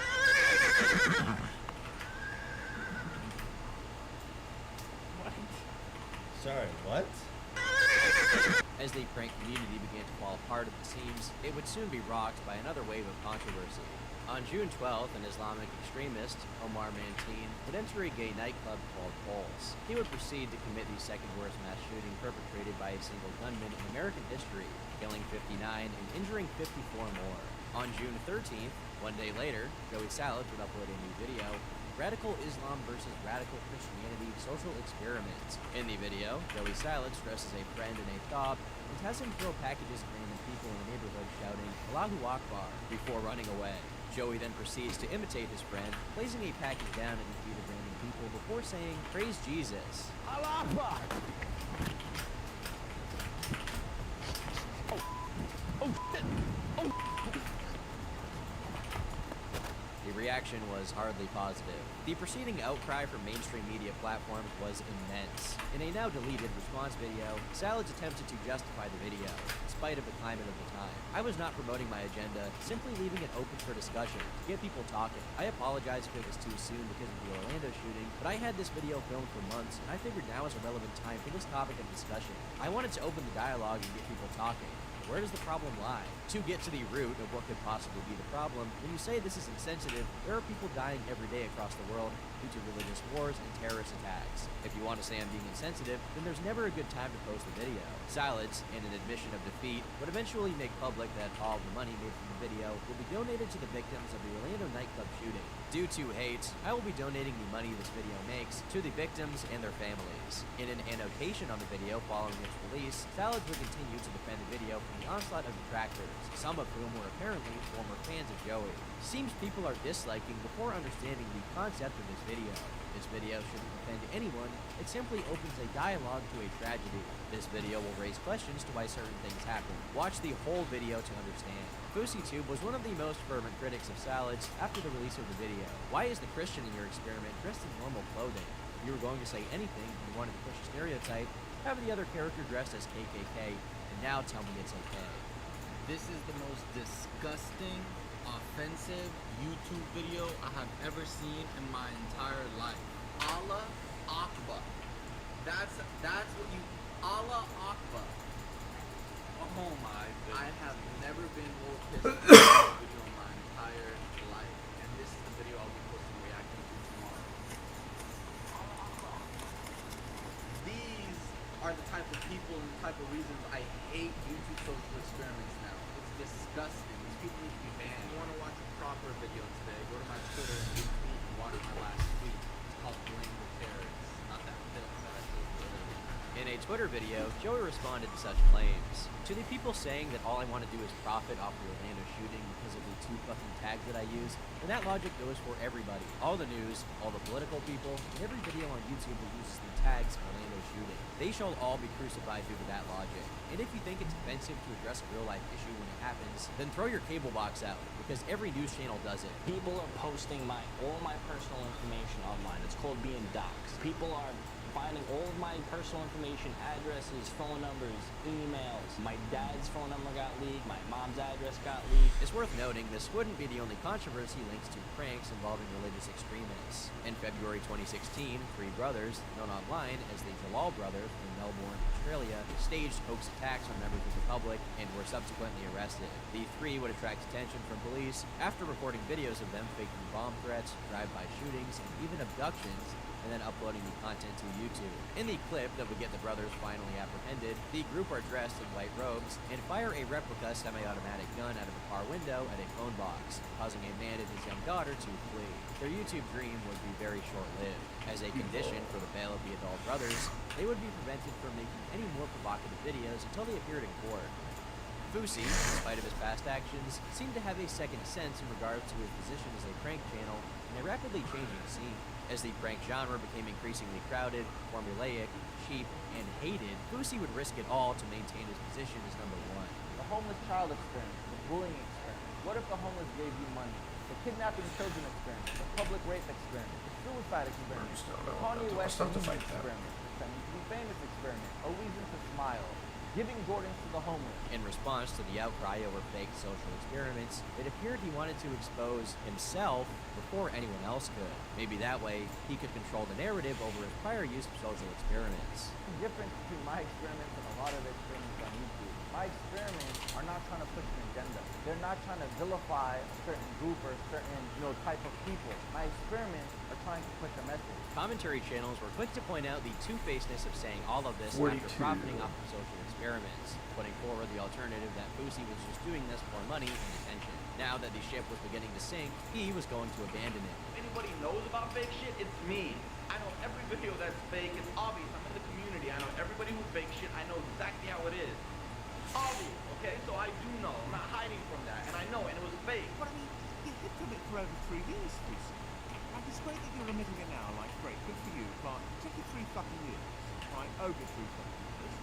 And correct me if I'm wrong, but this is like the first fucking time that you've ever publicly admitted it. Colossal is Crazy being the most prominent critic of FouseyTubes, his two-part expose covering him got millions of views. It's abusing a serious issue for monetary purposes, and then hiding that fact behind a message they claim could save people's lives. When it doesn't. In his attempts to maintain his platform and relevance, while holding a moral high ground over other prank channels, Fousey had inadvertently attracted the attention of the commentary channels, and they smelt blood.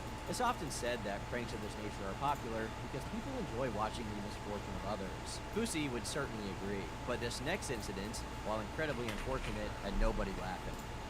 Mona Lisa Perez, 19, and her boyfriend, Pedro Ruiz, 22, wanted to be famous on YouTube, and they would get there no matter what. The couple would, for 2 months, run a prank and vlogging channel online. The videos, for the most part, were harmless, with little indication of just how far the two were willing to go for virality. A good example would be Mona Lisa dusting a donut with baby powder before feeding it to Pedro. One day, the pair would upload a vlog at a fun fair, and Mona Lisa would muse to Pedro, "Imagine when we have 300,000 subscribers, people will be like, oh my god, hi." Later that day, Mona Lisa would post a tweet hinting at their latest video, jokingly saying, "Me and Pedro are probably going to shoot off one of the most dangerous videos ever. His idea, not mine." Shoot was definitely a poor choice of words. Pedro would ask Mona Lisa to fire a Desert Eagle handgun about 30 centimeters from his chest, believing that a hardback 1.5-inch thick encyclopedia would stop the bullets. It did not. In front of the couple's 3-year-old child, around 30 onlookers, the bullet would pierce through Pedro's body, wounding him. Mona Lisa would frantically call 911 for medical assistance, admitting she accidentally shot her boyfriend. Yet, upon their arrival, Pedro Ruiz was pronounced dead, aged just 22. At the time, Mona Lisa was pregnant with her second child. Under a plea bargain, she would spend 6 months in prison and home confinement, serve 10 years of supervised probation, be banned from owning any kind of firearm, and make no financial gain from the video. All from shooting her boyfriend dead in a botched YouTube stunt. Ironically, they had gone viral, but certainly not in the way either of them expected. The tragic, needless incident is indicative of the downward spiral the prank channels as a genre were falling down. This chasm is only going to widen as we enter the next chapter.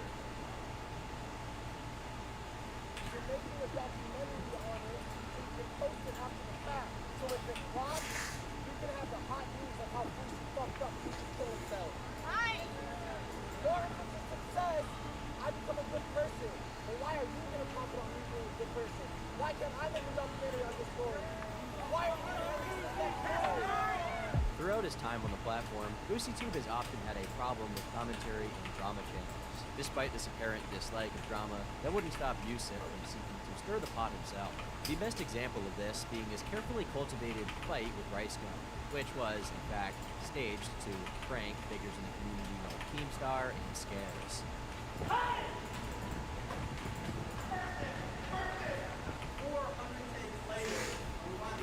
Both drama channels took the bait. It's not every day two YouTubers of essentially sides of the platform physically assault one another on camera. Hey guys, so it looks like Rice Gum literally just punched BoosieTube in real life. Like, this YouTube drama shit just got fucking real, man. Like, Rice Gum literally just assaulted BoosieTube, recorded himself assaulting BoosieTube, which is ridiculous. However, the prank to many really came off as an attempt for attention, which, while by design, only perpetuates the same cycle of drama that BoosieTube previously implored the internet not to engage with. Manipulating drama for your own motives doesn't hurt the community that was created around drama. Rather, it sustains it. Thank you guys so much for watching. If you personally are against YouTube drama, give this video a big thumbs up and leave some positivity in the comments below. This was only further proven true when Yusuf's greatest feud came along. BoosieTube and Vitaly would have a major public falling out during 2018, a year when both seemed to burn their bridges with former friends, colleagues, and fans. The year prior, Vitaly had made a now-deleted video calling out fellow prank channels for fake videos, explicitly mentioning BoosieTube, Prank Invasion, and Joey Salads. And let me tell you a little bit about these bitches. Bitch number one, BoosieTube. BoosieTube, you're the biggest bitch on YouTube. You're a crybaby. You have got to say that 99% pranks are fake. Yeah, because 1% real is me. You're the fucking fake one. A to the Z. Even your vlogs are fake. The brutal call-out of creators who seemingly wronged Vitaly over the years created a very clear divide in the prank community and likely spurred many creators into moving on to greener pastures. Roman Atwood by this time had a daily vlogging career in full swing, successfully abandoning his first account, Roman Atwood, for Roman Atwood vlogs, both of which would reach over 10 million subscribers. Oh, really? We're only supposed to fight next? There are many reasons for the switch, from the increasing amount of scrutiny and drama enveloping the prank community, to daily vlogs being more financially sustainable, as shown by his vlogging channel surpassing his prank channel. Or maybe it was just the fact that Roman was raising 2 children at the time. Whatever the reason, the fact that one of the biggest names in pranking retired early from the thing that made him famous in the first place says enough. Roman Atwood got out while it was still good.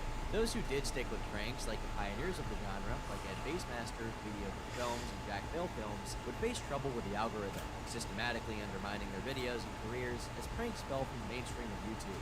Grade A Under A would even go on to expose Mediocre Films for talking car alarm prank. Mediocre Films' reasoning for this being the lack of a reaction that the prank generated. Yeah, it's fake. You see this guy with the long hair, right? His name is Austin T. He messaged me telling me that even this innocent prank was fake. He said, and I'll quote, 3 years ago, I was asked to be in the prank video because they didn't have enough real reactions. I was told to go with whatever happens and act surprised. But Boosie and Vitaly were different beasts entirely. Wildly more popular, they could withstand controversy, even thriving on the publicity it brought them. I'm not going to take up too much of your time in this video. I know you probably have an appointment later to bend over your kitchen counter while your friend injects steroids up your ass. The first thing, in your video you made about me, you said, I do the fake pranks. You said, you're the 1% that doesn't? Bitch, you're the one who taught me how to do fake pranks, but the first video I ever did was filming your fake prank. You tell everybody that I was scared of Brazil. I was scared to have you vlog. I was nervous. You didn't talk about you assaulting women in Brazil. You didn't talk about me protecting you in your career. You didn't talk about me keeping my mouth shut, being a good friend to not hurt you. The bulk of Boosie's accusation is that Vitaly took steroids, faked his pranks, and had sexually assaulted a prostitute during their time in Brazil, presumably during the 2014 FIFA World Cup final. Vitaly's response, meanwhile, was to go full scorched earth on the two's former friendship. If Boosie wanted to bring up his personal life, he was going to share with the entire world what they did, to potentially even tackle Boosie's career, and to debunk the character he played on camera. Just so we can be on the same page, Boosie too. Real quick, let me ask Boosie a question. Boosie, have you ever had an escort, a hooker, a prostitute? No, and never in your life. Yo, what? Yo, What? Hey, I am mind fucking blown. Okay, Vitaly, let him respond. The bad blood that had brewed between the two largely came from personal differences rather than a real outrage about the other's actions. It seemed to me BoosieTube was willing to throw out personal information about the two in order to bring himself up after Vitaly tried to drag him down. This, coupled by the culture of internet drama throughout YouTube, snowballed into a very public and very awkward exchange which never went much of anywhere. With the feud seemingly slowing down, it was Fousey's next endeavor that was far more interesting. Fousey himself was going to put on a performance that would compete with Coachella. No, he was going to put on a performance that would shake the entire online community to its core. Thrown together in 7 days, with a venue booked only 5 days before the event itself, Fire Festival was quaking in its roots. The event was envisioned to bring attention to issues ranging from police brutality to discrimination to mental health. And boy, did it sure bring attention to the latter. When I was chasing the numbers, chasing the fame, I did some shit that literally sold my dignity for views and money. That's YouTube. You start putting on an act. You become a slave to the numbers. You start doing shit that you wouldn't do in your actual life. In spite of concerns regarding Fousey's increasingly erratic behavior, such as inviting Ellen DeGeneres to come to the event, Fousey announced artists like Snoop Dogg and notoriously Drake were going to perform. He claimed he had spoken to them and that they would in fact appear, which many in the audience doubted in the days leading up to the event. And rather than ignore these concerns, he instead constantly fired back at critics on the social media pages. The intentions behind the event and what was going on with Fousey were also discussed on an episode of the No Jumper podcast, a 4-hour-long show during which Shane Dawson, Ice Poseidon, and Sam Pepper would all appear. I think that you started off wanting to get popular with this diss track, alright? Then I think that you figured out the best way to promote this is by selling love and peace, because who doesn't want love and peace? And then you just added, well, let's end racism, because everyone wants to end racism. So if you can put out all these different reasons for people to show up to the event, you can promote the song. Time to show the world how things are done. My greater power and purpose has been awoken. Time to rise up and take everyone with me. Wait till you see my speech to every YouTuber on stage. It was all falling into place on July 15th. At the Greek Theater, Fousey and his team prepared for the arrival of Love. Love, of course, being a metaphor for the SWAT team that was called to the event after police were called about an alleged bomb threat. Yeah, Peter, police just packed up and the LAPD says the bomb threat turned out to be a false alarm, perhaps someone's idea of a joke. And take a look, right now employees are being allowed back up here. Either way, though, it left a lot of disappointed fans. The event was in shambles. What could have gone wrong went wrong. The theater was bare, the performers were underwhelming, and worse yet, Drake did not show up to the event. He was never showing up to the event. So naturally, FouseyTube stood atop a car and preached to the surrounding audience of 1,500 recently evacuated attendees. This was a manic episode that would go down in history. The explosive end to a career marred by Not much, just going through, collecting stuff. You know how it be. Beat a couple bosses, all that. I felt like I was letting my people down. I felt like I was letting Really? God I'm supposed to down. fight this? I mean, I don't got God pumpkins, gave I me don't a think. voice. Broadcast to the entire world, the event would totally curtail FouseyTube's Can it really fame. not just Nobody buy would wish to pumpkins? associate with him after it.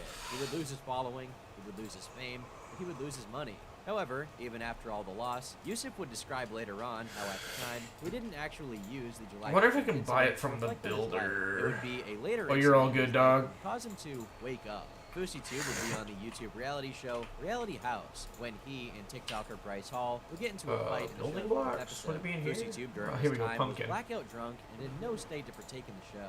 He would have a conversation with fellow star, Lava Girl, when the discussion would become heated. Fousey, drunk at the time, would push her away, placing the palm of his hand on her forehead. Bryce would confront FouseyTube. You can't say I laid hands on a woman, Bryce. Let's do I some don't pumpkin that. move. You did lay your hands on Well, a woman. I That's need a to make some factual new fucking armor, statement, man. and it's on video. I just haven't punched gotten FouseyTube in the anything. face, knocking him to the floor, out cold.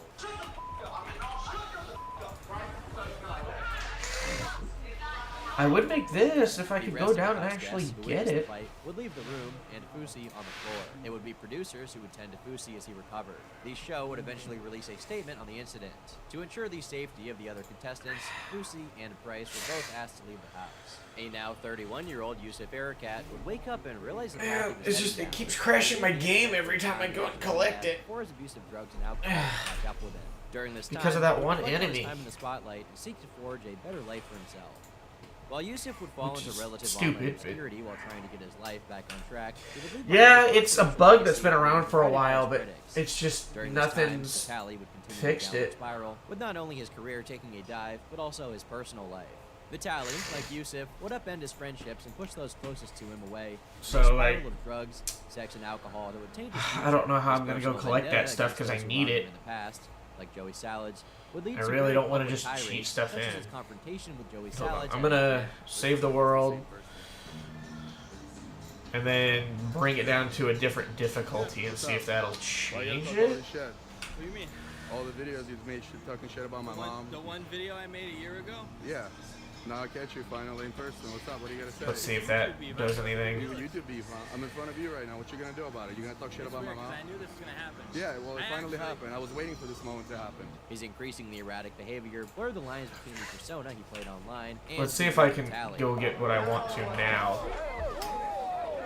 A line that was increasingly degenerating, much like See the if it Google stage. is His that updates that's schedule, breaking it or if you can not. Call it that. Had also become increasingly sporadic, and this would all culminate in 2020 when something snapped. Vitaly would be arrested for attacking a woman while she was out jogging. The attack was unprovoked. Vitaly suddenly Need some of jumped that toward her anyways. with arms open, as if to grab her. He then, according to the police, tackled her to the ground, straddled her, then punched her with closed fists in the face and chest numerous times. The police report said the attack left the woman with a 2-inch laceration above her right eye that required stitches. Now let's see if I can go get what I police near his home. And then I'm running for help to people. People getting scared. Like the older, I just have flashbacks because I see these girls jogging and she's with the TMZ article live in the jungle of bushes. She was running from me. You know, last thing I remember, she please help, please help. I tried to hug her. She pushed me or whatever. I think. And yeah, I hit her and I realized what I was doing on top of her. Alright, but I want to talk to you. That's right. Do you have time for me? Yes, if you still bring up this. I got you. Let me go get the key so I can turn this van on. No, I'm sorry. I gotta get the key so I can turn the van on. What? The key so I can turn what? The van. The what? What you're in? See if the game crashes now. What do you do? Huh? What do you do? I got 10. You remember the Miami? You remember the best sold in 2012? Yes. You remember the guy that just was telling me Jesus, the guys in the hood? Yeah. Yeah, okay, but I'm 10 million subscribers on YouTube around Vitaly, fucking uncensored, where do pranks on top of those girls. Thankfully for him, he managed to avoid any prison time for his actions, but that doesn't mean his life hasn't been forever changed by the incident. I take responsibility for my actions. I'm so sorry. According to him, today he is seeking to restart his YouTube career and has sought to make amends for his actions. By the time of writing, he is almost a year sober, seemingly happy to be less reliant on vices that tore his life apart. Alright, let's In see if that February enemy that 2018, crashed my game Eric spawns Harvey, this the time. almost man from Magic Over Hat's homeless lottery prank, would return to the internet on a channel called E2. With the assistance of a man known as Raz, he would claim that Rahat, the man who helped him off the street, had in fact Gonna scammed him crash me this to declare that time? he'd never Yay, received nay, any maybe? money, and that Rahat had made his life hell. He's caused more pain here than you can imagine. Let people see how the fuck these dogs be. Left me without fucking nothing. You know? And it's okay to use profanity. It's hurt me every day, and I gotta sit here and go through the shit that I'm going through now. Yeah, I would love to avoid that if I could, you know, because it's like, I want to get everything legit. Rahat would attempt to curtail the spread of the claims on Twitter, but would never end up making a video on YouTube. You know, addressing the controversy because itself. then that way I After feel like Rahat I'm made a accomplishing series of bank stuff. statements public, proving that the remainder of the money that hadn't been spent on either the house and Just- dividends for the fundraising site was sent to Eric. Eric would upload a final Plus, video this claiming biome that he really wanted sucks to money be in, and gave so. Rahat for wronging him. Eric said he's done with YouTube. What is that? And Magic. Okay, so yeah, so it didn't crash the game this time.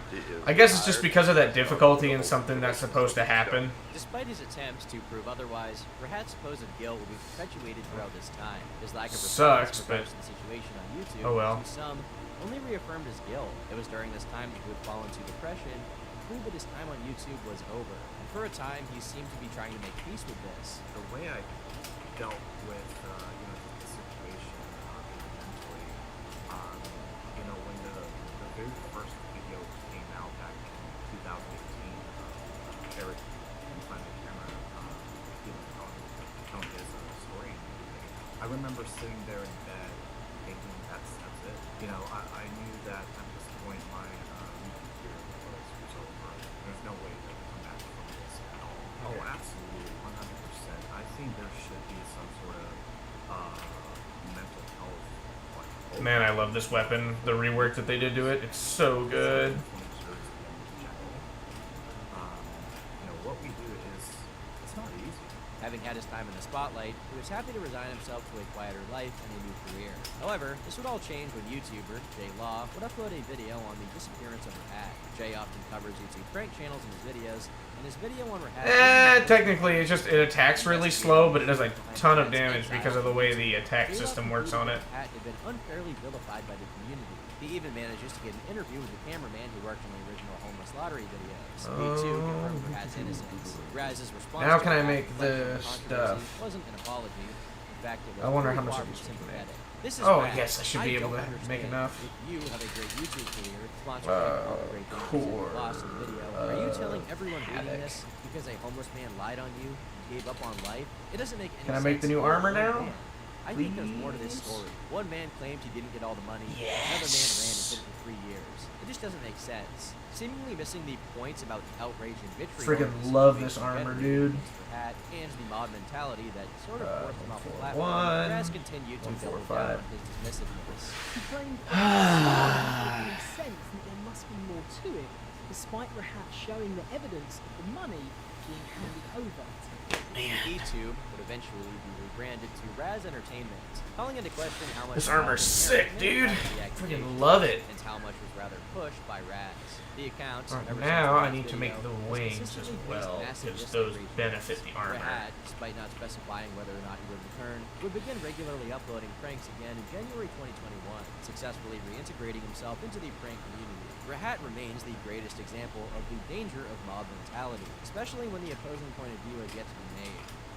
Anyway, after peeing in his own mouth for a prank, Joey Salads would retire from Hell yeah. and decide to run This for armor political is office. sick. In 2019, he began a campaign to win the Republican primary for New York's 11th congressional district, encompassing Staten Island and a small section of Brooklyn. Despite raising over $66,000 for the campaign, Salads would drop out of the race. He still hasn't become a congressman, unfortunately. By 2019, Prank Invasion just wasn't pulling the numbers he used to. I actually need to Demonetization make had hit these. Prank Invasion especially hard. Today, even re-uploads of his videos are usually age-restricted. His attempts to sell the channel in December of 2018 for $135,000 would go largely ignored. But the tweet that went along with it is a notable insight into Prank Invasion's career during this time. Demonetization is Underworld, a I've already got that one. The lack of relevancy On it. he faced in the waning days of his career would prompt Chris to begin tweeting increasingly outrageous things, from attempts to box In even the client jungle. for $100,000 to bragging about his I already wealth got that one. to complaining about how little Okay. attention he gets on social media. Eventually, I actually do Chris need would to claim that the entire get incident these. was simply a ploy for a brand deal, something that few people rarely believe. And then when it seemed like he wasn't getting anything more out of the exchanges, he made this tweet, and this is why I think he probably the saddest man on YouTube. You see that magic? Dang it, The I broke brand the deal wanted to lantern. give me 25,000, but they said my Twitter impressions were low compared to YouTube and Instagram. Boom! I engineered this in placement for fools. I need to find these different areas now, so I can unlock the new schematics, craft things, and then now move on. infamous Kissing My Sister prank. Of course, the outcry from creators and media alike would be immediate. The clip would go viral even before the media storm brought attention to it. However, many would begin calling into question the idea that this was in fact his sister almost instantly. The disbelief, coupled with Prank Invasion's second nature to do whatever got him more attention, only perpetuated the clips infinitely further. He started going on and on about like, thanks for the exposure. I had a brand deal, but they said my Twitter engagement was too low, and now I got the brand deal. I'm like, shut up, that's not a brand deal. Thanks, Invader. My brand deal confirmed a nice bonus due to these To the awesome frozen Twitter caverns. accounts. Well, let's By the way, do it that. has 38 likes. Awesome engagement, bro. Prank Invasion, upon seeing what a great success Mooch and his sister was, decided he would try it again. This Oh, this time with armor's his mother. sick, We are dude. going to challenge my mom Freaking to love a this quick game stuff. for a quick kiss. The video with his Bible, just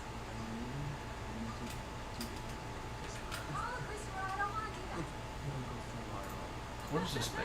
The elemental.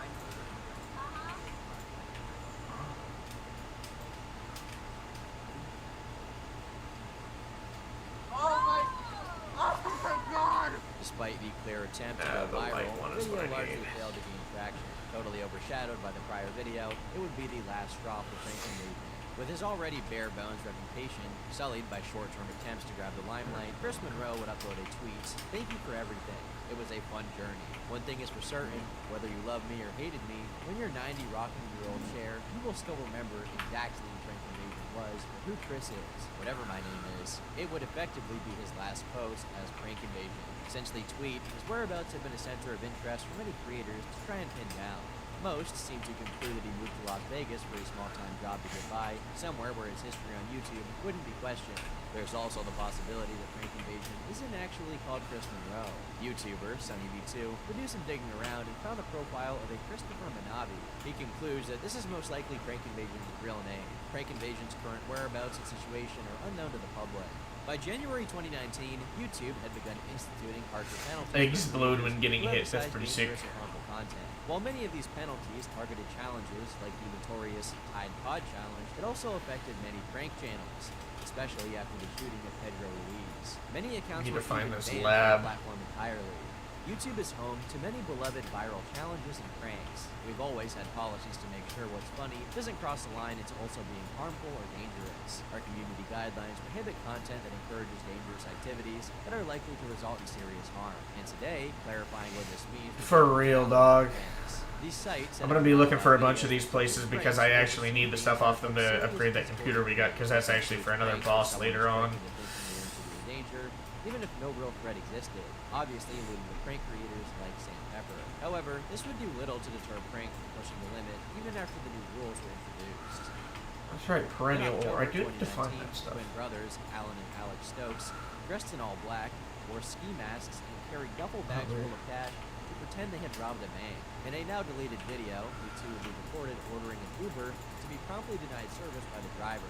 A bystander, thinking a carjacking was taking place, would alert the authorities. Law enforcement officers are sworn to protect the public. When someone calls 911 to report... I like that book and the movie, to be completely honest with you. District Attorney Todd Spitzer said in a statement.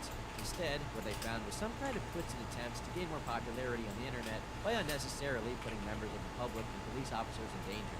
These were not pranks. These are crimes that could have resulted in someone getting seriously injured or even killed. There we In go. August of 2020, Got that twins will one. be charged with misdemeanor false imprisonments and reporting false emergencies, only avoiding a maximum of 5 years in prison by pleading guilty for reduced sentences. Their punishment was 160 hours of community service, having to pay restitution, being barred from returning to the University of California, and a year's probation. Later, in October 2020, Frozen, according I to got the Sky, a pair of YouTubers from Underworld, Belgium will be fined Caverns, I $1,000 got that one, after their Onyx. equipment confiscated by police, and be given a 4-month Jungle suspended one. sentence after they reported a killer clown Which one has the 100%? dressed as clowns. The two would torment victims, wielding crop Cyan.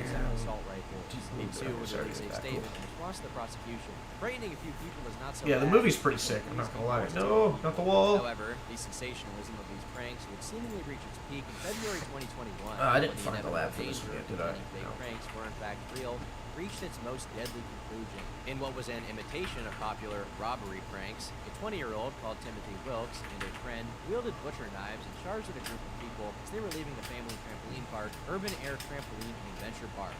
A 23-year-old This axe is pretty funny. Junior, unaware It's supposed to be freaking axe to chop down trees, but it does a shit ton of damage. Self-defense would pull out a gun and fatally shoot Wilkes. Audio of Wilkes' final words would later be released. It's just a prank. The following outcry from mainstream media and YouTubers was swift and unanimous. YouTube pranks had been going on for far too long for the public. The one-upmanship that the community fostered for attention and relevancy had deteriorated to the point where the line for what even constituted a prank had been heavily blurred. These fucking pranks are so stupid. The punchline is literally, ha ha ha, you thought you were about to die. Why am I moving so fast in water? Some Is it creators just- are seemingly lost to time. Their careers long past their peak. People like Joey Salads, Prank Invasion, and Jesse and Jen from Prank So it is that, Invasion okay. have seemingly moved on from their former careers. Alright, now we're in Other the jungle. creators continue to thrive on the platform. Rowan Atwood recently started a podcast where he has Oh, actually it's sat Atwood? down with some of the most controversial pranksters of old, like Okay. Vitaly and Uzi, to get their side of the scandalous stories they took part in. Sam Pepper shifted his activity from YouTube to TikTok. posting short videos ranging from challenges to... Whoops, my bad. British Didn't mean to do that. The Metro described the move as a Whoops. comeback. FouseyTube has returned, deciding to take part in the world of influencer boxing. He has since gotten clean from the addiction that was tearing his life apart, seems to be doing better than ever. He also grew a beard. Vitaly, despite falling to his lowest point in 2020, has also seemingly managed to clean up his act and began getting his life back on track. Recently, he's been trying to breathe some life into his old channel. However, he'll be hard-pressed to pass his old hits. Commentary channels like H3H3 have moved on Still from that way? commentary videos. Instead, he now runs podcasts that have done very little to satisfy his old audience. Grade A Underage dropped off the face of the earth just to announce his return, and then just to disappear for another year. He actually did this like 5 times. I made a video about it. And Keemstar continues to lurk around the internet Very despite nice. the many attempts on his career. Funnily enough, what it is is the that? creators who are once overshadowed by the new generation of Is it prank mini boss or creators something who are that came continuing up? to thrive on I YouTube. mean, that- Ed Basemaster, Jack Bill Films, Mediocre Films, Magic Over Hat, Ownage Pranks, and LAHWF are all doing pretty well for themselves. The niche they carved out serving them well. Still Despite up? its Are you shallow dead reputation and ass, dog? squandered list of creators, there is still a home for prank channels on YouTube.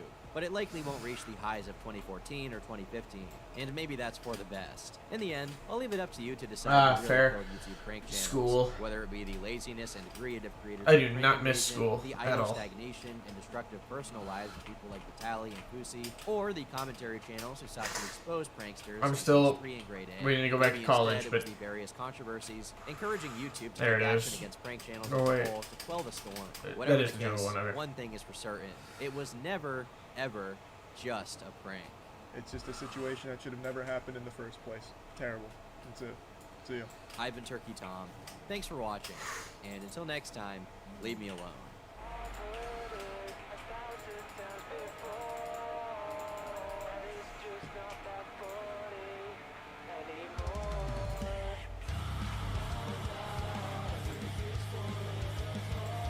Oh, those are beds? Oh, that's pretty sick.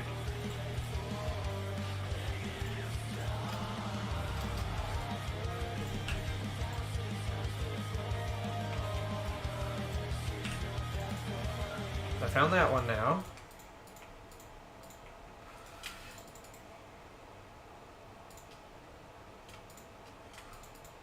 There's no name more synonymous find that with one. YouTube than PewDiePie.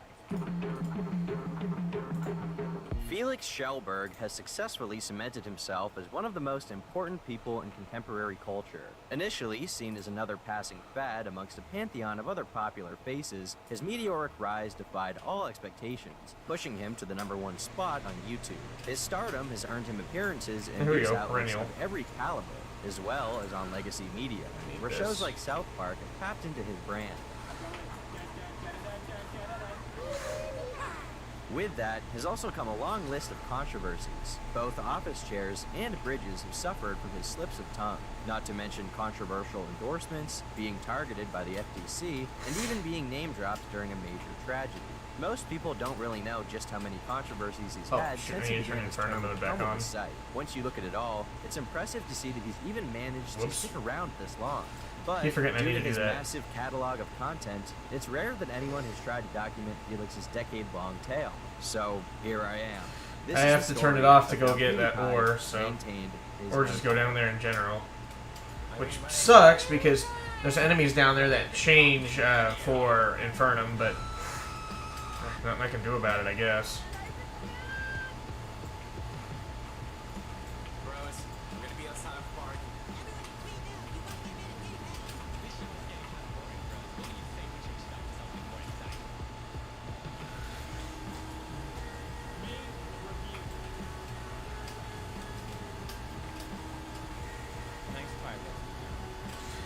No, I only forgot from the water, from the underwater area. But I didn't fight any bosses yet, so therefore I did not do anything. Plus, if I accidentally beat a boss, I would always go back and redo it.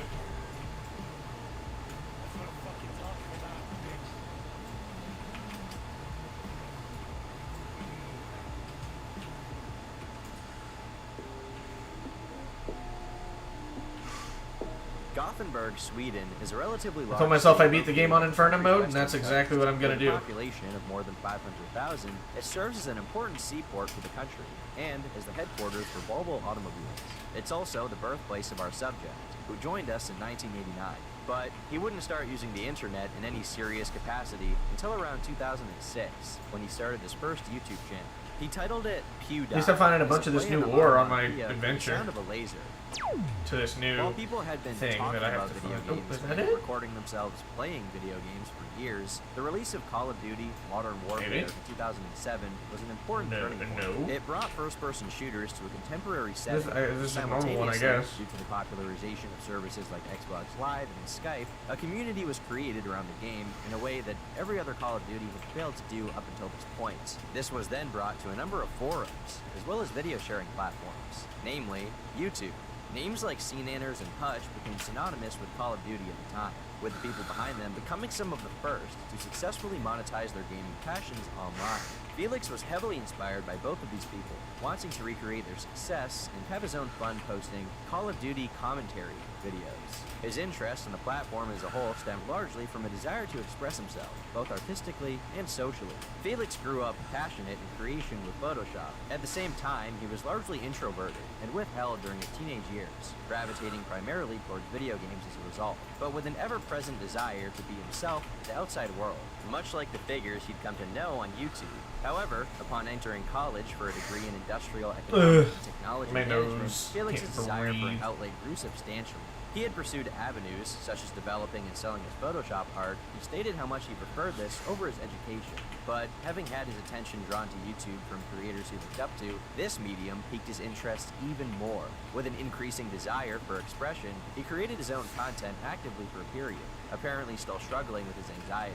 Felix later stated he was too shy to speak in his first video. Nevertheless, he persisted. I have really He fell bad in love with the allergies, so platform it's- and the feedback he got, making him comfortable enough to gradually. What is open up. that? However, his early time on YouTube did not earn him very much success. There didn't appear to be any clear path forward beyond his simple hobby, dead? especially with his education as an active commitment. As the stagnation Weird. continued in 2007, then 2008, and then 2009, his interest began to wane, Weird little especially mini when boss. the feedback and viewer interaction he enjoyed was extremely scarce. He never got more than a handful of views on any of his uploads, and he also failed to accumulate any loyal audience, with less than 50 subscribers. At one point, he tried selling his content to Machinima in the hopes it would appreciate his videos and give him an audience to reach out, but to no avail. As time passed, he posted less and less, and by 2009, he was so inactive that he actually forgot his password. Despite this, his love for the platform remained, and under it all, there seemed to be some belief inside of him that he could succeed if he persisted. A lot of people of my friends and friends that I met on YouTube, they treated me like I was a big shot. It was a weird worm thing, is what it was. I had like 100 subs. So, Dang it, I keep but I forgetting felt that I like whitelist these things. I really did. So I felt like I had a lot to give. So I was ready for it. Felix eventually managed to remember the password for his old channel in 2010, at which point he removed all of his older videos and decided to create a new account, titled PewDiePie. His return to content may have stemmed from his ever-increasing desire to express himself, which had resumed upon quitting the first time, especially since Felix's college career had begun to burden Here we him go. with a variety of small problems, This such as is it. being disinterested in the subject materials and not feeling like he fit in amongst peers. Little things that many may take for granted, like figuring out what to do during a 5-minute break between classes, became huge issues. Meanwhile, his true passion was forced into being a hobby he struggled to give proper time to.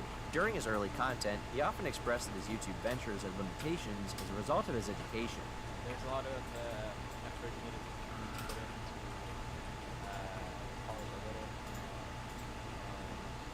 I just can't, right now, with my last finals for the summer. What, was this not it? I just can't put my hobby in front of that right now. It wasn't a surprise that after growing dissatisfied with his priorities being as they were, he decided to say fuck it Oh, well. and leave, dropping out of his that was university. better. This was when he began to change focus and take his YouTube venture more seriously. With his parents unwilling to lend him aid while not enrolled in school, Felix doubled down and What began does this one do? consistently posting Let's Plays and trying to get that initial audience he needed, while keeping afloat in the meantime with a job at the Weaker than what I got. and later a hot dog stand in his city. This period is often the hardest part of a YouTuber's career, trying to figure out what will get you that base group And I can of make viewers this, to make people interested which in your content at all. helps make Instead of simply these, but relying I on can't make a people lot of this stuff you until need after to I have that initial defeat sub base Lord, to grow, but because the small but loyal audience tells you that you have some market potential. At this time, he received a promotion from a slightly larger gaming channel, pushing him from 30 subscribers to 100 on the night of December 16th, 2010.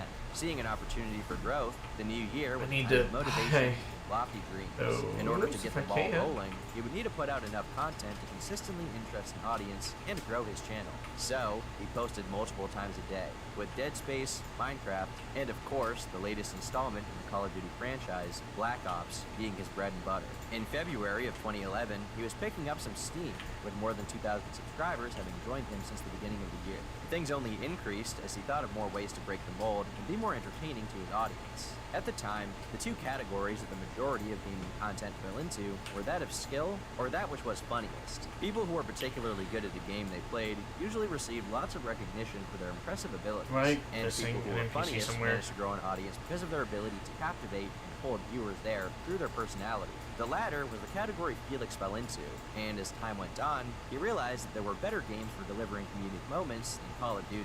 After some experimentation, he fell in the horror genre, playing spooky and disturbing games while developing his trademark brand of goofy and outrageous reactions. While there were many he played during his time, the series that ultimately kickstarted his channel was his Let's Plays of the 2010 release from Frictional Games, Amnesia: The Dark Descent.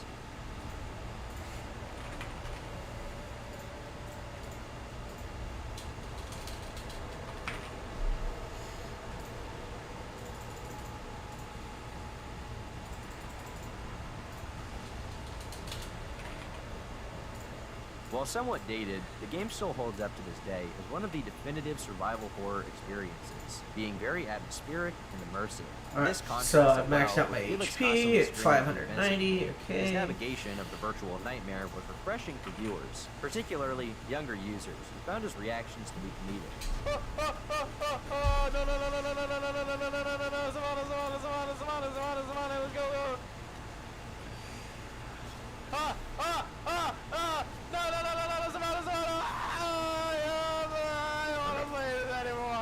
It is Sick. worth noting, however, that Felix's content was quite the departure from his inspirations.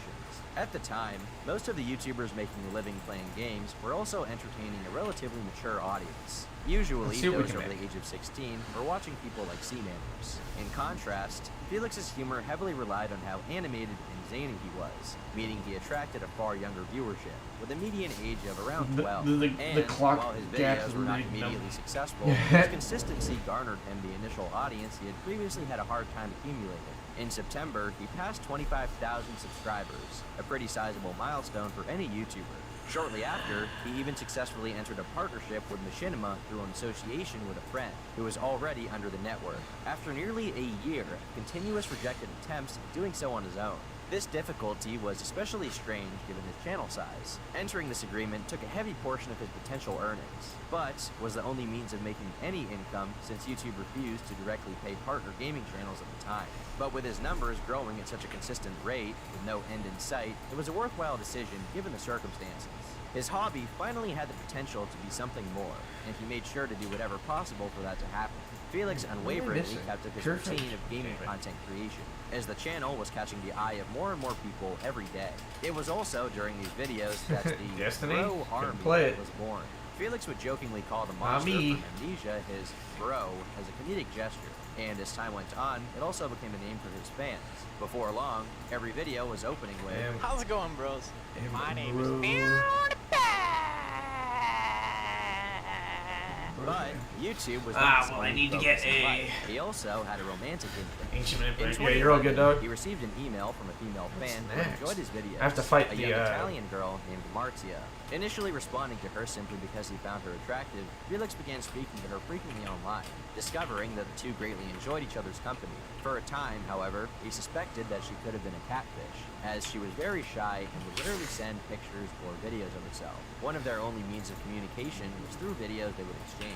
In particular, videos Felix would upload unlisted onto his channel, then sending the exclusive link to Marzia. But his worries of some potential catfish were relieved, when at the end of the summer, he No, used hold everything on. he had made from his job to travel to Italy and see her. The two really hit it off, and continued speaking after the short visit. Turn the music back Simultaneously, on. He showed his ability to think ahead, wanting to be able to maintain the audience he had already built and make sure they would be loyal viewers. In 2011, he began Fridays with PewDiePie, a unique type of vlog-style content. Here, he would explicitly communicate with his audience, thanking them for their support and interacting with their comments. This made him feel very personable.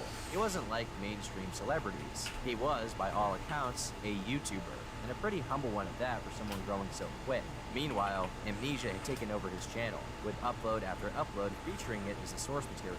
During the hallowed month of October, he posted video after video playing the game, which was only rewarded via analytics. With each and every video, his channel was growing by hundreds of subscribers, and he was raking in some considerable ad revenue. The same month, Martia moved from Italy to Sweden to live with Felix. On January 18th of 2012, he hit 100,000 subscribers, a milestone which, while common today, was relatively rare at the time. If previously he had created the formula for success for his channel, 2012 was the time period during which he perfected it. Combined with a number of convenient circumstances, he was primed to become one of the premier content creators on the site, although not even he could have predicted just how far he would go.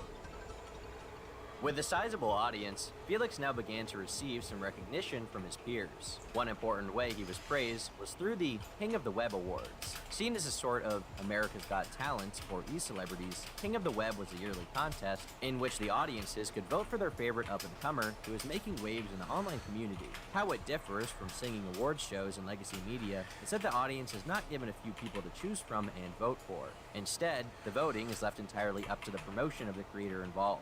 They have to rally their audience. Felix did just that, and thanks to strong support from his subscribers, he won in February of 2012, donating the $6,000 cash prize to a wildlife charity organization. This is one of many charitable donations he has made over the course of his career. Around then, he also stumbled across a game that would replace Amnesia as his most iconic medium. Happy Wheels is a game initially released in 2010. In the game, you have to navigate a number of characters through an obstacle course, in a very bloody and cartoonish fashion. Oh no, my bicycle! You can kill my son, but you can't kill my bicycle. God damn it, I'm pissed now. Look how pissed I am. Playing the game was a huge hit for the PewDiePie channel, being one of his best performing series to this day. But it wasn't all fun and games. As with every up-and-comer at the head of their genre, PewDiePie would still have to prove himself to the internet at large.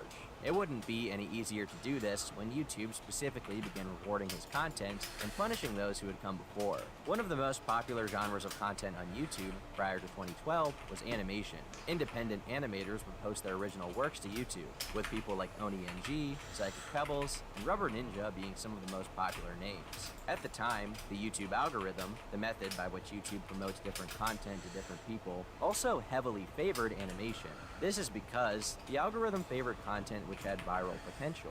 They were short, easy-to-watch videos, which would also lead people to watch a number of other viral videos. Animated shorts perfectly fit into this category, and because animation takes so long, it made sense to make short animations which had a relatively long production cycle, because they would more than make up for the increased effort because of the insane clicks they would receive. All of these animators also previously used Newgrounds to post their work, only moving to YouTube when it became more monetizable. This means that they had a certain past and camaraderie built over years of online companionship, as did their fans. Things didn't bode well when the YouTube algorithm changed in 2012 to favor a different kind of content. Instead of rewarding people for infrequent, short videos which would go viral, YouTube began promoting videos that were posted extremely often because they kept people on the website for longer and therefore allowed more ads to be delivered to viewers' eyes. But of course, with the time that it takes to create an animation, there was no way that these people could post every day, so their revenue streams were greatly impacted and they suffered as a result. Does independently produced animation have a future on YouTube? Quite frankly, I believe if things don't change, it won't. It's based on a number of factors. One is frequency of upload, the other is length of video, both of which are things animators are sorely challenged in. This was the time when reply girls reigned supreme on YouTube. Girls who showed cleavage in their thumbnails and posted video response after video response to different popular uploads in order to leech off of their views. The YouTube community didn't take well to these channels, with them being bombarded with criticism from the rant community. But reply girls didn't last long. as they were heavily mocked by bigger faces, in particular, animators.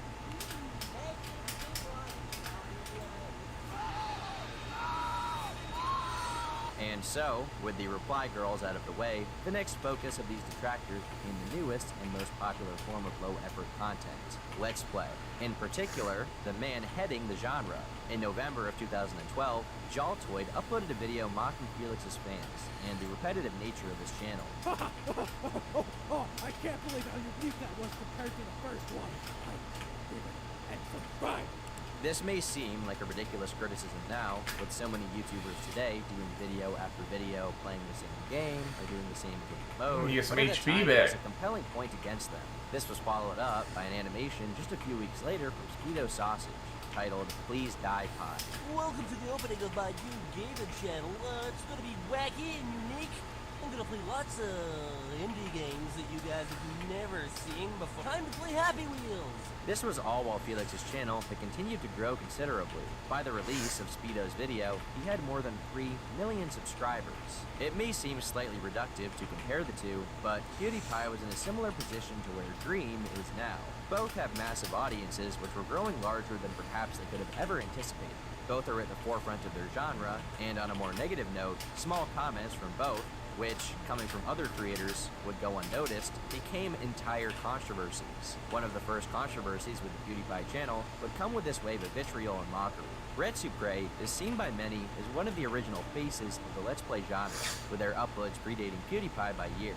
As a result, when Felix became extremely popular doing a similar formula, all while making content which was favored amongst children, their attitude towards him eventually became that of spite. On October 14th of 2012, Red Supre uploaded a video titled Adults Reacts to PewDiePie, during which a number of more mature viewers were seen watching PewDiePie videos and expressing their disinterest. They would later mock his content in subsequent videos as well. Felix himself saw the video, as it was quite popular at the time, deciding to respond in their comment section by saying the following.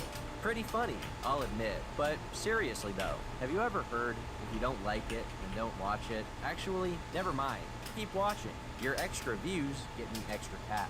Lol lol lol lol.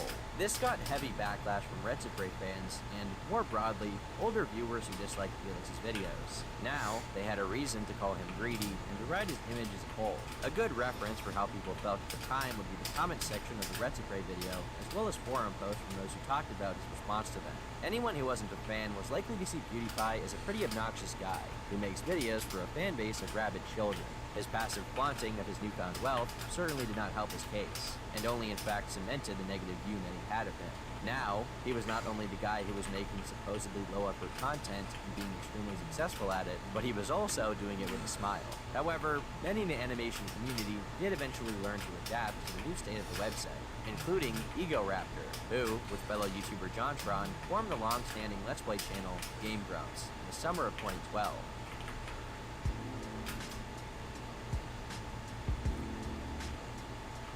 Despite some derision from the greater community, Felix still had an extremely strong following, which was continuing to grow at a rapid rate. In December, he left his network Machinima, citing disgust for their lack of involvement in his channel and general disinterest in any of the work he was doing, all while collecting a significant paycheck from him every month. He also continued to post episodes of Fridays with PewDiePie, including one where he went on Omegle and surprised his fans by connecting them on his own self-named tag. As he grew more and more, it seemed like he would be accepted by the mainstream as a legit celebrity. In February of 2013, he hit the 5 million subscriber milestone. Just a few months later, he received a profile piece from the New York Times alongside Smosh and Ray William Johnson. Impressive shit. His growth seemed unstoppable, with million subscriber milestone after milestone being passed with each month in 2013. Publications like Forbes predicted he was making more than $4 million that year alone. By July, he secured the #2 spot, with the only opponent left to pass being Smosh, who had been the most subscribed channel up until that point. With 12 million in his audience and a revolving door of new viewers flooding to his channel, thanks to the benevolent and generous algorithm, things literally couldn't have been better. It says the most subscribed YouTube, 12 million. We're actually 13 million now. Yeah!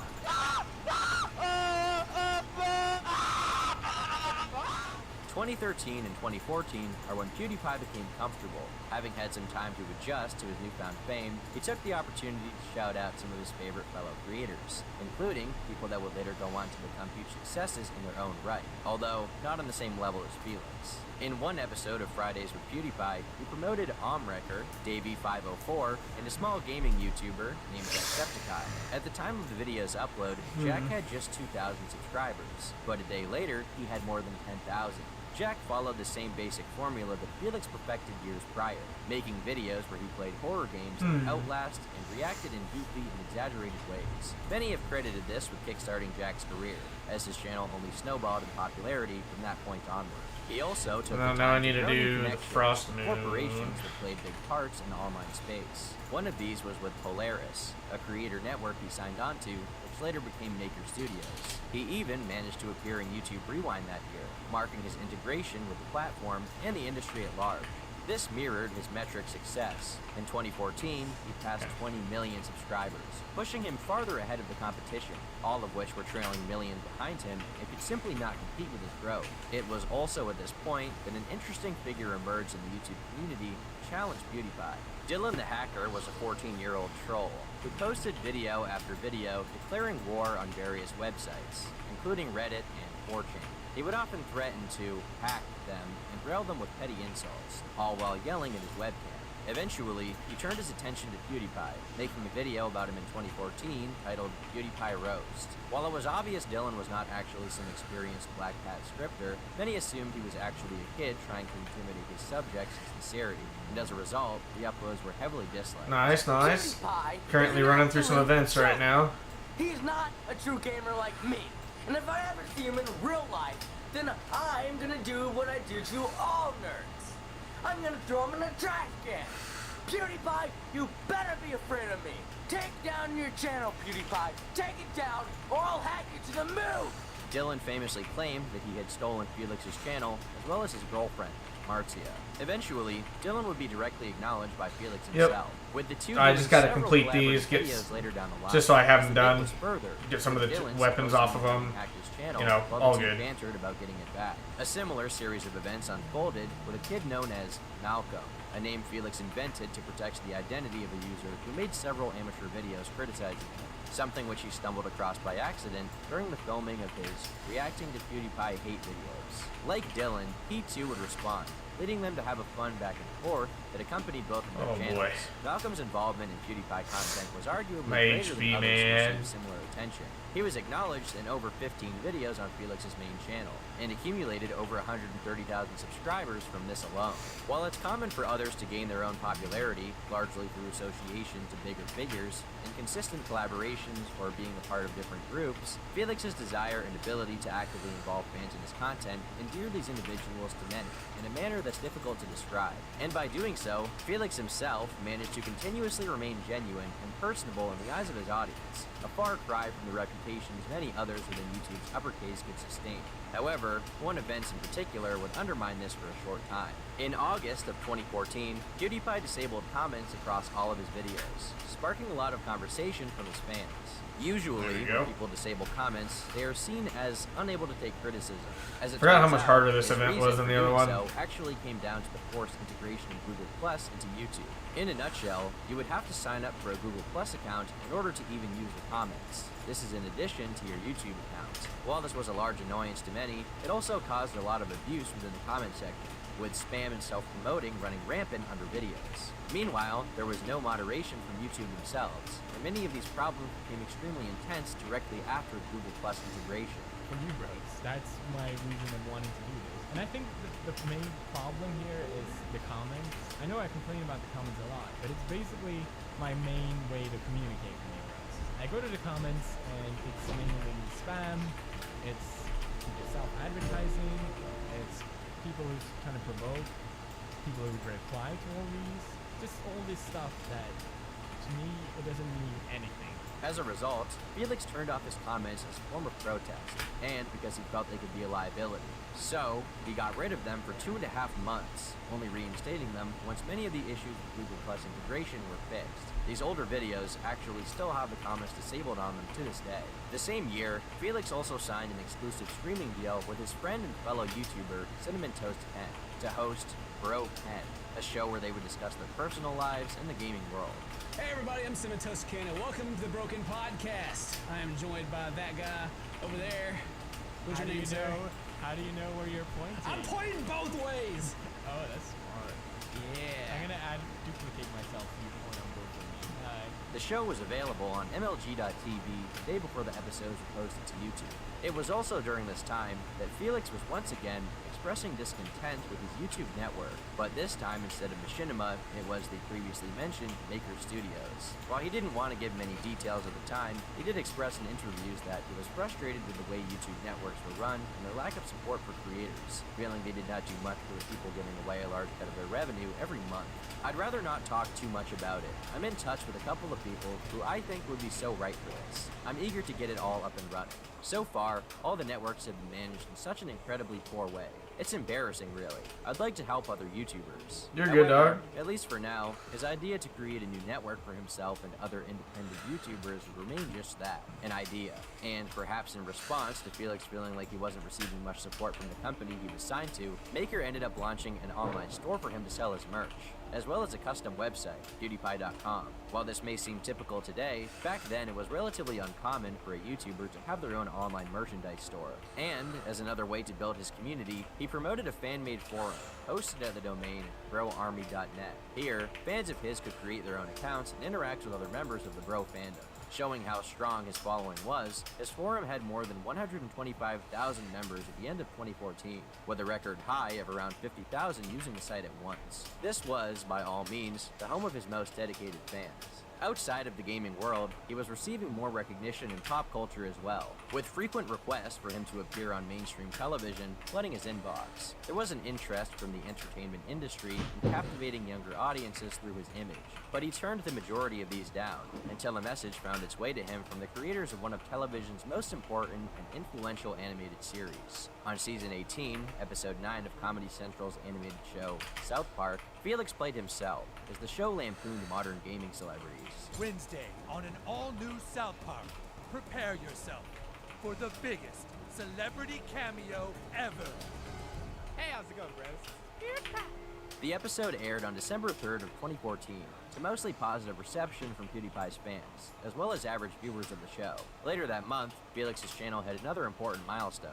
On December 29th, the channel became the most viewed on the entire website, with more than 7 billion total hits. This also totaled to an average of 26,000 subscribers being gained every day. And he wasn't the only one. Top of the morning to you laddies, my name is Jacksepticeye and it's vloggy time! By this point, Jacksepticeye had more than 2 million subscribers of his own, and was doing YouTube as his full-time job. Mark Edward Fizbach, known on YouTube as Markiplier, had 4 million subscribers at the end of 2014, being known for his outrageous reactions to comedy and horror games. His first video, playing indie horror game Five Nights at Freddy's, has almost 100 million views, and subsequent installments received astronomical success as well.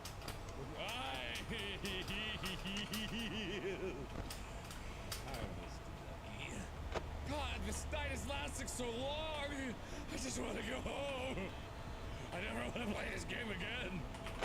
I'll be a good boy. The PewDiePie channel was at the head of a rapidly growing gaming genre, with millions of eyes on each of them and, undeniably, millions of dollars in marketing power. In a few short years, Felix had gone from a guy struggling to fit in and find his path in life to a mainstream celebrity, all from enjoying a hobby he would be doing in his free time, regardless of the success he received. Tender baby body. So if I go into the oven, am I in gasoline? Someone turn this on.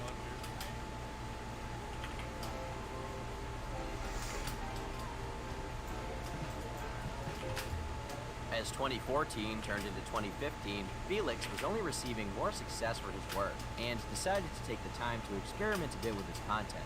One of these uploads was titled Frozen Fanfiction, during which he and Cinnamon Toast Ken read out and reenacted a very cringy fanfiction written about the characters from Disney's animated film, Frozen. To Anna's each time. They upped the wave counter or something? Rolled No. upwards towards the back of her No, head that's with it. her each thrust, Anna's jiggled along.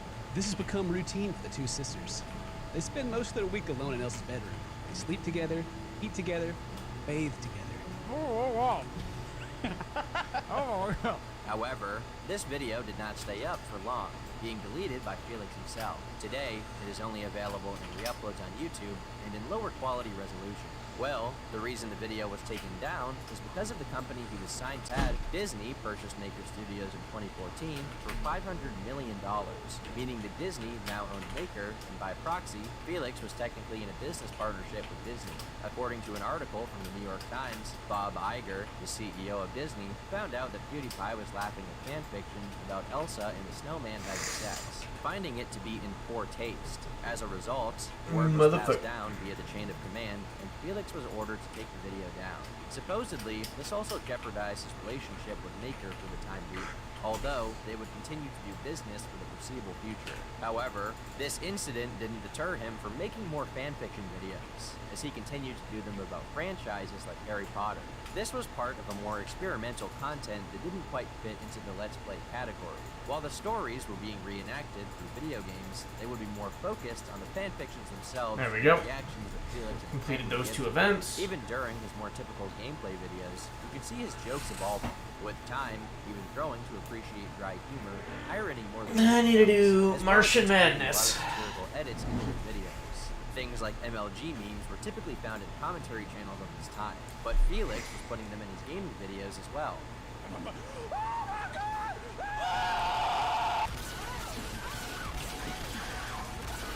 That year, Felix also managed to get the attention of the United States government, and not because they wanted to give him a shiny sticker. Middle-earth: Shadow of Mordor is a game released in 2014 based off of the Lord of the Rings franchise. As part of its marketing campaign, it was heavily promoted by a number of YouTubers, including PewDiePie himself. This was done through paid promotions on their YouTube channels, which PewDiePie listed in the description of his video.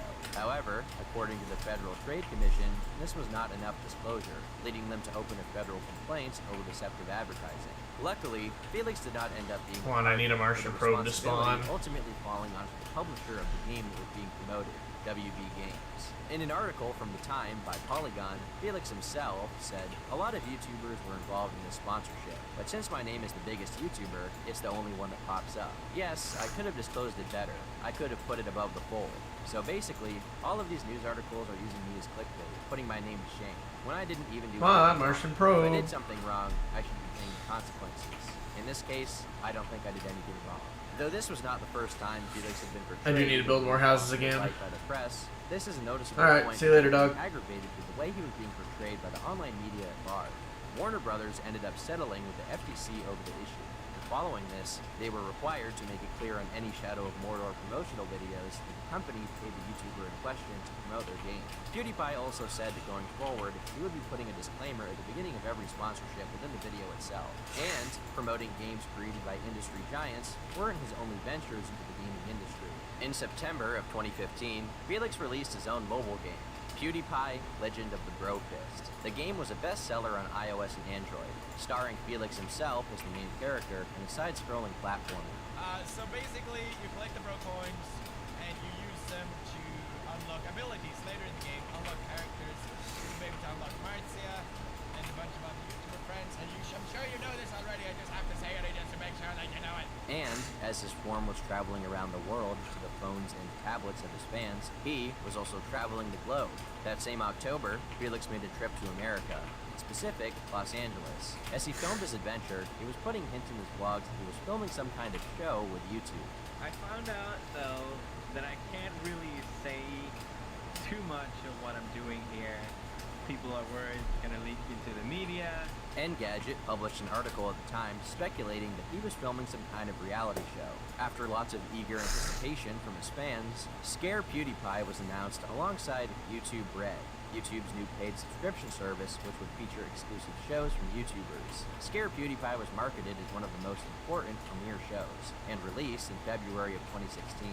The main idea behind the series was that in each episode, Felix would be tasked with making his way through a series of real-life obstacle courses, all of which was designed to scare him and a play on the old Amnesia Let's Plays that made him so popular in the first place. The show actually had some legitimate talent behind it as well, with backing from Robert Kirkman. For the unaware, Kirkman is the original creator of the Walking Dead comic book series, which would later be adapted for television. Season 1 was pretty well received by fans, although from a broader critical perspective, it did not fare very well. One editorial from Forbes seems to pretty accurately reflect the opinions of the press around it. I've said previously that I'm not the target demographic for YouTube star Felix PewDiePie Shellberg's work, but I admire him nonetheless. He's a hard worker, charismatic presence on screen, and has devoted lots of time and effort to charitable work. I'm just not really a big fan of his YouTube videos, even though Shellberg himself strikes me as a super nice guy and I'm glad of his success. Still, I think I'd rather watch him yell at weird indie games on screen and to do all his weird antics than watch another episode of Scare PewDiePie,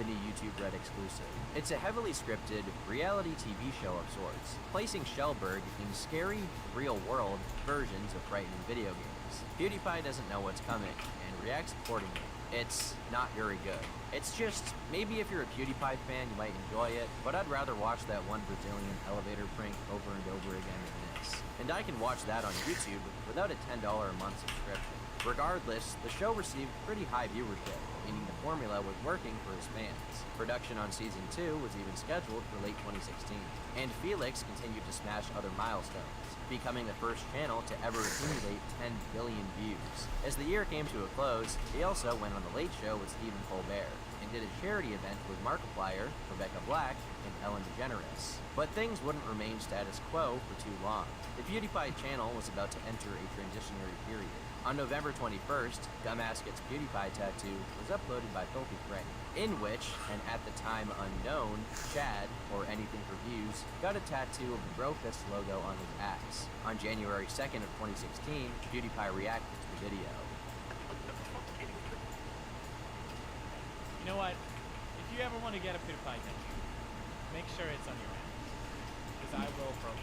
Felix seemed to enjoy it, and the content creators involved, namely Filthy Frank, who at the time was solely known for his offensive and outrageous videos. This was posted just as the year began, and while at first glance it may seem like a simple response to a crazy upload, it would serve as a symbolic change for Felix into a new era of his content. It was also during this period that Felix's actions and attitudes would change the course of YouTube forever.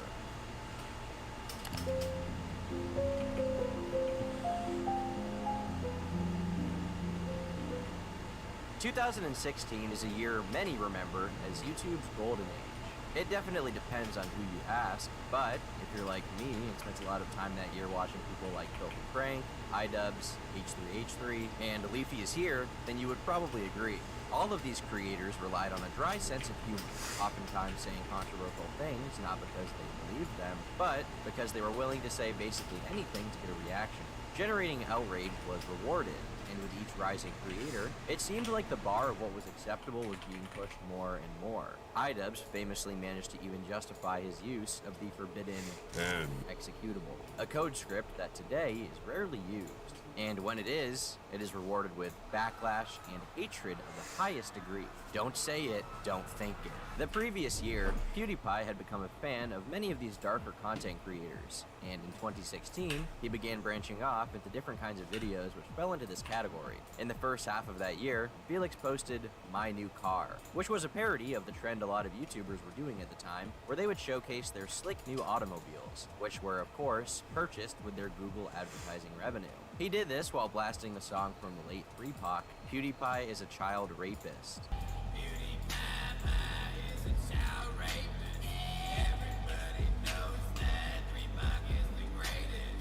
He clearly wanted to make videos that were more subversive, and mocked the YouTube landscape rather than blended in with it. You can tell that during this time he had become very self-aware of his position on the site and did not want to be seen as a child entertainer any longer. He was growing as a creator and as a person. If you bros didn't exist, I wouldn't be making videos. Honestly, I really feel like I've gotten that connection back. We're doing these fan creation videos together where I interact to your bros creations, and I love that. Listening to voicemails, reviewing fan art, all that kind of stuff is so cool. In 2016, Felix also managed to fulfill his dream of creating his own multi-channel network as well. As a subsidiary of Maker, Revel Mode was a team of creators who would collaborate and also fund game development between those signed on. Some big names involved were older associates like Mark, Jack, and Cinnamon Toast Ken, as well as newer faces to the gaming community, like Quebblecop. That year, he also released another mobile game, which would be far more popular than his first venture into the space. PewDiePie's Tuber Simulator is a game built around trying to be a famous YouTuber. You can customize your character and then spend time completing tasks to improve your analytics and purchase items for your set. The game was even given free promotion via YouTube on channels like Jacksepticeye and Jelly, no doubt boosting its popularity. What the heck? Alongside these business ventures, he was also willing to continue to brandish his rather edgy sense of humor. On August 30th, Felix unverified his account on Twitter, saying that he found celebrity-only notifications to be annoying. Subsequently, he also jokingly claimed that he was part of one particular militant Islamic group, which has been in the news a lot in the last few years. These edgy jokes ended up getting the media really riled up about the situation. And everyone just started freaking out. So dumb. Why am I here? Mashable posted about it. People are freaking out. During this time period, PewDiePie was shedding his fan base of younger people who may not have been able to understand his humor, as he would now often poke fun at serious subjects. Through situations like this, he came to realize that regardless of the backlash he got, ultimately he just had fun starting some controversy and getting people talking. He was learning the arts of the troll.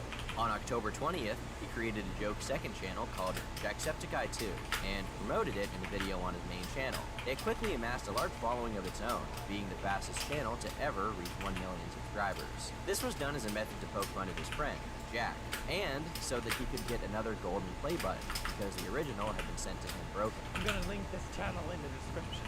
And if all 48 million of us can go and click on this link, that would not just generate 8 million views, which would be really nice for our revenue, but it would also give me a new golden play button.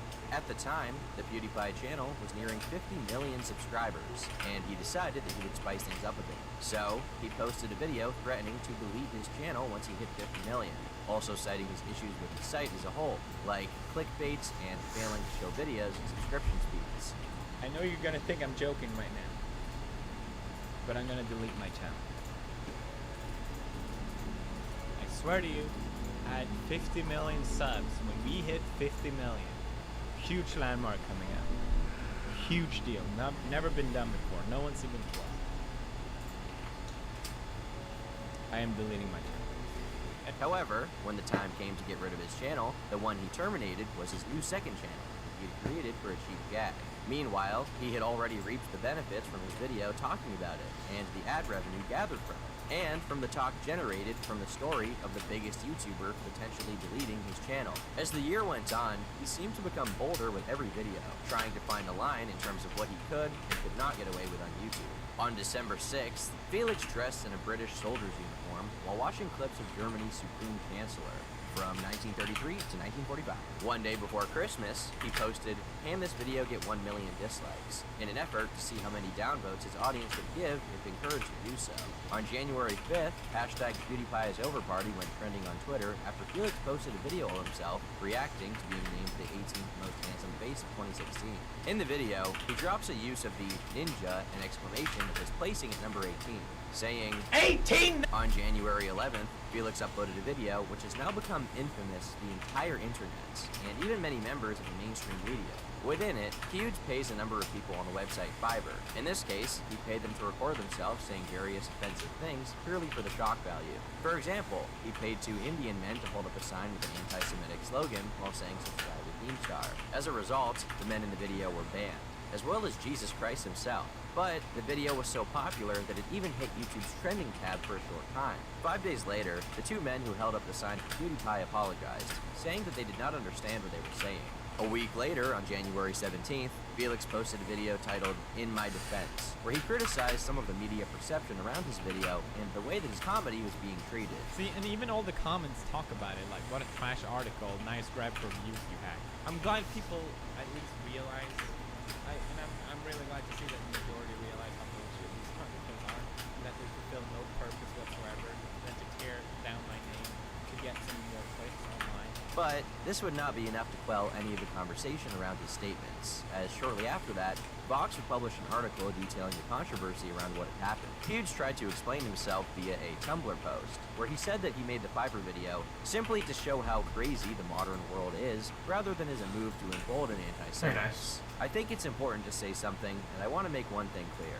I am in no way supporting any kind of hateful attitudes. I make videos for my audience. I think of the content that I create as entertainment, and not a place for any serious political commentary. I know my audience understands that, and that is why they come to my channel. Though this was not my intention, I understand that these jokes were ultimately offensive.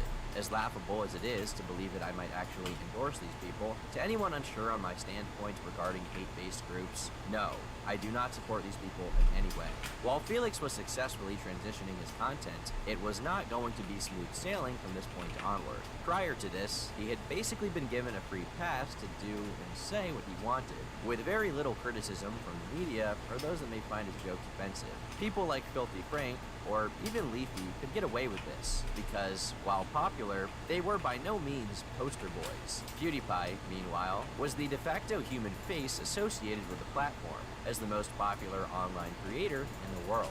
And eventually, he would draw the attention of people who were not very big fans of his humor. All prior criticism from the American media would pale in comparison to his next approaching foe.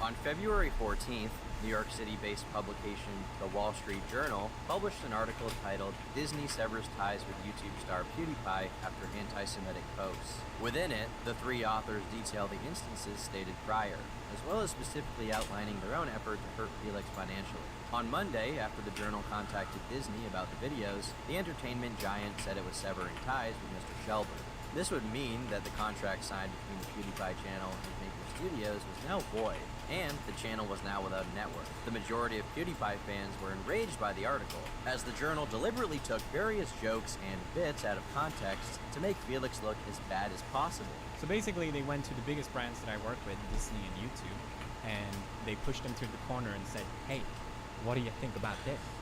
Hate?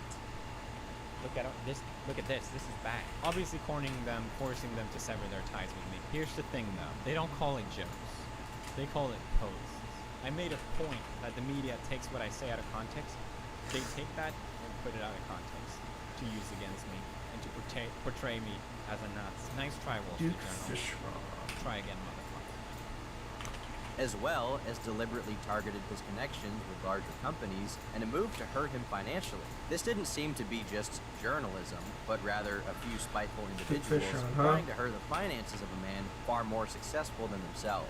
The same day of the article's release, Scare PewDiePie was also canceled, meaning the second season would never be released to the public in any form.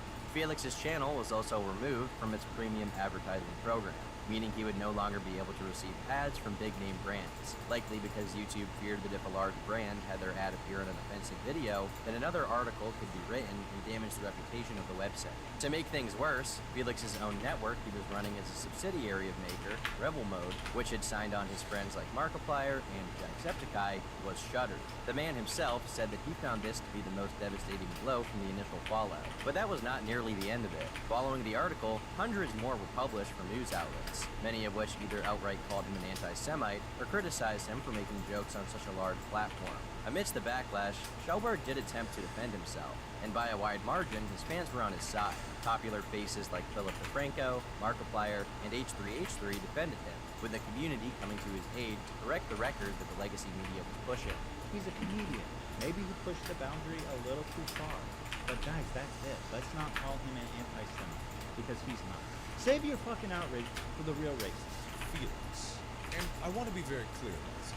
Felix is not an anti-Semite, and Felix does not advocate it. As Felix showed in his response, much of their case for him being an anti-Semite was entirely fabricated. They took that part. They ignored the whole part about me talking about context, and they took that part and put it out of context. They took parts where in my game other people created swastikas, and my title of that video is "Stop doing this." Stop doing this. That's basically what I said. Stop making swastikas in my game. They took that as evidence against me. This whole thing is not a post.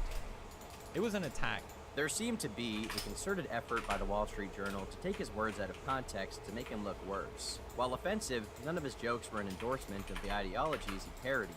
And that is what was so infuriating to him and the YouTube community. The fact that the writers likely knew what they were doing and did this as a way to frame him as a bad person to an older audience who may not be familiar with the culture of his channel and his videos in general. It was very upsetting. While YouTubers had his back, the media only continued to push the same narrative, and even went on to mock him in their responses. Titles like PewDiePie responds to Disney dismissal by attacking media, PewDieCry, PewDiePie fights back tears as he responds to criticism, and YouTube star rages against the media flashed across the phone screens of boomers around the globe. Regardless of his responses, the damage to Felix had already been done, losing multiple business opportunities as a result of the actions of the journalists working for the Wall Street Journal. With him out of the way, their next target became the platform itself. Subsequently, they began publishing a series of articles about YouTube. They accused the platform of allowing ads to be run on hateful videos, with outlets like The Guardian parroting their opinions and getting a lot of attention from the press. They were only given more fuel when actual hate site, The Daily Stormer, changed their banner to proclaim themselves the world's #1 PewDiePie fan site. As weeks passed, the controversy continued to snowball, with the focus moving away from Felix and more to YouTube as a platform. The Wall Street Journal then began reaching out to large companies whose brands were being advertised through Google, and therefore through YouTube, with massive names like Coca-Cola, Pepsi, and Walmart pulling the plug on all advertising with the platforms. All of the major names leaving, and many more pulling their spending dollars from YouTube, would cast a dark shadow on the website, leading to the darkest period that it as a platform and its creators would ever have to live through.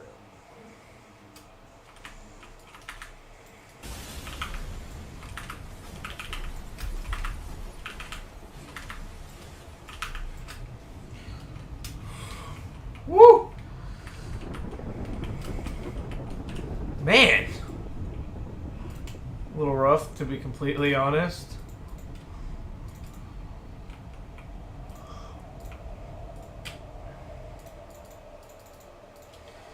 But we did it. With all of these massive advertisers leaving the website, YouTube was rapidly losing their primary source of revenue. They needed to introduce some measures to mitigate the crisis and hopefully attract these big spenders back to the website. However, as with many changes, in the short term this proved to be a detriment to all creators. This is when YouTube introduced the yellow $sign.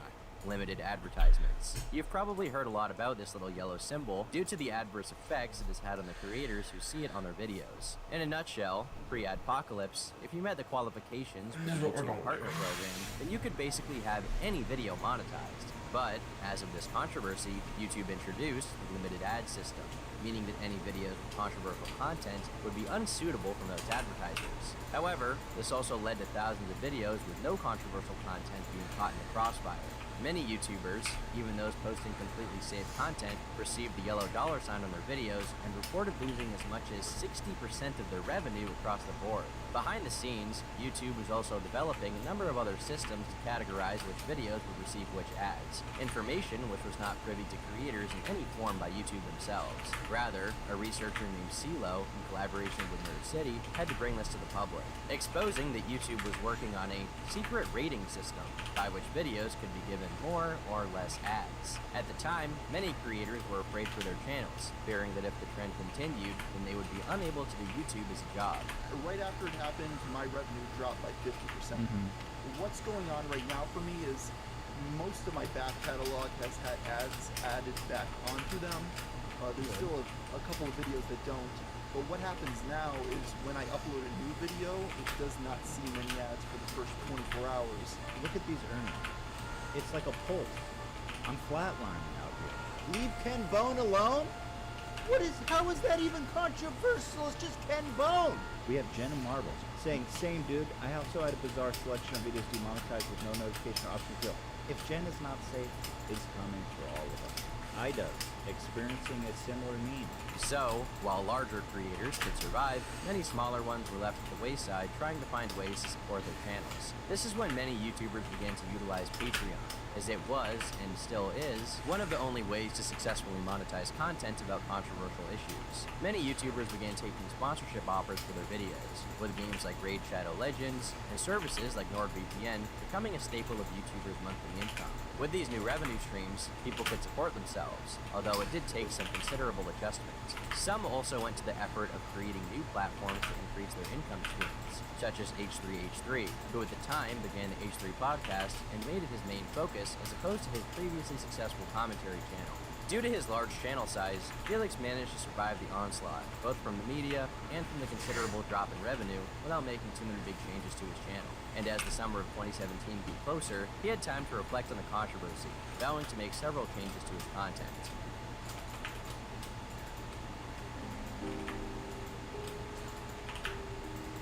Around this time, Felix made several statements that he would try to move away from the extremely edgy videos. After seeing the alt-right rally in Charlottesville, he proclaimed that he realized that there were real bigots amassing who he wanted nothing to do with.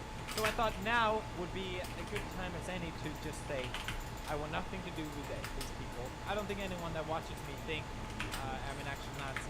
But I know a lot of people still might have doubt, mainly because of all the jokes that I've been making. At this point, I really just want to distance myself from all this, because seeing it as well, I remember back when everything happened in February, I was sort of like, I mean, they're just jokes. There's not actual Nazis out there. What are you talking about? And then I look at this and I'm like, oh, okay, I see. Okay.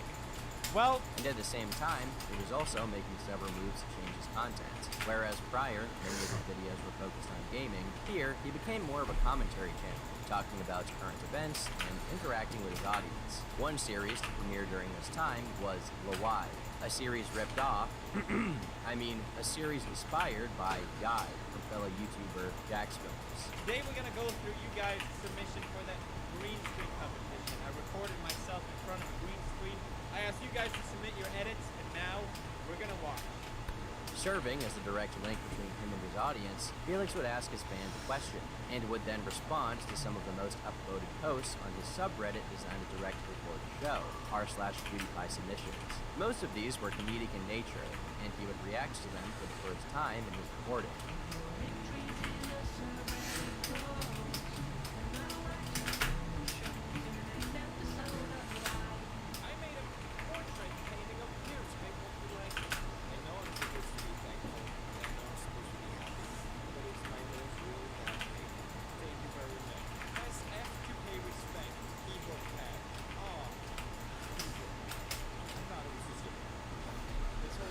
People took great pleasure in seeing his authentic reactions to his community's posts, making his bond with them even stronger. This also served as a replacement series for the classic series of videos on his channel, Fridays with PewDiePie. This is the time when Felix appeared to have a very genuine connection with his viewers, even posting videos about topics that were completely out of the ordinary for his channel. In May of 2017, he posted a video talking about his favorite story, which is from a manga. A number of his videos also starred himself reacting to content that he found to be obnoxious around YouTube, often lampooning outlets similar to BuzzFeed. This not only further cemented him as a commentary channel, but also showed his continued discontent with the legacy media and the press. Hey guys, let's grab a bunch of people with a colorful background. That's popular, right? We can do that too! No! Things were going well for Felix as he moved away from racial humor and continued to express his personality to a lot of success on his channel. But on September 12th, he would once again strike controversy when he came across a fateful bridge in a live stream of the Battle Royale game, PlayerUnknown's Battlegrounds. What a fucking Jeez, oh my god, what the fuck? Sorry, but what the fuck? What a fucking asshole. I don't mean that in a bad... I fucking tried to shoot. I shot him 3 times. He fucking went out of his way. From watching the video, you can tell that this was a slip of the tongue from him. Following this, many media outlets responded to the controversy, and the entirety of the YouTube world talked about the incident. Whereas before, many defended him, this time, a few key figures noticeably stayed silent or outright condemned his actions. For example, Ethan of H3 openly criticized him on his platform for his use of the word. So, it sucks. It really sucks. I don't think Felix is a racist person, but god dang, he really kind of just was really comfortable using that word. That really just kind of, like, you're reaching for all these words, right? You're like, oh, let me just like a little M-bomb for you. I mean, I know this is a point a lot of people say, but it certainly seems like it's not the first time he's used that word in that context.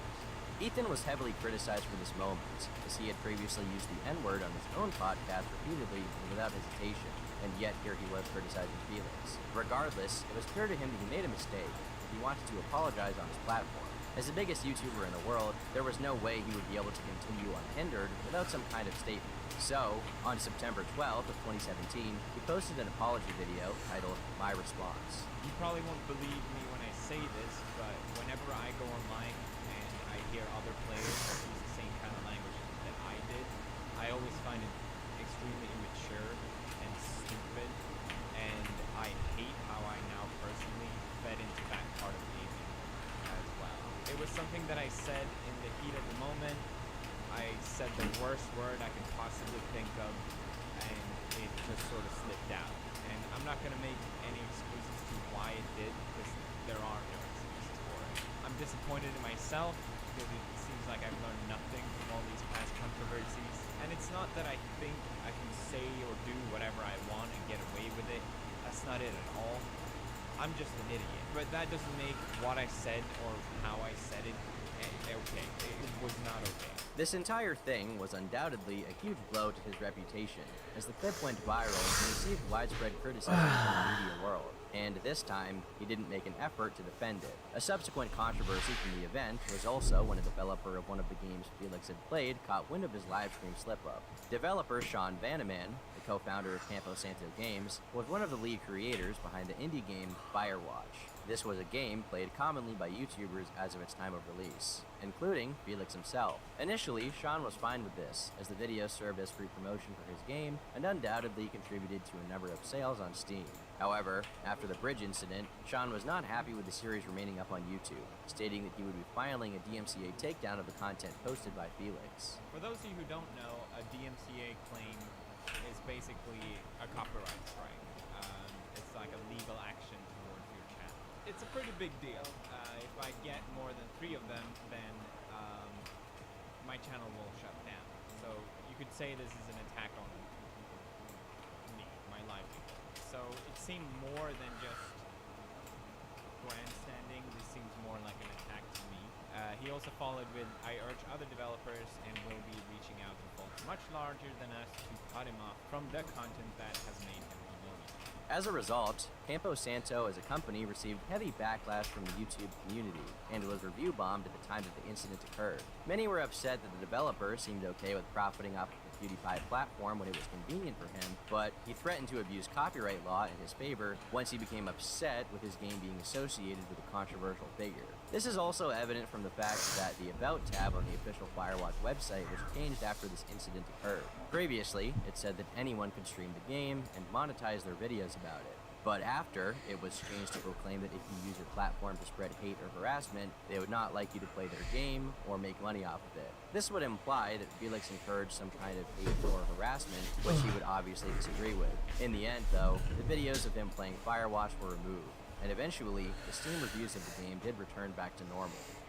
The end of 2017 marked an important change in the culture of the online world, particularly on YouTube. Whereas in 2016, edgy content creators reigned supreme, the end of the year would basically mark the end of YouTube's golden age for that content that dared to push the line. On October 3rd, the final episode of iDubbbz's Content Top was released, which PewDiePie made a cameo in. H3, meanwhile, was largely focused on his podcast by this point, and had moved away from much of the attitudes that made him popular and revered in the first place. On December 12th, Leafy began his period of inactivity on YouTube. going missing in action as his channel bled subscribers. On December 17th, Filthy Frank announced that he would be leaving his channel behind in exchange for his music career under the name Joji. Dude, what the fuck? Controversies that year. How am I supposed to dodge that? The annual YouTube Rewind.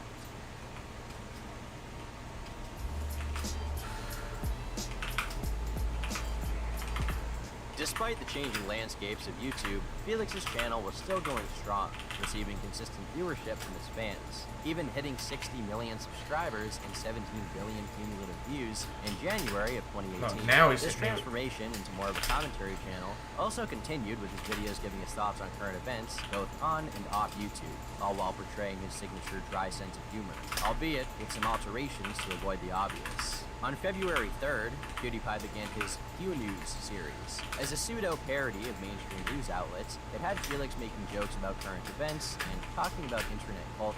That, along with... How in the fuck am I going to... I literally cannot dodge fast enough. ...about current events outside of his community, and another to make a connection with his fan base. News number 1.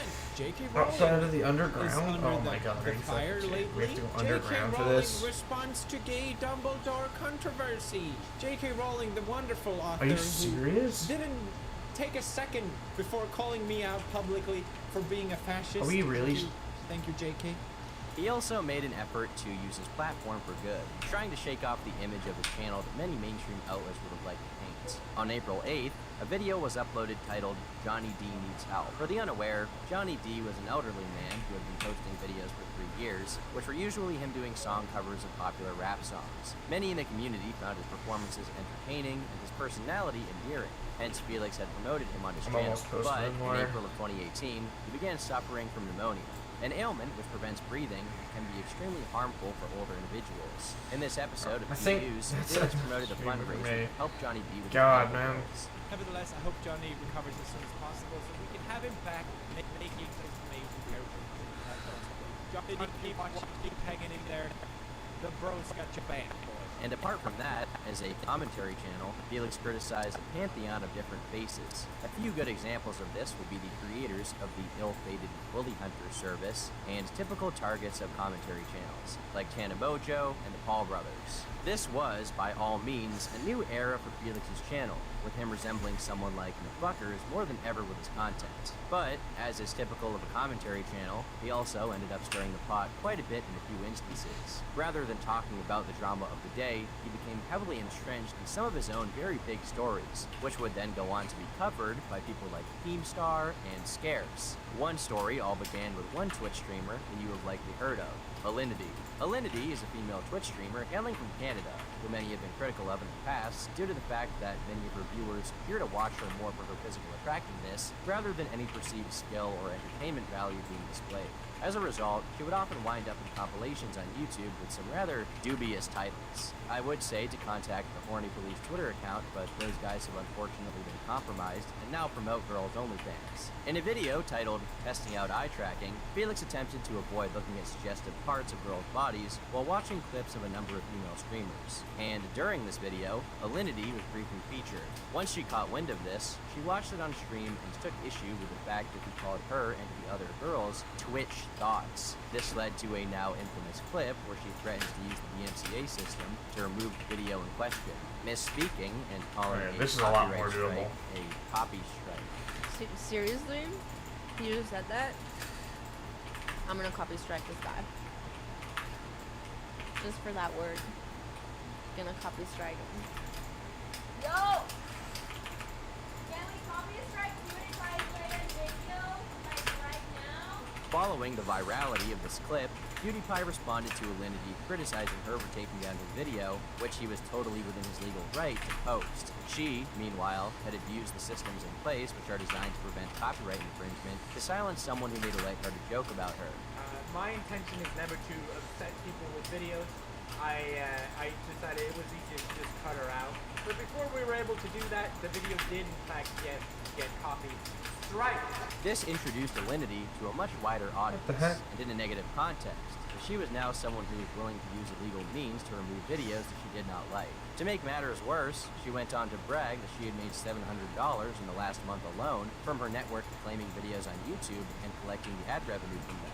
any of which videos could have been totally within their legal right to exist and make their own money. And while all of that is fucked, this situation also gave birth to an important channel meme which his fans would take in stride. While talking about the drama, Alinity referred to Felix's fans as little 9-year-olds. And rather than take offense to this, Felix and his followers decided to embrace it. The Bro Army title had been seldom used by this point, and so the channel's followers decided to take up the ironic title of the 9-year-old army.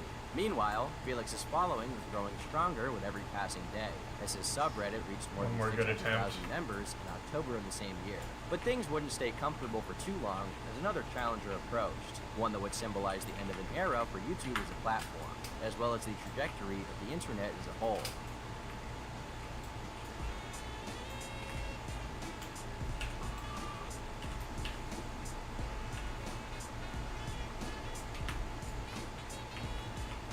YouTube has seen many site-wide changes over its time as the biggest video sharing platform in the world.